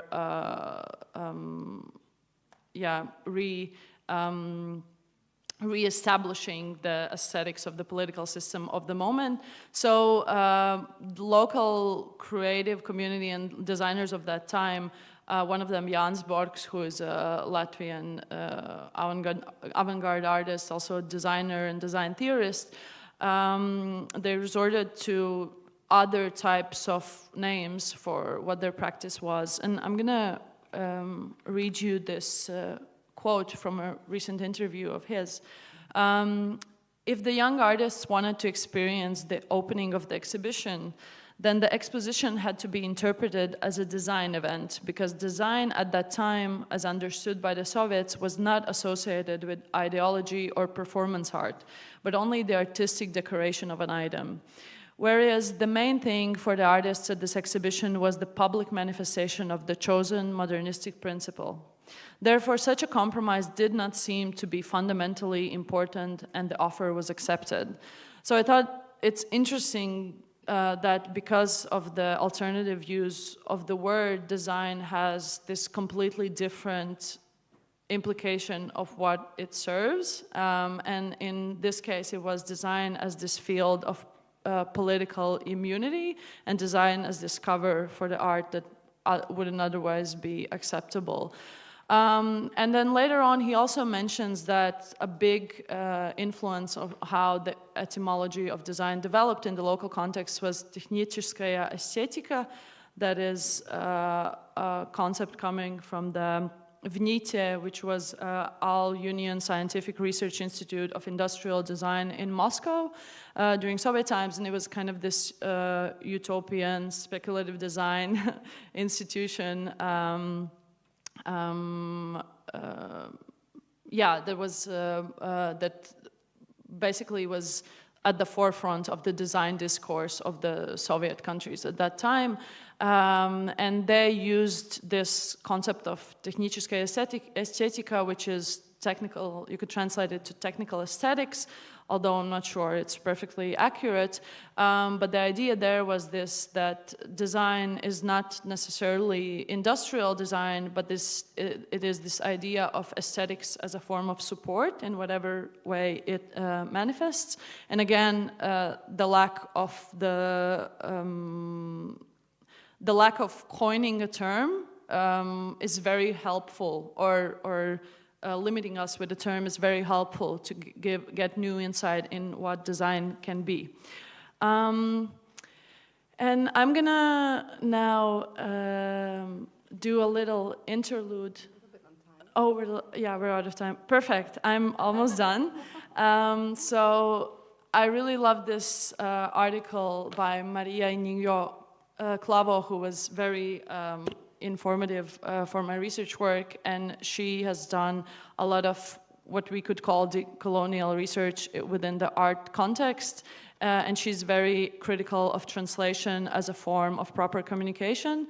So there's going to be a little interlude by me in Latvian on what conclusions I drew from my design research, and then I'm done. Kas paliek pāri no dizaina, ja tam nav mērķis, tas nav pašmērķis un tajā nav arī mākslas. Pat pirmā ir pazemīga apziņa, ka tam nav nozīmes pašam par sevi. Tā funkcija ir atbalstoša, saistīta ar esošo lietu mainīšanos, kurā dizains spēlē tikai vienu lomu. Pretēji modernisma diskursam par industriālo dizainu kā centrālu kultūras objektu ražošanas daļu, dizaina instrumentu būtība paredz praksi, kas kalpo citu disciplīnu atbalstam. Attiecināt šo atbalstu uz dizainu nozīmētu veidot dizaina disciplīnu, kuras mērķis nav pārlaicīga eksistence, bet tuva nepieciešamība.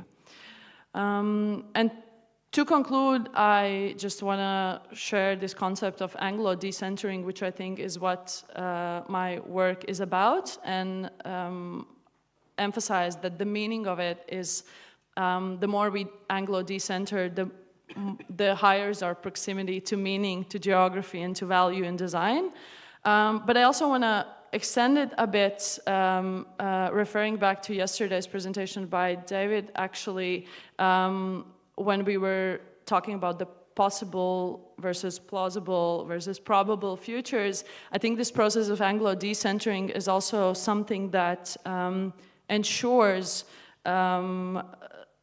it ensures the representation of present from the representation of present from a regional perspective is what ensures that we can predict a future that is non-hegemonic. And I think that's a very important work we should all be doing as designers. So thank you all.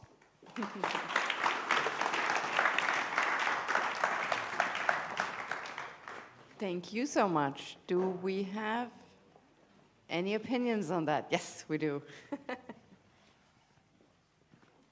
I feel bad for the people who can only speak English now.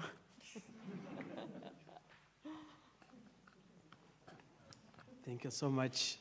Hello, I am Thiago. I am from Brazil, and it was great presentation.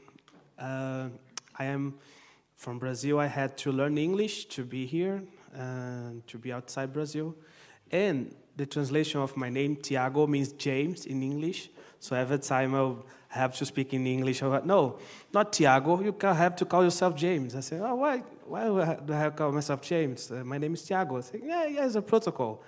And I see that it's not only for me, but anybody who's not from an English-speaking country would have to adapt to this hegemony.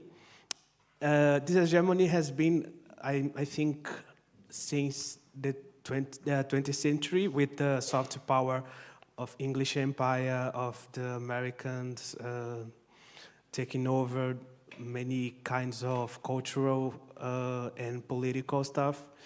But nowadays, this hegemony is changing, I guess. As you said before, there was 2 billion people in India speaking another language, 2 billion or 1 billion people in China speaking another language, but this hegemony of 400 million people carries away all this weight and stuff.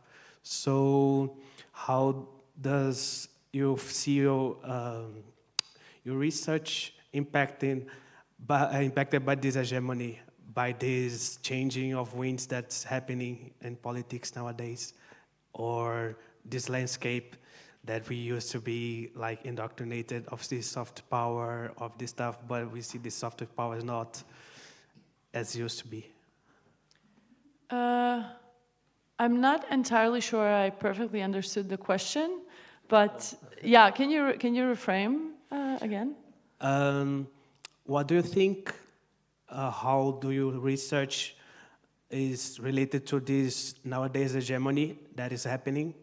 Because as you said before, the biggest populations on this planet don't speak English, but they had to because of old hegemony of old imperialism system that happened.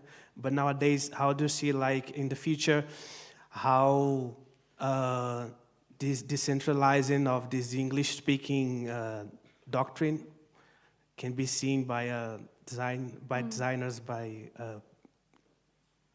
this projects of design?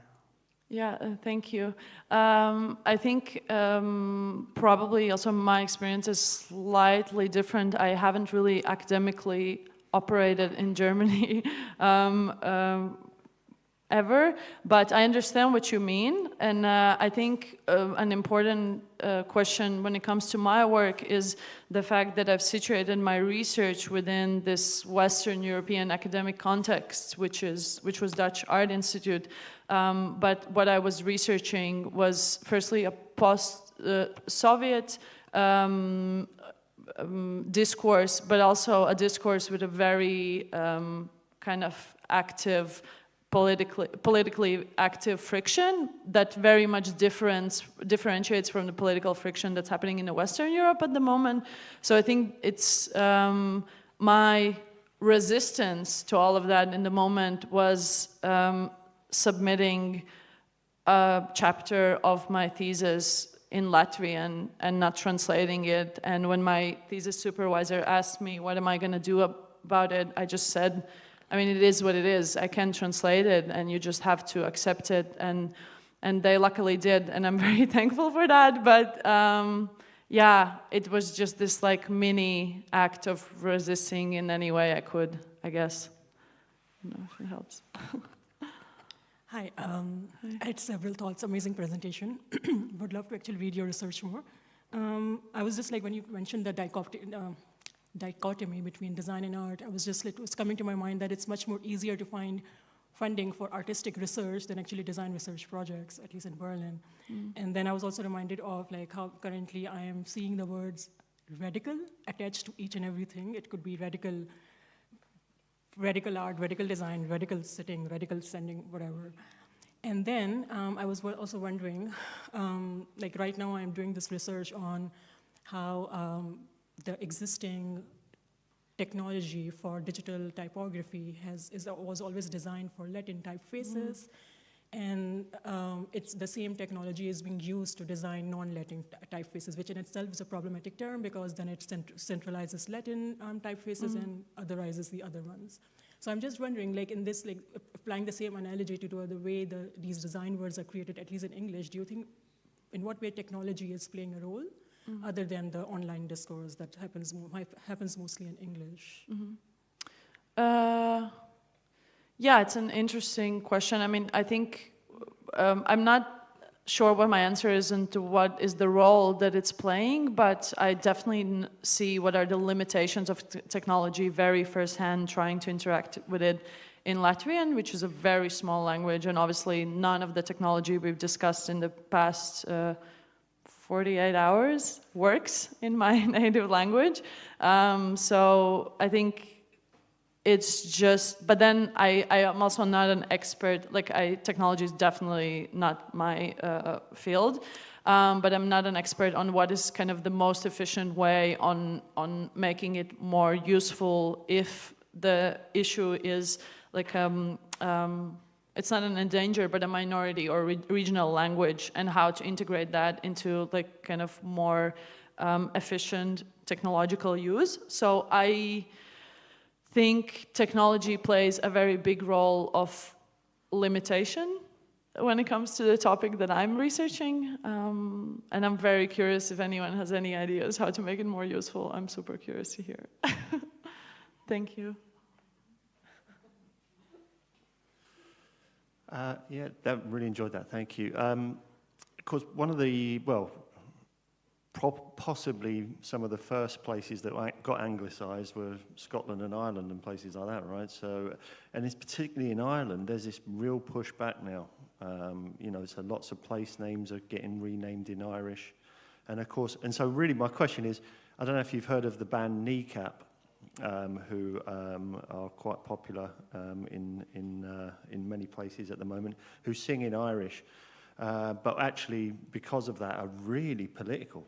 You know, they're really, there's a lot of kickback from the British government and so on and so forth around some of their stances, particularly around Palestine and stuff like that. But they see it as, you know, as a real act of defiance to use their language in that way, you know. And I just heard you say just there, you beat me to it somewhat with your submitting your chapter in a different language. But can you talk to me about some of that resistance, maybe? Yeah, I think the resistance comes from inability to interact through my language. I think that's like a thing I've experienced in design since day one. I've never had the ability, also because of very small, of course, kind of design network in where I come from. I never had this option of interacting with it in the language that I was writing in and practicing in and working in. And I think lately, in the past couple of years, I was doing design for many years, and then you start critically reflecting on the design you're doing, and you want to critically reflect also on your language, but there's inability to talk about it with you all through the concepts that I'm used to. Because of where I'm coming from, and also very different understanding of design, very different understanding of what political design means also because of the regional context. So I think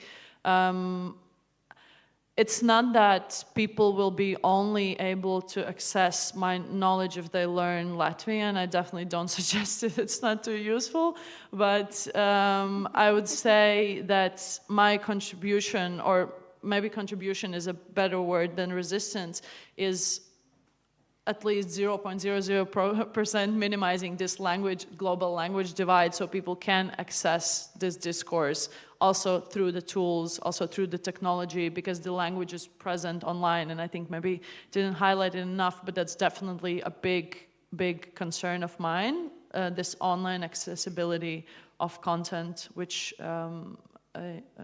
English limits a bit. Yeah, sorry. Really amazing, really insightful. So, I mean, I'm obviously a native English speaker, but I really appreciated you linking maybe a lot of this art and design jargon or buzzword. I was coming from someone in like the Berlin commercial art space. I kind of always view these use of these words as forms of like rhetoric for commercial value, like, and I always hear people always complain. You always hear these like the same words over and over in the art space, and I always kind of blame not the artists for that, but the people who have like the stakeholders with like commercial needs, like the curators, the galleries, like like they propagate that kind of language, and I also, that's kind of just a comment. And then what I'm curious about is because I see those words not having truth, like they are just, in my opinion, maybe this is a bit of a radical opinion or not, I don't know. But yeah, that they don't, like art doesn't require truth, thus the language around it doesn't need to acquire any sort of truth. So I'm just interested in like how you like see, because you put in, there was like a quote of how to make them true, or like how to give them truth. Yeah.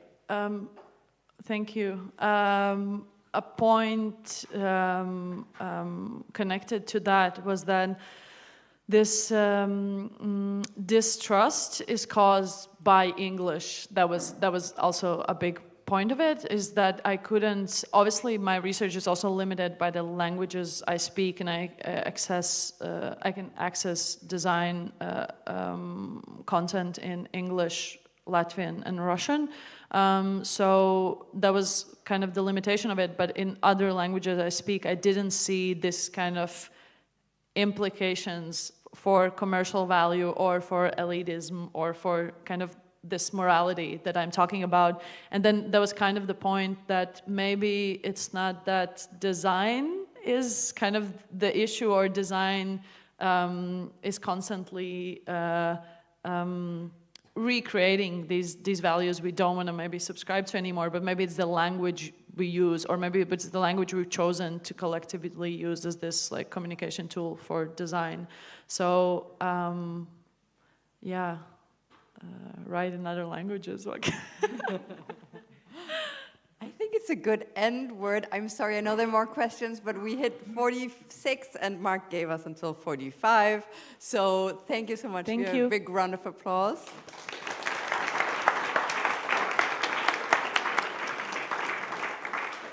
Yes, and I would like the birds present to join me just very quickly.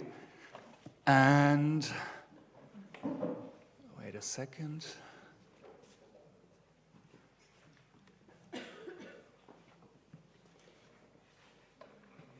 Okay, so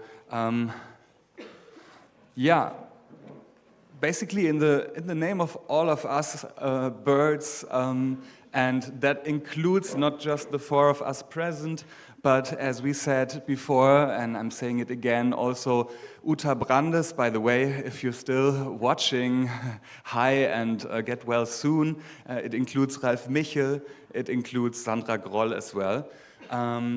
We want to, first of all, thank all of you for coming here. We want to thank particularly all of our speakers for these wonderful presentations and the 2 days which were filled by your thoughts, by your contributions, and which were really all very, very great and inspiring to listen to. And then also, of course, a conference like this wouldn't be possible without the work of so many people. And this, of course, includes the core team here at Design and Computation and New Practice. Also,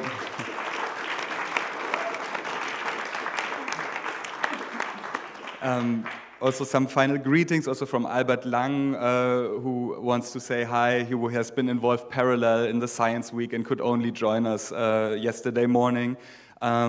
It includes our research associates Johannes Pointner, Alessandro McNally, and Nani Gutierrez.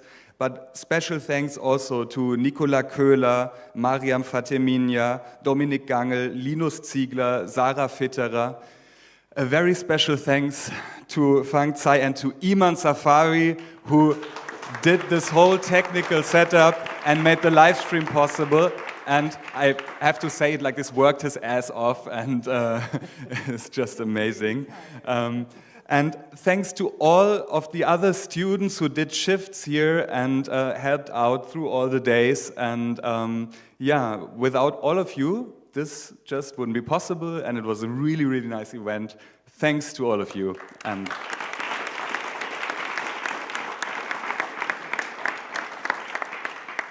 And as you saw, we've sacrificed the closing discussion to a bit of a more relaxed lunch break, but I think we are all full with ideas and impressions, and so we wish you a good night, a beautiful weekend. Oh yes, and Michelle has something to say, which is very great. Yes. Well, I have two things to say, actually. The one thing is just something we mentioned yesterday for those who maybe weren't there yesterday. This is a totally unfunded conference, which also doesn't cost any money to join and so on. We do have a little donation box for those who perhaps drank coffee and ate cake. You're very, very welcome to put whatever you like in it. We suggested, I think, in the email, 20 euro if you can as a non-student, 5 euro as a student, but whatever you would like to do, that's very helpful for us just to cover the basics of the catering. You have one more, because otherwise I have a last remark. It has to be a last remark. No, you do the one before. The last remark was in terms of thank you to everyone. Thank you to Mark for all his work organizing day and night. Since you're thanking. Thanks. No, and I wanted to say, of course, Nerd will go on. As you heard before from Felix Kozok, there's going to be another bird format next year in the context of the World Design Capital Frankfurt. But you will hear our announcements. We are an ongoing series. And check out our new books. And now, finally, goodbye, good night, and see you soon to all of you.